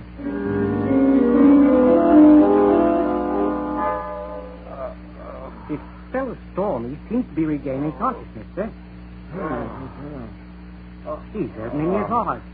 Can't make out where he is. All right, now, Storm, just lie quietly. Don't try to speak. You're quite safe now. You're aboard a British destroyer. The doctor says you're going to be all right. He's trying to say something, sir. No, don't try to speak, Storm. Just lie quietly and take it right. What was that? He was asking me, sir, about the treasure. Oh, yes, the treasure. Well, I'll get to that, Storm, in just a moment. But the main thing to remember is that it's a miracle that you survived. You know, I read that fantastic letter you wrote, and I can only attribute it to the shock and grief of losing your shipmates in the hurricane. Never read such utter claptrap. Pirate ghosts, indeed. As for the treasure, I'm sorry to say that the hurricane swept your schooner clean. All that Chief Warren found were these 3 gold coins. The rest, I'm afraid, is gone. Gone? Yes, my good man, swept overboard. Swept overboard? Why, you sniveling, perfumed, white-bellied girl. You think the likes of you can keep my treasure from me? Ask the others that tried it. Black Irish, Billy Bones, the Frenchman, Captain Bull. They felt my steel and left their bones to bleach in the sun. Bring me my chest, or I'll rip your tongue out and hang it to the highest yardarm. It sure as my name is Captain Murdoch. My good man, excuse me. You're out of your mind. Warren, help! You, Captain Murdoch's treasure, would you? Let's see out of the world, laddie boy. If I do the other, you'll never keep Murdoch's treasure. No, you struggling laddie. You're done for.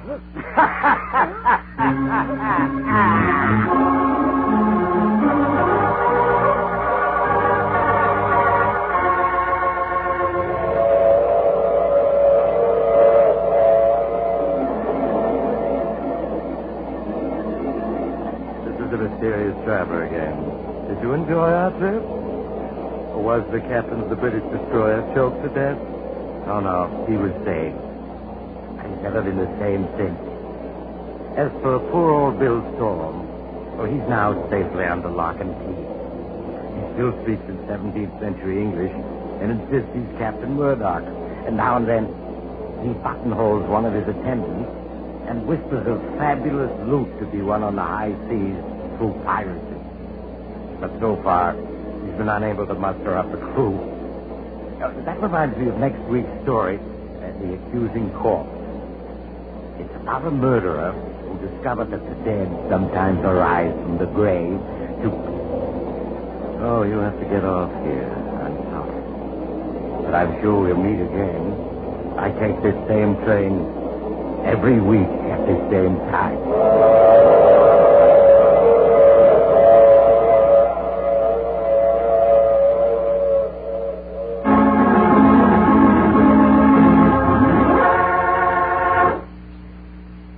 You have just heard The Mysterious Traveler, a series of dramas of the strange and terrifying. The role of the Mysterious Traveler is played by Maurice Tarplin. Frank McCarthy speaking. This program came from New York.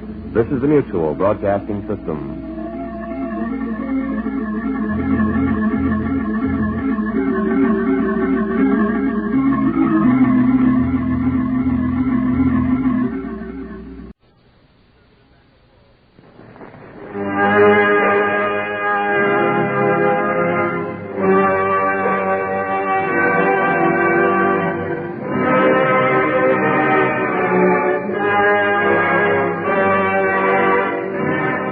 Ladies and gentlemen, we now present George Edwards in Dr. Jekyll and Mr. Hyde.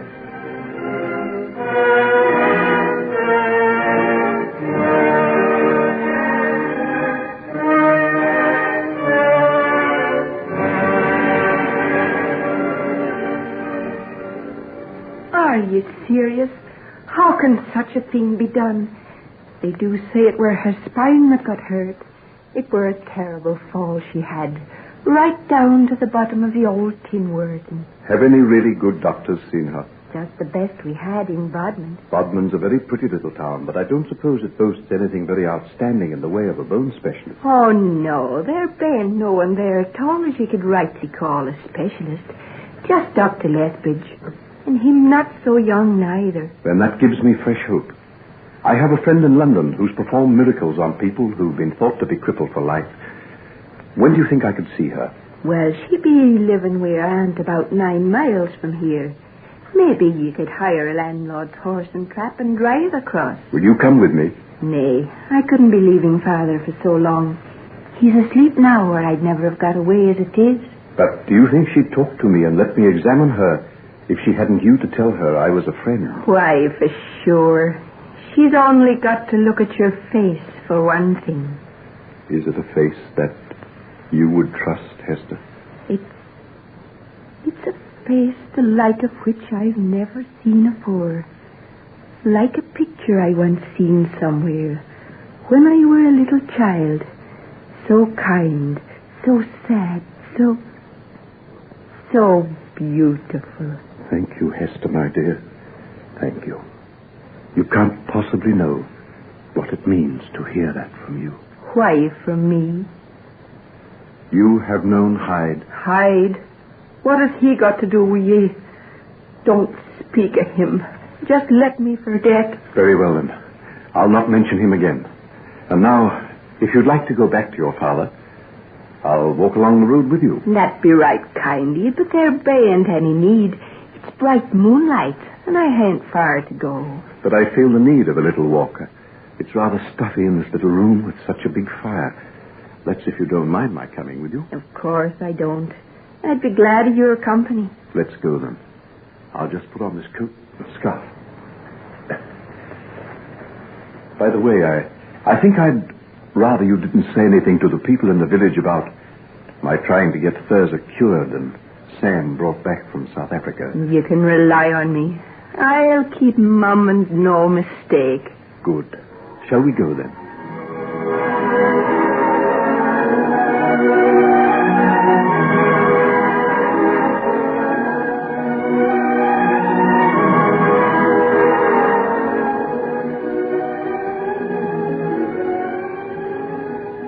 Thurza, I want you to trust me.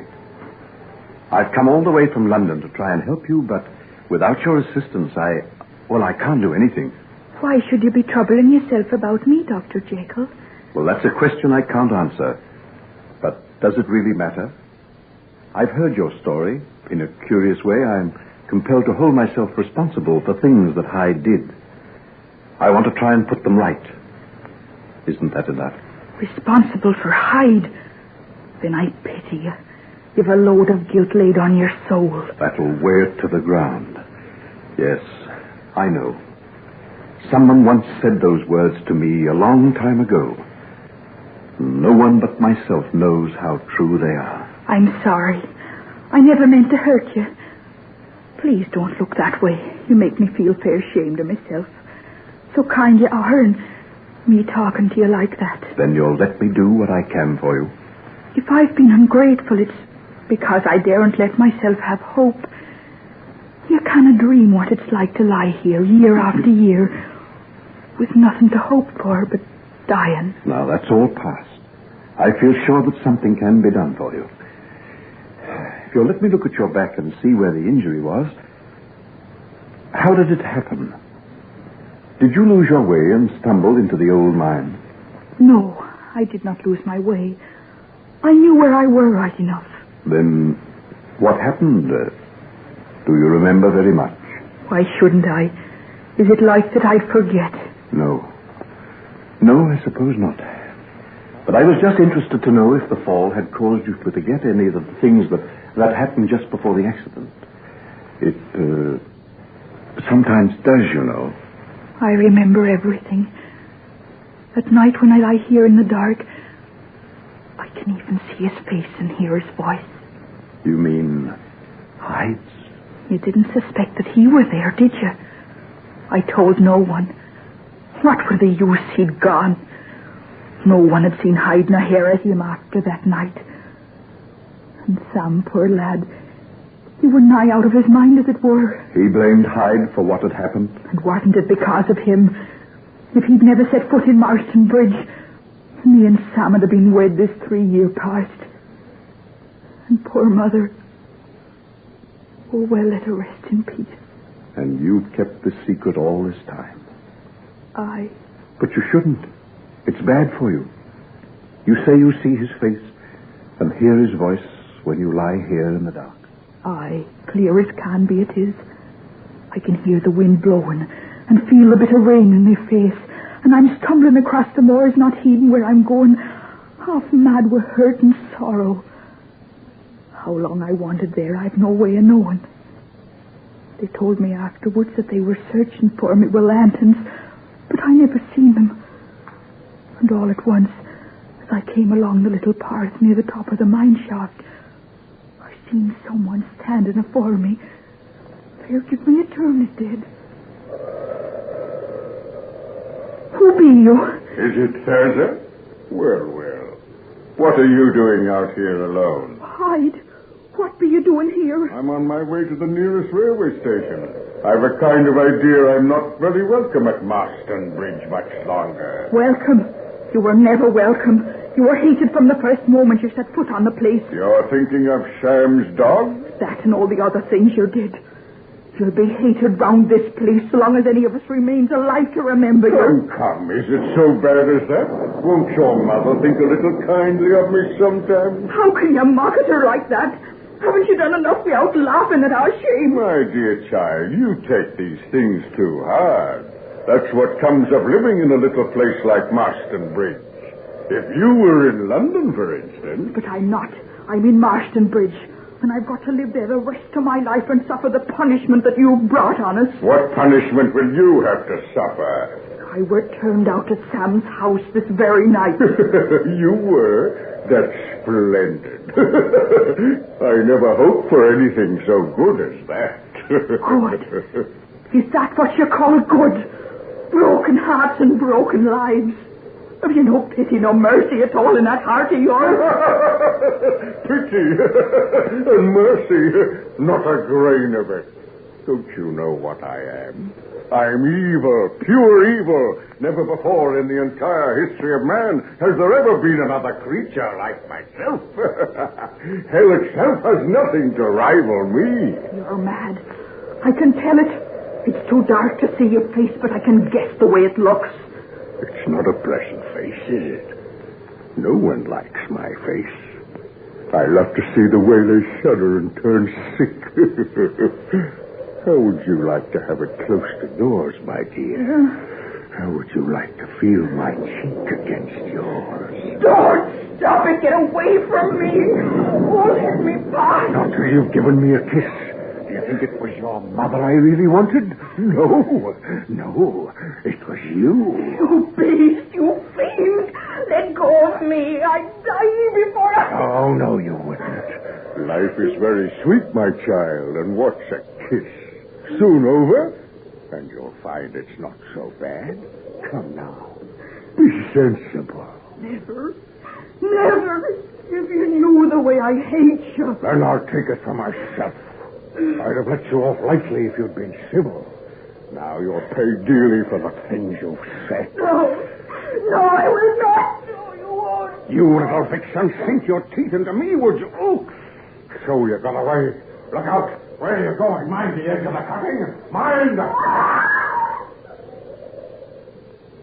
Gone. She's gone. Little fool. Sam Trelawney's dog. That brute hates me. I'd better go, or he'll be on my tracks. Let's see. What way? There's a glimpse of the moon. I'll have to keep it on my right, and then I'll strike the road. Where's my stick and bag? There they are. That's good. That's very good. The ground is stony here. No one will see my footsteps. They'll never know that anyone was here besides the girl. That's good. That's good.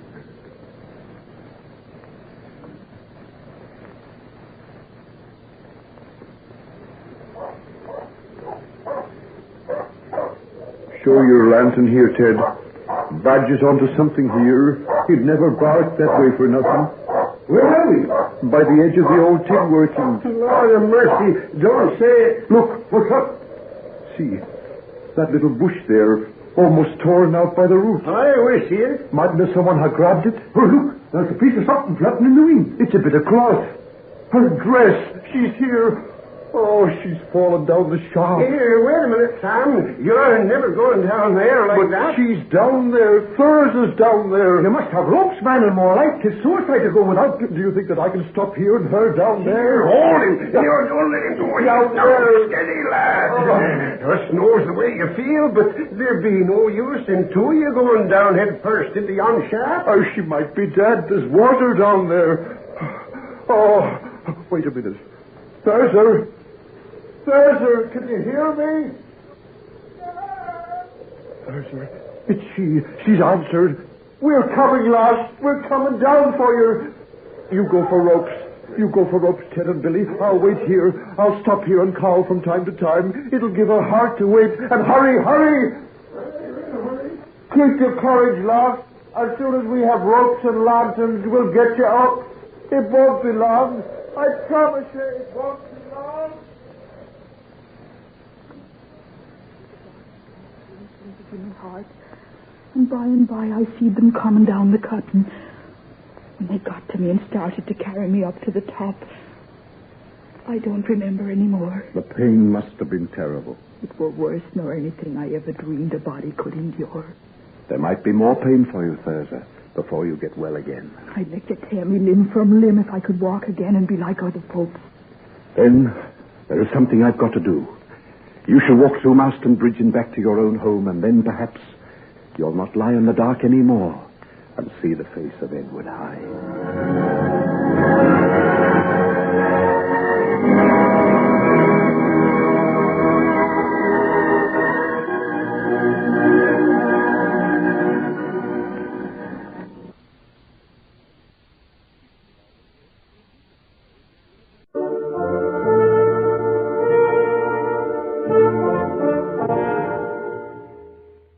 Unsolved Mysteries. Out of deference to persons who may still be living, character names in some of these true unsolved mysteries have been changed. Dr. Jekyll and Mr. Hyde, a remarkable and somewhat ghastly piece of fiction written by the famous Robert Louis Stevenson. Fantastic but utterly impossible, you say. Fantastic, yes. Ghastly, yes. But impossible? No. For a Jekyll and Hyde complex was the answer to the crimes which horrified and terrified London in the late 80s. The famous Jack the Ripper murders.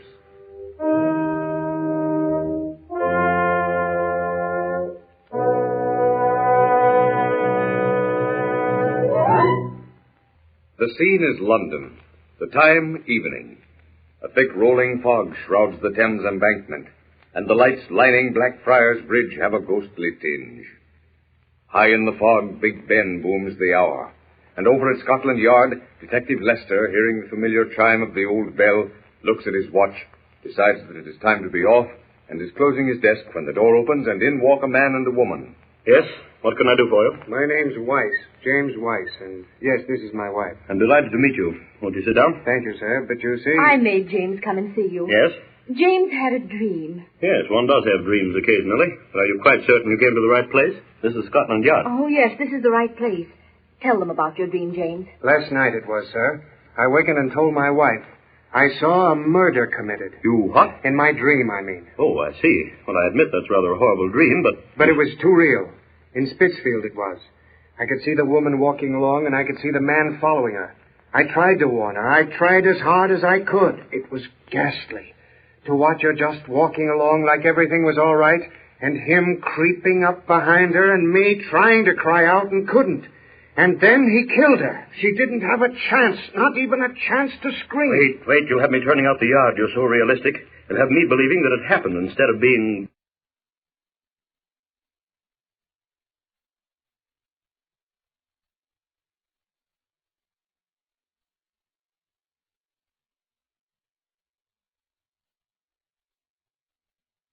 just a dream. But that's just it. When James dreams things like that, they have happened. But this time James must be wrong. Because, you see, we haven't found any murdered women in London, let alone Spitzfield. I told you they wouldn't listen, Margaret. Let's get going. I don't wish to appear unappreciative, but you realize, don't you, that I can't do anything? After all, what would my superiors say if I arrested someone because of a dream? Yes, I understand. Sorry to have taken up your time. Good night, madam. Good night. Next morning, Detective Inspector Lester walks into his office at Scotland Yard. He hangs up his hat and coat, seats himself at his desk, lifts up the morning report, and starts to read. Suddenly he stops. His eyes start from his head. He reads again, then turns stuttering to his secretary. What the deuce? What is this, a joke? A joke, sir? What, report of a woman found murdered in Spitzfield. There's nothing to joke about there, sir. She was a horrible sight. Ripped to pieces, sir. Never even had a chance to cry out. But it's impossible. Impossible, sir? What's impossible about it, sir? The body's in the morgue if you want to go and look at it. Although I don't advise it, sir. It's a messy one, and I've seen lots of them. Who investigated?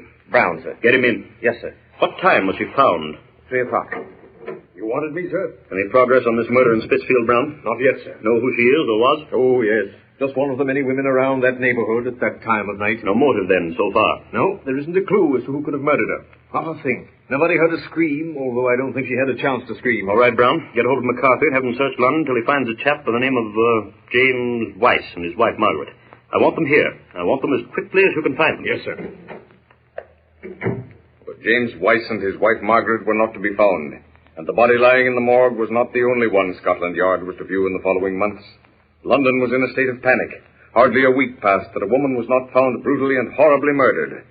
The newspapers called the unknown fiend Jack the Ripper, and women were advised not to walk alone after dark in the Whitechapel district, where the majority of the crimes were committed.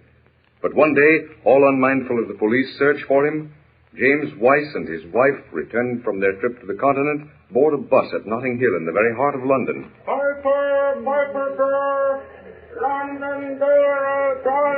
Fares, please. Step forward in the bus, please. Fares, please. Tuppence to Marble Arch, sir. Yes, sir. Why, what's the matter, James? You look ill. I've got that feeling I had that night I had the dream. What do you mean? The man I saw kill the woman. He's on the bus. Oh. I know it. I feel it. Look around. Get a grip on yourself. In the opposite corner. That's the man. Marble Arch. All out to Marble Arch. He's getting off. Quick, James. Quick, follow him. But the stranger got into a cab and was driven off.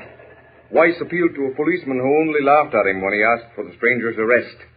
That night, another Jack the Ripper murder. And in the morning's papers, Weiss reads that the police are looking for him. Before London is astir, Weiss is at Scotland Yard, and the inspector and 2 sergeants take the clairvoyant to the scene of the latest killing. Now, Mr. Weiss, this is where the murder was committed. Do you... Look at him. Quiet.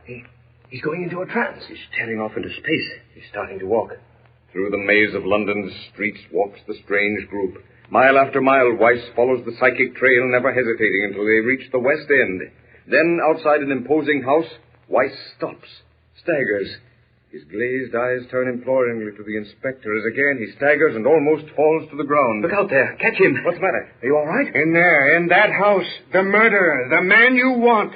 Jack the Ripper. All right, boys. We'll take a chance. Be ready for fireworks. Maybe we're on a wild goose chase. Does seem kind of... Someone's coming. Yes, gentlemen. We're police officers. We wish to search this house. Come in.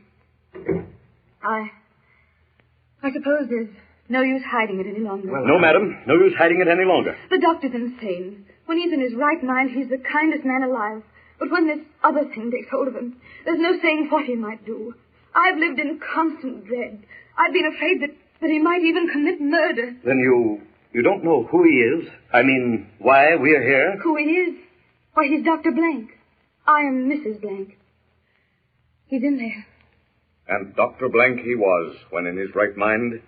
But when his dual personality took hold of him, he became Jack the Ripper, a monstrous fiend who killed for the love of killing. A group of eminent British doctors examined him, and when it was definitely decided that he was insane, he was committed to an asylum, and all were sworn to secrecy. His death was announced to account for his disappearance. And surely that mock funeral attended by the prominent people of London was one of the strangest rites that old city ever witnessed. A strange, fantastic rite, and a fitting close to the unsolved mystery of Jack the Ripper. In just a moment, you will hear a solution to the clairvoyant's extraordinary trance.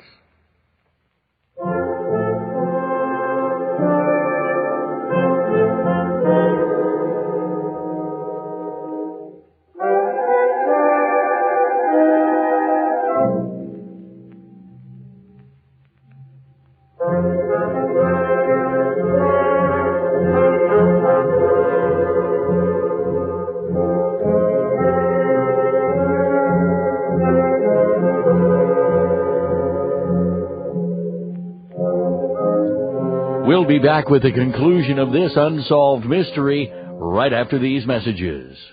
Welcome back to Unsolved Mysteries on When Radio Was.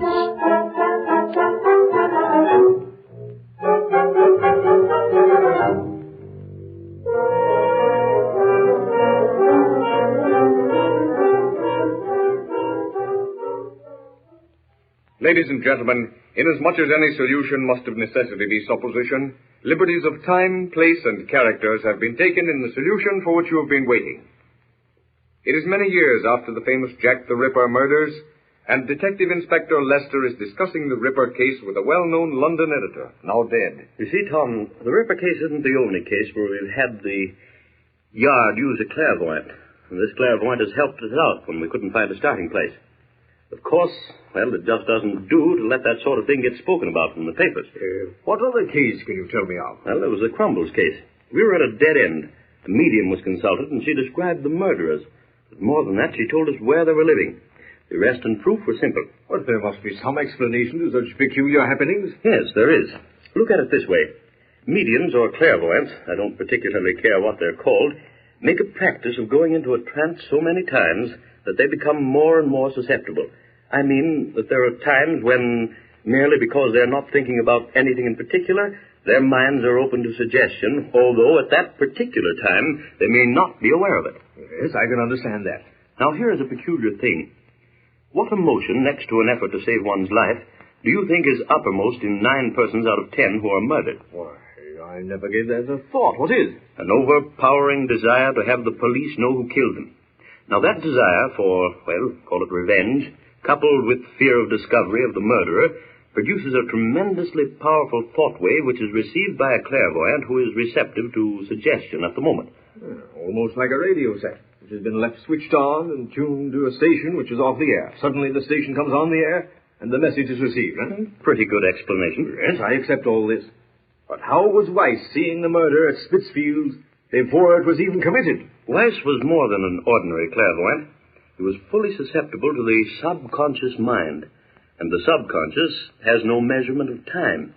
Past, present, or future is all one to the subconscious, and therefore, to the subconscious it made no difference whether the murder was committed, was being committed, or was to be committed. In other words, the trances that mediums have that are apparently meaningless would not be meaningless if they could be linked up with the proper time, the right place, and people affected. Exactly. In the Jack the Ripper case, the Crumbles case, and 100 others that I know of, the ordinary law of coincidence permits a certain number of occurrences in which all the elements are present.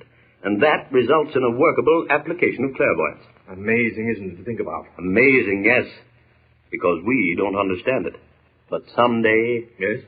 Someday, when the police of the world wake up to the value of this study, catching criminals will be a simple matter. But when that day comes, criminals will be few and far between. Why? Because criminals, too, will be able to see and to know what awaits them. If not in this world, then in the next.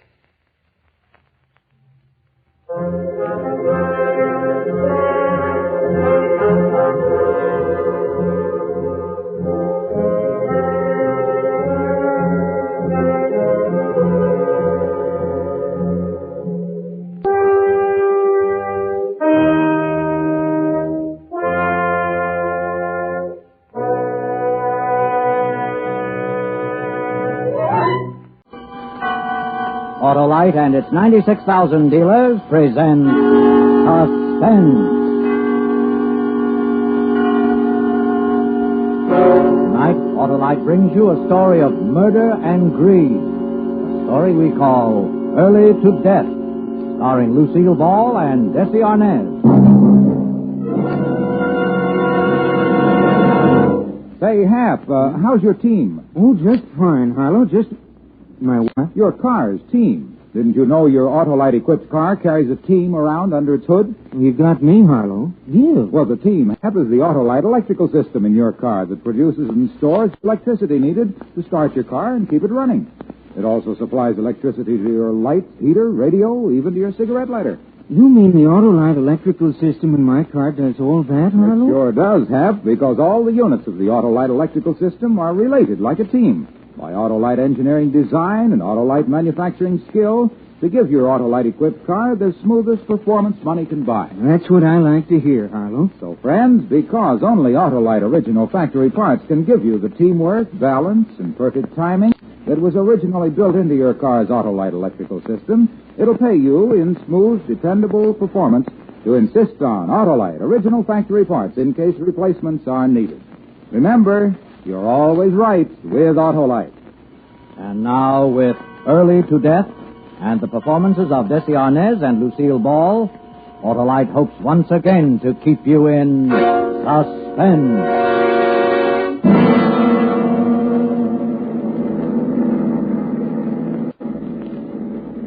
What'll happen to Duke? We'll get down with the plane. That's the same as murder. For $300,000, I think it's worth it. Matt, Evie, want out? No, I'll get the money. You call in then. Right, baby. N71533, calling Veracruz Radio, over. N71533, this is Veracruz Radio. Go ahead. Veracruz, we're over the mountains. My oil line is clogged. We're in trouble. Do not try to glide it through. Bail out. Okay? Over. Hello? N71533, answer me. Evie. I got it, Ben. A full payroll, $300,000. All right, turn around. I'll buckle a case into your parachute harness. We wouldn't want this to burn up, would we? You call in the Veracruz? Yeah, they got the idea. Yeah. Come on, baby. Aren't scared to make the jump, are you? Scared? After all the planning we've done, let's get out of this thing. We jumped together. I closed my eyes and counted just the way Ben had told me. And then I pulled the whipcord.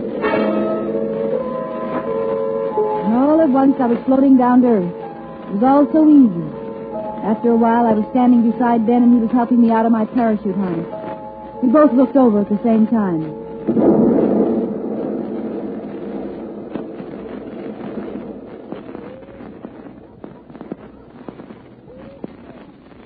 So long, Duke. Ben, do you think we should have strapped a chute on him in case there's... I left the fuel lines wide open. When they find that plane, there won't be anything there. Come on, Edie. We got things to do.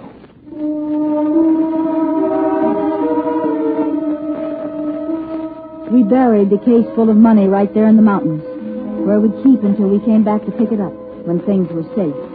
That's the way we'd planned it. 3 days later, we staggered into a town called Acayuca. We made like the 2 survivors of a plane crash. They took us to the hospital in Veracruz, and we were treated for exposure.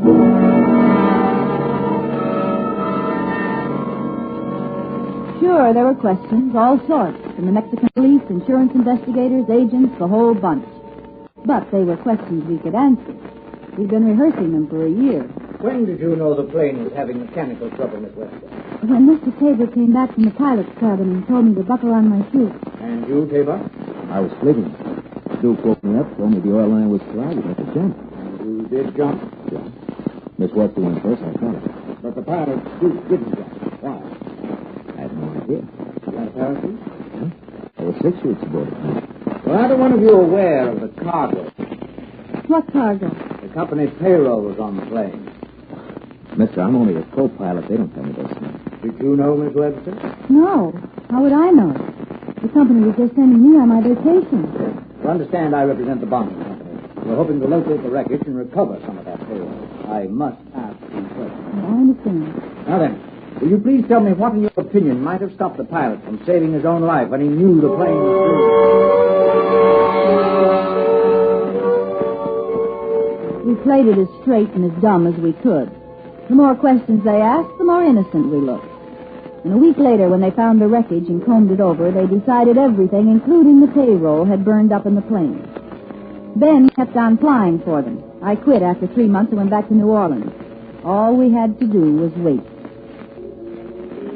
The first time the guy showed up, the guy in the dirty Panama suit with the 3-day beard, the smile, and all the teeth, he didn't worry me one bit. You don't remember me, senorita? Go away. I'm waiting for a friend. You do not understand. I am your friend.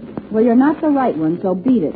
But we need you and I, in a way. Yeah, well, nice to see you again. Goodbye. At the time, you impressed Rico very much. I am Rico. Oh, the Senor Tabor. Hello, Evie. Who's this? I don't know, Ben. Allow me. My card. It's very true, and I print it myself. Rico Sebastian, Senor Tabor. What does he want, Evie? Search me. I'm just explaining my admiration for the senorita. And now for you too, senor. In a way, we have also met before. You don't remember everything? 30-day tourist? Let us say, incognito. What makes you think you know us, Buster? I said I have seen both of you before. It was in the mountains, north of Acayuca, where I often hunt with high-power rifles. I saw you parachute out and land safely with a box. I witnessed the plane crash, and later saw you both start through the woods without the box. I would need help to dig in every ravine, official help, unless, of course, you would help me. And then I would know exactly where to dig. I would hate to talk to the officials because I know they would listen. What do you want? A small pittance, amigos. Only 1 little quarter of a big $300,000. Well, you have my card. We'll talk later when you feel better, eh? Hasta luego. Ben, what do you think? I don't know.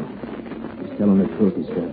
And we've got a third partner. Oh, Ben, I wish we hadn't waited. I wish we'd just taken the money and got on that boat over there. All right, take it easy. This guy ain't gonna let that pass. Give me that key. What are you going to do? I'm gonna go see him. Find out just how tough he is. Ben. It's the only way. Be careful, Ben. I'm scared. Will you stop worrying? I'm handling him just like a baby. We had another drink and Ben left for Rico. I went back to my apartment and waited for his phone call. After 2 hours, I couldn't stand it any longer and took a cab over there myself. It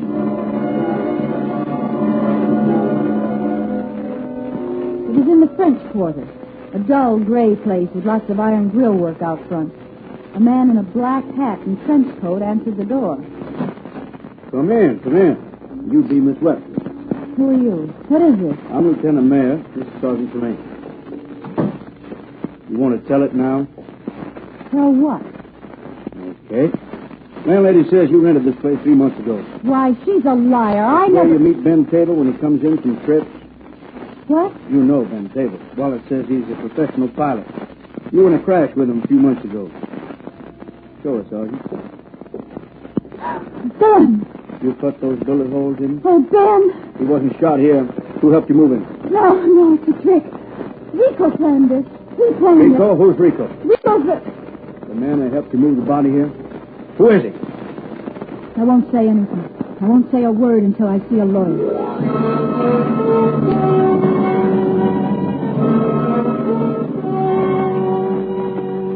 And I didn't say a word.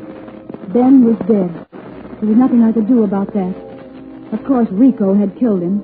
Had been planning to kill him all the time. I was sitting in my cell the next day when I had a visitor. Hey, good morning, senorita. You. See? We're in trouble. Rick was here to help. You did not think I would leave town when my friend is in trouble. You killed Ben last night. I only meant to kill him slightly. Sarge! Quiet, please. You have not started. I'm going to turn you in so fast. Quiet now. Think. Ben Cable is dead. It is unfortunate, but I had to kill him. And your position is very perilous. The police are highly suspicious of you. They are talking of a falling out among thieves, recalling the plane incident and the payroll, which might not have burned. And you helped things along by renting a place under my name and taking Ben there after you killed him. It was just a small trick. Now I have a victim, an alibi for you.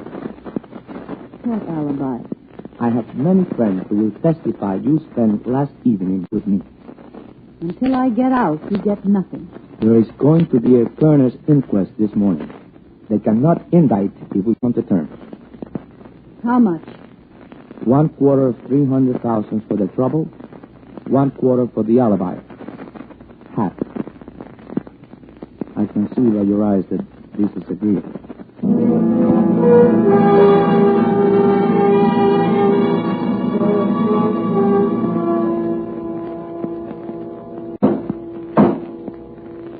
It is the opinion of this court that Benjamin James Tabor met death as a result of bullet wounds inflicted by a person or persons unknown. This coroner's jury is convinced that the material suspect, one Evie Webster, shall be released on the suspicion of murder charges previously made. Testimony of the witness is conviction enough for this court.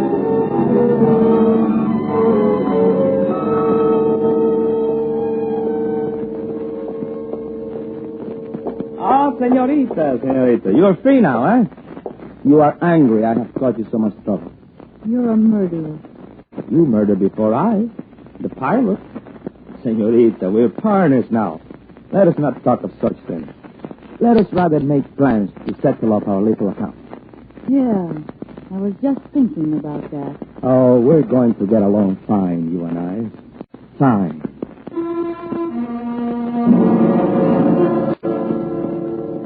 Rico played his cards pretty well, but there were some things he hadn't planned on. I'd killed, then he'd killed. The way I looked at it, it was my turn again.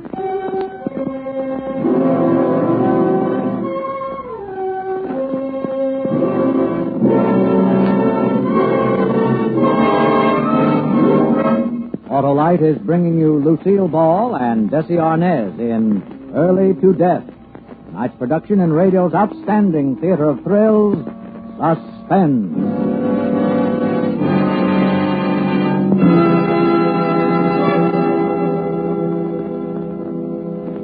Say, Hap, how important is the electricity to the running of your car? Well, let's see. When I step on the starter, I use electricity. Put in my radio, and I use my lights, electric windshield wipers, and heater. When I light a cigarette, well, I guess electricity is as important as gasoline. Right you are, Hap, and all the electricity used is produced and stored right under the hood of your car.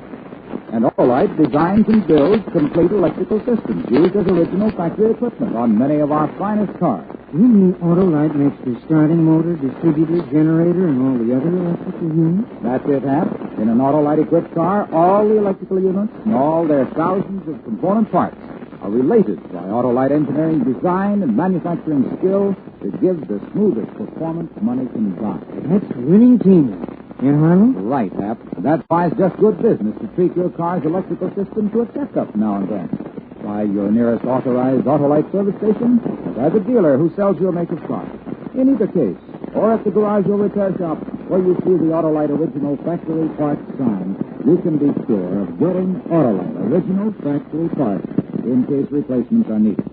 So remember, you're always right with Autolite.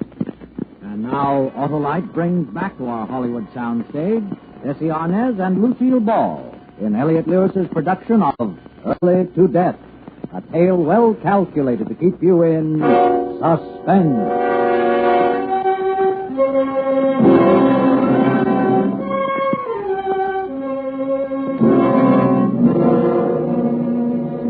Rico made me give him all my money. He bought himself some shoes, shaving equipment, tobacco, a couple of sets of dungarees, and some shirts. I thought that maybe when he got cleaned up, he wouldn't look half bad. But all it did was make the meanness in him a lot easier to see. You keep staring at me. Why? Because I'm going to keep my eye on you night and day, Buster. I don't know how you ever got the feeling that I couldn't be trusted. Didn't I get you out of jail? Yeah, but something tells me I've been a lot safer left in. Well, when you have that money in your hand, you will feel much better. You and your friend Ben bought a boat. How did you know we had a boat? Because I have seen it. You have kept it in the harbor of Biloxi, Mississippi.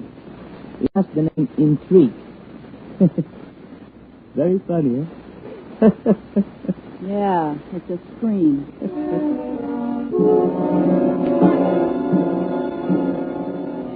We took the train down to Biloxi, and in 2 days he had the Intrigue ready to move. The boat was a 40-foot auxiliary sloop, and I knew nothing about it. But as usual, Rico knew everything. We pulled out for Veracruz.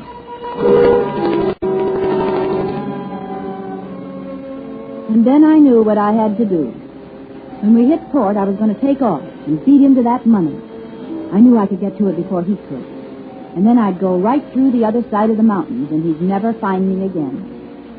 It was night when we pulled into Veracruz. We tied up, and he decided we'd bunk in until morning. I waited until I thought he was asleep. Then I walked quietly over to him and hit him with a piece of 2x4. He never moved. 4 hours later, I hired a car and drove to Acayuca. It was early morning when I got to the only hotel, a small, beat-up plaster building. When I asked for a room, I got a shock. Si, Senorita Webster. We have been expecting you. A room is ready. Expecting me? You were expecting me? Si, Senorita. Come this way, please. He moved down the corridor, and I followed. We reached the door. He swung it open, bowed, and walked away.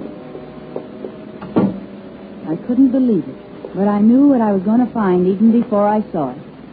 Do you like the room? Rico, You do not know what to say, huh? No. Well, I do. Rico! The next time you try something like that, I take care of you quick. You might have killed me. It could all have been so easy. But you had to make it hard. You're going to take all the money. That's what you want. You're a bad judge of character. You think I am the kind of man who might kill you once you show me exactly where the payroll is buried. Did you ever think I might kill you for not showing me?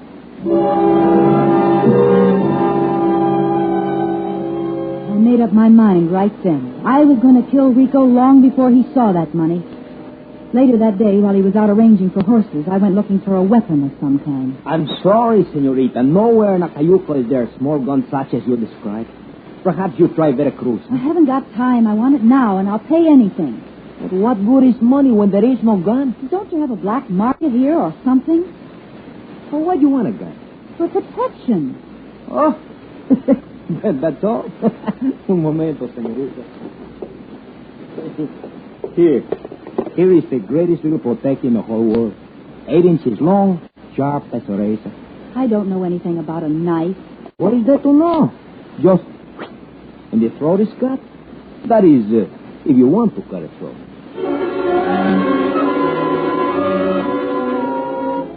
I strapped the knife to my leg under my Levi's and went to the hotel to wait for Rico. He came back late in the afternoon with horses and supplies. A group of peons watched us go. And I knew they thought we were both crazy heading into those hot brown hills. We went about 12 miles the first day and made camp. I was so nervous I couldn't eat or sleep. I was afraid to take my eyes off Rico. We made a fire and put our bedrolls on opposite sides, and I lay there half the night watching the flames slowly die out. Rico's eyes were shut. He was breathing regularly. I took the knife out and walked over to him. His head was back and his throat was completely uncovered. I started the knife downward. That is far enough with the knife. Let go of me. Isn't one murder enough? Drop it. All right, you'll break my wrist. Why do you keep doing these things all the time? I have told you what a nice guy I am, and you do not believe me. I have to sleep with one eye open. You... No tears.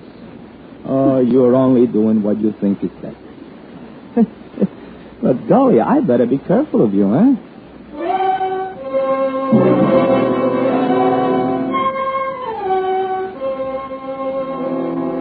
He was laughing at me, and there was nothing I could do. For the next 3 days and nights, I didn't sleep a minute. We rode deeper and deeper into the hills. I never felt so alone and helpless in my life. I didn't speak to him, and he didn't speak to me. We just kept on, hour after hour. Finally, we began to get near the ridge where Ben and I had buried the payroll. I was trembling with excitement. But Rico was too calm. Whoa there. Where are you going? Huh? Wherever you go, senorita. Show me the place you were standing when Ben and I parachuted out of the plane. Why, it was over there, on the ridge. What ridge? That one. There. You didn't see us that day. You've never been in this country before. Oh, no. Why do you say this? Because that's where we bet. Where on the ridge, senorita? Lead me to it. Pronto.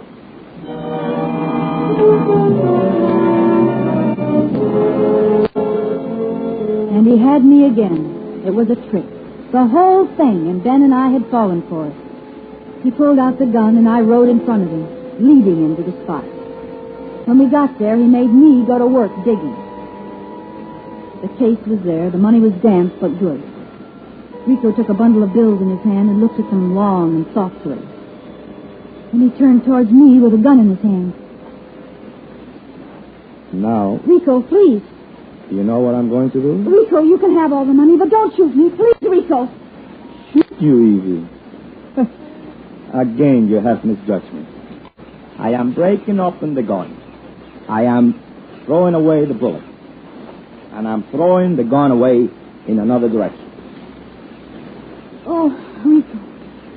Rico, I should have believed you. I said all I wanted was half, and that's all I'm going to take. Now, don't worry. I'm not going to kill you.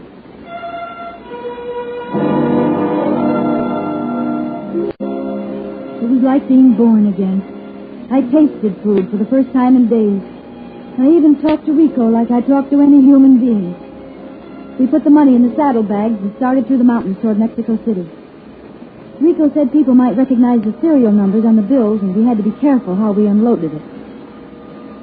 We sold the horses in the first village and took a plane into Mexico City. I stayed at the hotel while Rico went out to do the bargaining. He said it would take 2 or 3 days. We bought some new clothes, and the first night we went dinner dancing. And I suddenly got an idea. You're looking at me in a different way, Evie. That's true, Rico. I know you now. But you're really like. And the more I know you, the better I like you. Ben Tabor likes you, too. But poor Ben is dead. Why the laugh? I'm not for you, Evie. How do you know? You haven't really seen my best side yet. I am just a wharf rat. Soldier of fortune. So who am I? Do you think I came out of a girls' school yesterday? No, but we're from different worlds. Rico, see if this brings the worlds any closer. Well.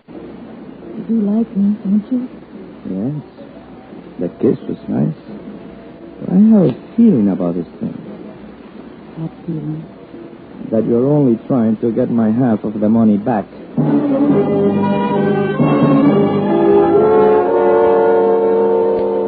Buying a gun was a lot easier in Mexico City than in Acayuca. They had them all sizes and shapes, depending on the kind of a victim you had in mind. I paid the top price. We kept the money in the hotel room. And the second day, Rico, while he was out making deals, I made my plan. I was going to kill him when he came back and slip out of the hotel at night. I'd be in Europe before anybody found out who I really was. I sat waiting for him. I see you have been waiting, Evie. Yes, I thought we might talk. I have something to tell you. Something that will affect your whole life. I'll bet you have. Well, the deal's off. See? Evie. All the weeks and hours that you kept me on the end of a gun. Now it's your turn. Evie. Evie. How does it feel, Rico? Think of me spending all that money. Evie, get me a doctor. Get your own doctor. Evie, you're a very stupid woman. I was almost a very stupid woman because I was going to kill you. Now I'm just going to leave you here with a bullet in your shoulder. And after I'm gone, you won't say a word because you're in no position to. I know all about you. You won't even get out of this hotel. You see, even now you're being watched. What are you talking about? You don't know all about me, Evie. I am a Mexican police officer.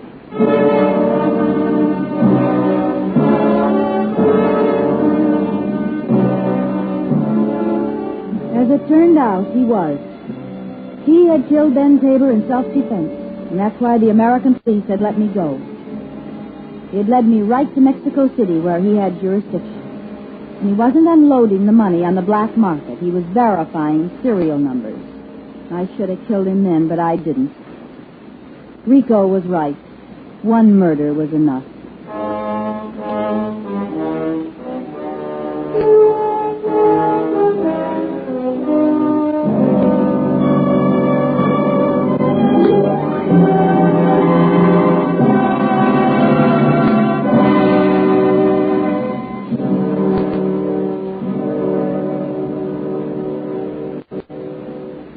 Suspense, presented by Autolite. Tonight stars Lucille Ball and Bessie Arnaz. Friends, this is Harlow Wilcox again to remind you that Autolite, world's largest independent manufacturer of automotive electrical equipment, makes over 400 fine products in 28 plants from coast to coast. These include generators, starting motors, distributors, ignition coils, and all the other units that make up the complete Autolite electrical system, used as original factory equipment on many leading makes of our finest cars, trucks, and tractors. Autolite makes a complete line of batteries for automotive use and a complete line of ignition-engineered Autolite spark plugs, all backed by the constant Autolite research and precision built to the exacting standards of Autolite engineers. So remember, you're always right with Autolite.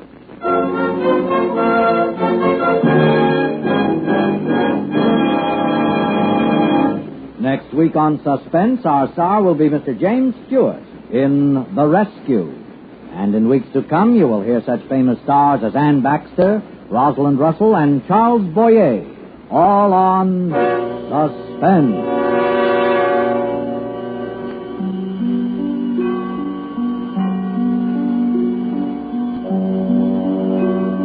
Suspense is produced and directed by Elliott Lewis, with music composed by Lucien Morawek and conducted by Lud Gluskin. Early to Death was written for Suspense by E. Jack Newman and John Michael Hayes. Tonight's cast included Jack Crucian, Anthony Barrett, Tom Holland, and Joseph Kearns.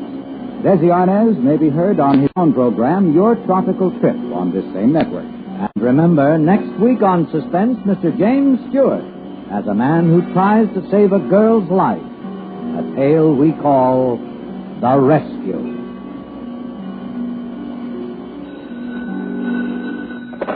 You can buy Autolite electrical parts, Autolite resistor type or standard type spark plugs, Autolite stay-full batteries at your neighborhood Autolite dealers. Switch to Autolite. Good night. Preparedness is the best protection. Your Federal Civil Defense Administration urges you to obtain the official air raid instructions and learn them thoroughly. Remember, air raid safety, like traffic safety, depends on knowing and following the rules. This is CBS, the Columbia Broadcasting System.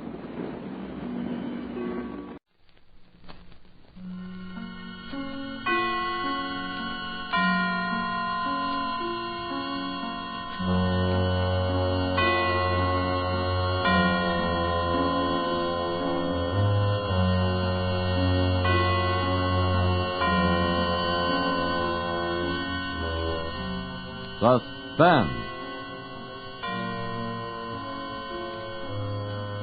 The Armed Forces Radio Service brings you another tale starring Mr. James Stewart in The Rescue. A story well calculated to keep you in suspense.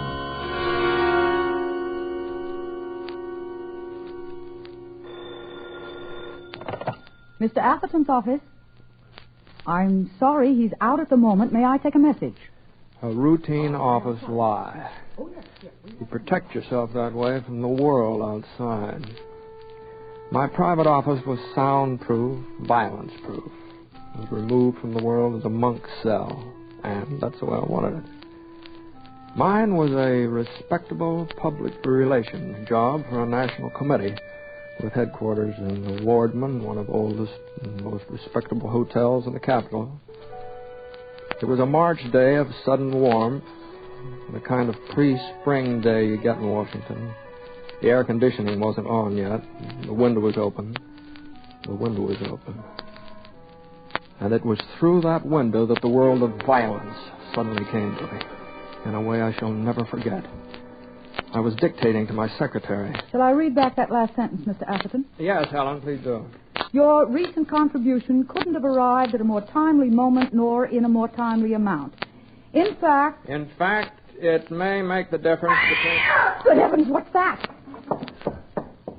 Well, what is it, Helen? Girl, she's on the ledge outside the window. What? They're trying to get her back into her room. Don't grab at her, she'll jump.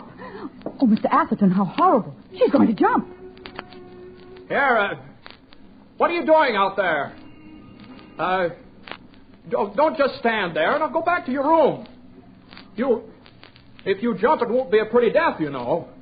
You'll go right through that glass marquee down there. Oh, Mr. Atherton, I feel sick.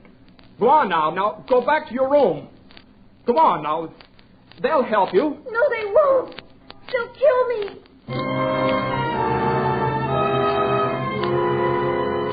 It was the first thing she said. And as she said it, she looked straight at me with large, desperate eyes. She was a beautiful girl. I noticed that. And it seemed to make what she was about to do all the more terrible. The other windows of the hotel were open. People leaned out of them, watching. Just behind her, in the room catty-corner to mine, was a nurse and a husky-looking man in a white intern's jacket. They were tense, silent. They're trying to take me away from here. And then they'll kill me. No, now get hold of yourself. Now, it's just a nurse and an intern. There's another man in there. He says he's Dr. Brune, but he isn't. There he is, see? That isn't Dr. Brune. I'm Dr. Brune, and this girl is my patient. We're trying to get her to a hospital, and you can all help us prevent a fatal accident by leaving your windows and removing her audience. He's not Dr. Brune. Dr. Brune says I'm not sick. Oh, please.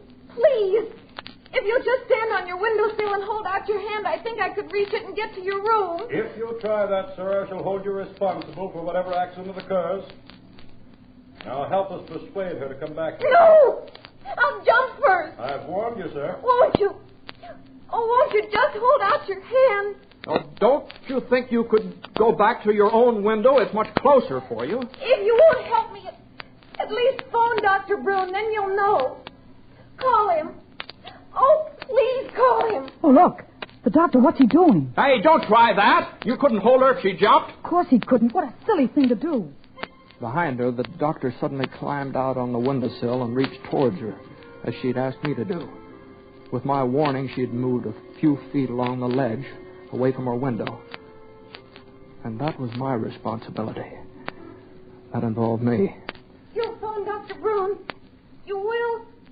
You will? Shall I get him for you, Mr. Atherton? Well, wouldn't it be quicker just to phone downstairs? I'm sure they'll know. Everything we can. Pardon me. Main desk. This is Mr. Atherton. I want to find out about the girl on the fourth floor, like everyone else in the hotel.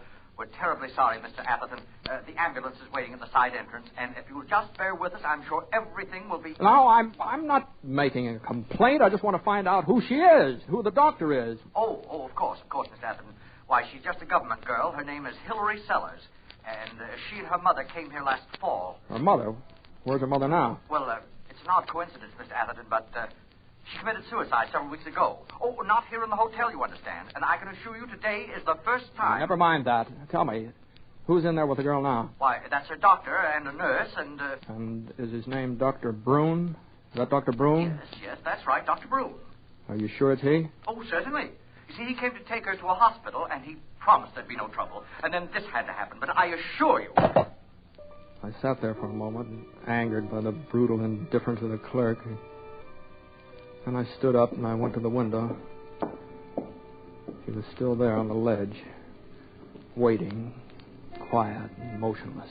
Did you phone him? Hillary, now listen to me. Now, Dr. Brune is a psychiatrist, isn't he? Yes.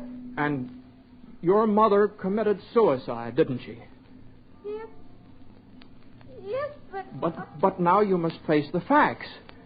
Now, you're sick, and the doctor is just trying to help you so that what happened to your mother won't happen to you. No, Dr. Brune said it wouldn't. I'm not sick. Oh, but you're proving you're sick by standing out there and risking your life. Now go back to your window. They'll help you.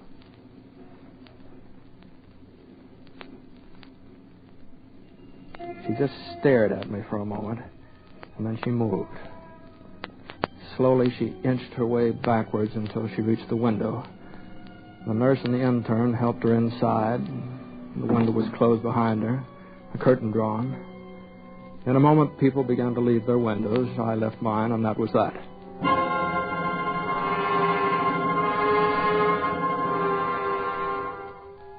Except that it wasn't. I tried to take up the day's business again, failed.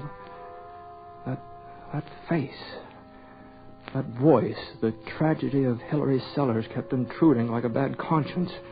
And finally, I gave it all up. I dismissed Helen for the rest of the day, and I went down to the lobby for a pack of cigarettes. And then I found myself heading down the hall, irresistibly drawn to the side entrance. At the side entrance stood the ambulance. No one was about, and after a moment, I hurried back into the hall. And there, as I passed the elevator, I saw what was now the last thing in the world I wanted to see. The doors opened. I stepped back out of the way at the right end of the hall. I wanted to turn my back, but I didn't. We always cast a sidelong glance at horror.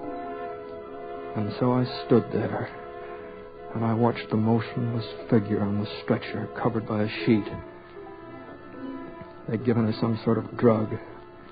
The intern carried one end, Dr. Brune the other. The ambulance was loaded with its quiet cargo, and it left.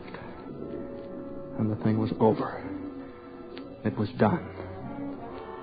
But then, I played the fool. I did something I knew better than to do, but I had to. I had to do it. I found a phone booth in the lobby and a phone book. Let's see now. Brune. B-R-U-N-E, Brune. It's Kimball. K-I-2-8-9-8.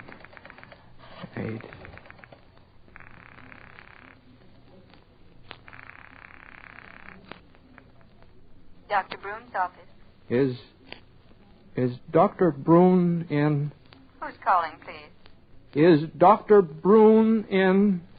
Why, who is this, please? This is Atherton. Lee Atherton. Yes, Dr. Brune is in, Mr. Atherton, but he's with a patient at the moment. He's there. He can't be. I beg your pardon. He is and has been for half an hour.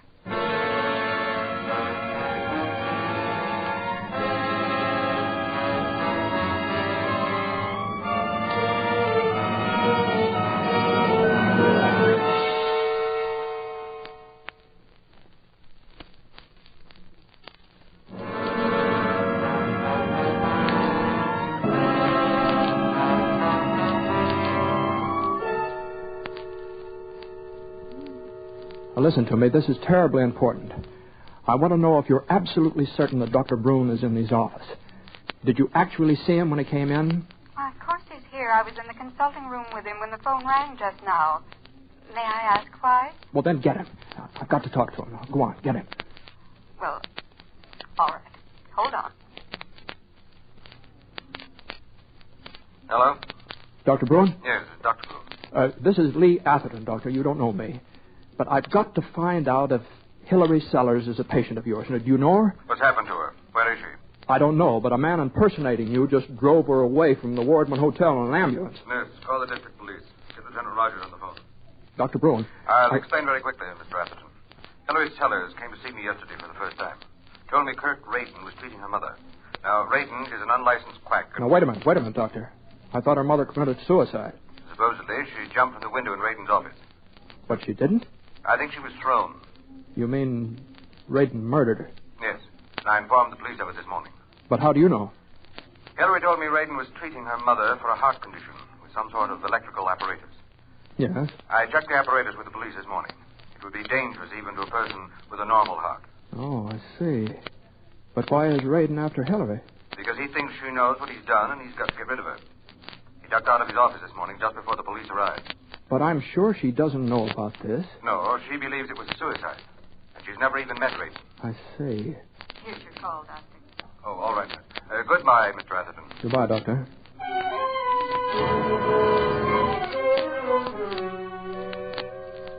And then I called the police, too. Gave them all the information I had. Found out there was nothing to do but wait. Later, as I walked through the lobby, I passed a woman seated in a chair that faced the elevators. She was utterly nondescript, wearing dark clothes, a black hat, but after I entered the elevator, I gave her a second look through the glass. There was something about that face. This whole dreadful business was discoloring everything.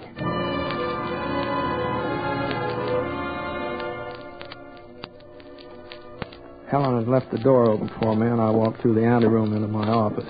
I went over to the desk and sat down, lit a cigarette. Hello? Mr. Atherton? Yeah. Lieutenant Rogers, District Police. I thought you'd like to know that the ambulance has been located, abandoned on a side street in Georgetown. I'll let you know when we catch him. I'm going down there myself. Good, fine. Thank you very much, Lieutenant Rogers. Goodbye.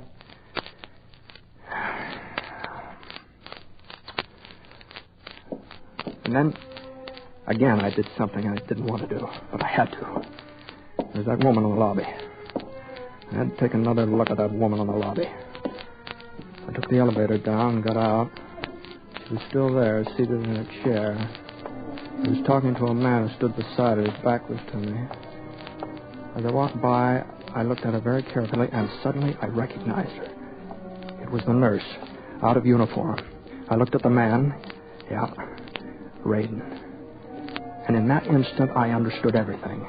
Somehow they had lost Hillary in the hotel, carried the nurse out on the stretcher, and laid a false trail to Georgetown with the ambulance. And now they returned to find her, kill her while they still had the chance. For them, the safest spot in Washington was the hotel. For Hillary, it was a death trap. I went quickly into a phone booth, started to call the police. And then I saw Radin suddenly jerk his head upward toward the mezzanine above the lobby. He said something to the woman and quickly started toward the stairs. I left the phone booth and followed him. I knew he'd seen only one thing, Hillary. I darted up the stairs just in time to see him enter the door at the end of the mezzanine. Come on in, friend. Come on in. I'm Jack Clark.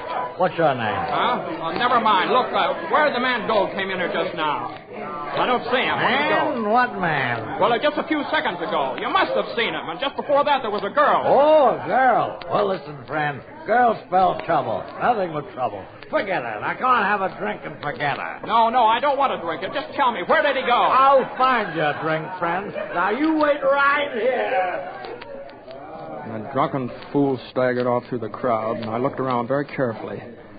The room was jammed almost entirely with men there standing around in groups, drinking, all talking at once. I couldn't see Radin anywhere, nor Hillary. But I noticed an exit across the room, and I started to make my way toward it. Here you are, friend. Here's your drink. You thought I'd forgotten you, huh? Well, not Jack Clark, see? Well, here, take it. No, thank you very much, but I can't. I've got to go. Go? Oh, you can't go yet. The party's just started. I know, but Oh! So you won't drink with me, huh? Too good for me, huh? Don't start that. Now, look, you wait right here. I'll be back in a moment. I broke away from him and pushed my way toward the exit across the room. I was wasting precious time. Reagan might have caught up to Hillary already. I got out and closed the door behind me. I was in a little recess off the mezzanine. Just across from me was another door. Well, the only thing I could do is try it.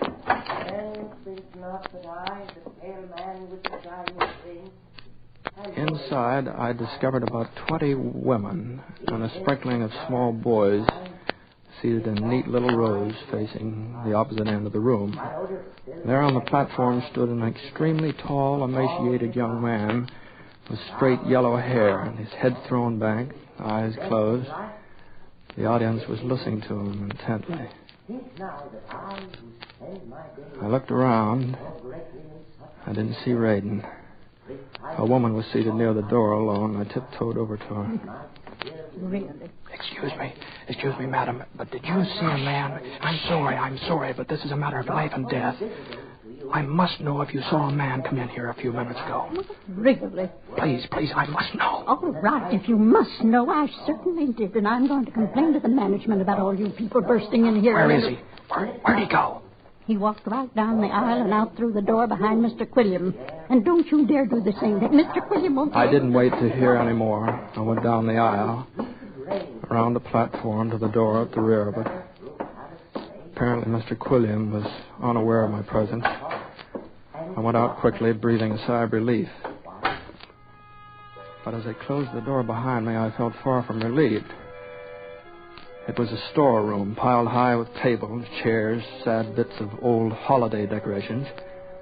I spotted another door, and as I ran toward it, I wondered if Hillary was gone through, too.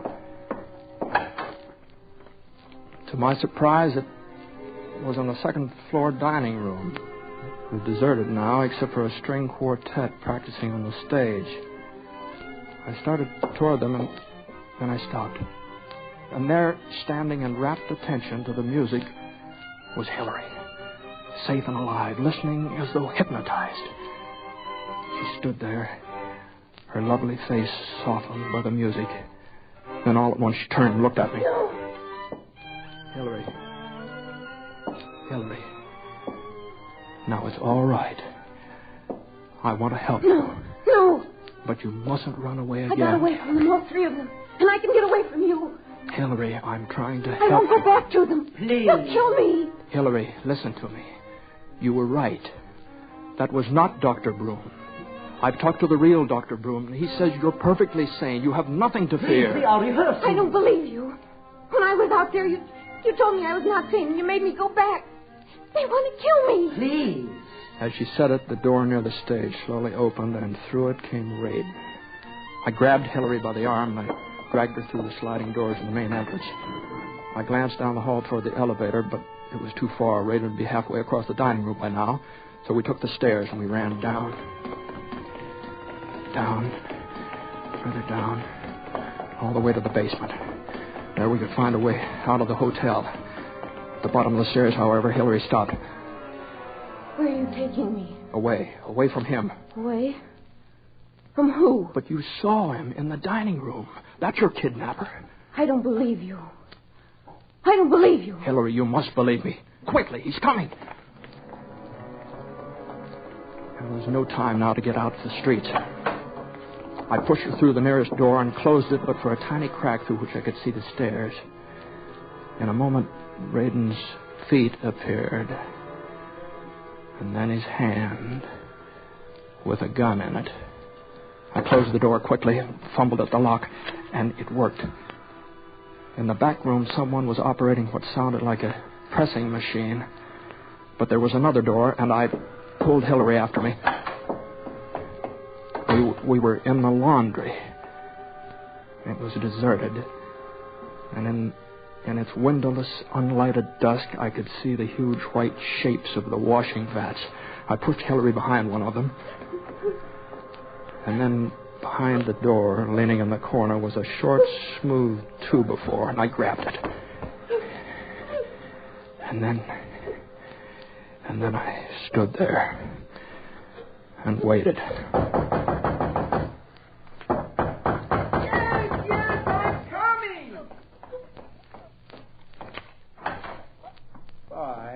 sir. I didn't know it was locked. Where is she?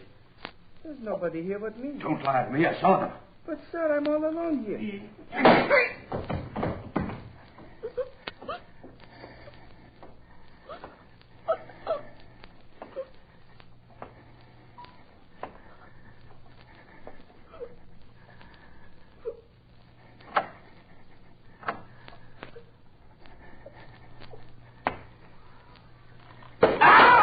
I smashed his gun arm with my club.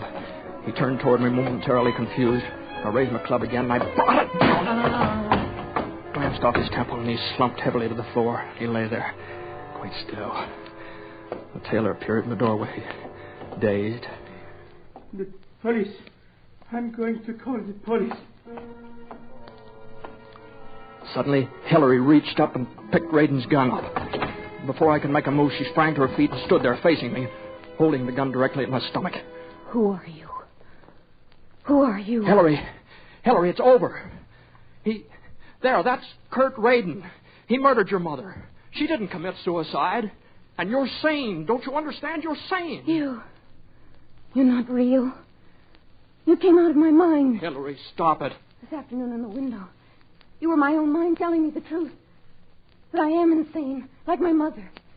Now you're my own mind telling me what I want to hear. And I'm safe. No, Hillary, no. I'm real. And you're safe. Now listen to me. But I know the truth now. I'm insane like my mother, but I won't stay here. I'll die. I can do it. Now. I can kill myself. I hit the gun the instant she pulled the trigger, and the bullet tore a groove across the fleshy part of my hand, buried itself in the wall. I stood there, looking at my hand, which was bleeding. And then I looked at her, and I saw to my astonishment that her face had relaxed. And she moved towards me, slowly, closer and closer.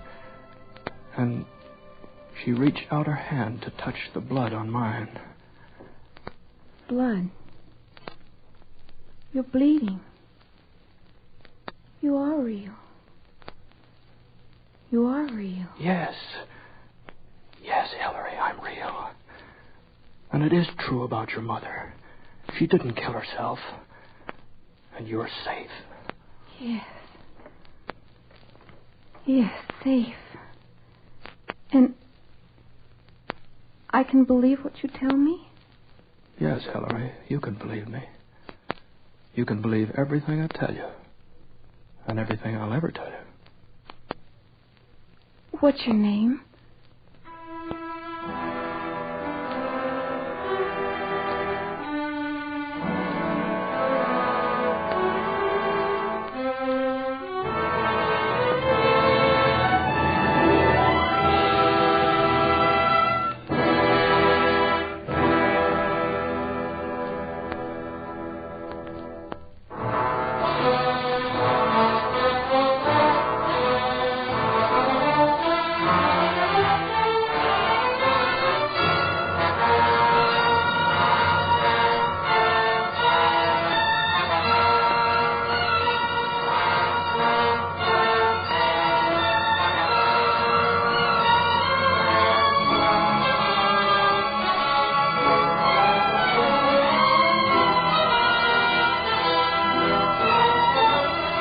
This is the United States Armed Forces Radio Service.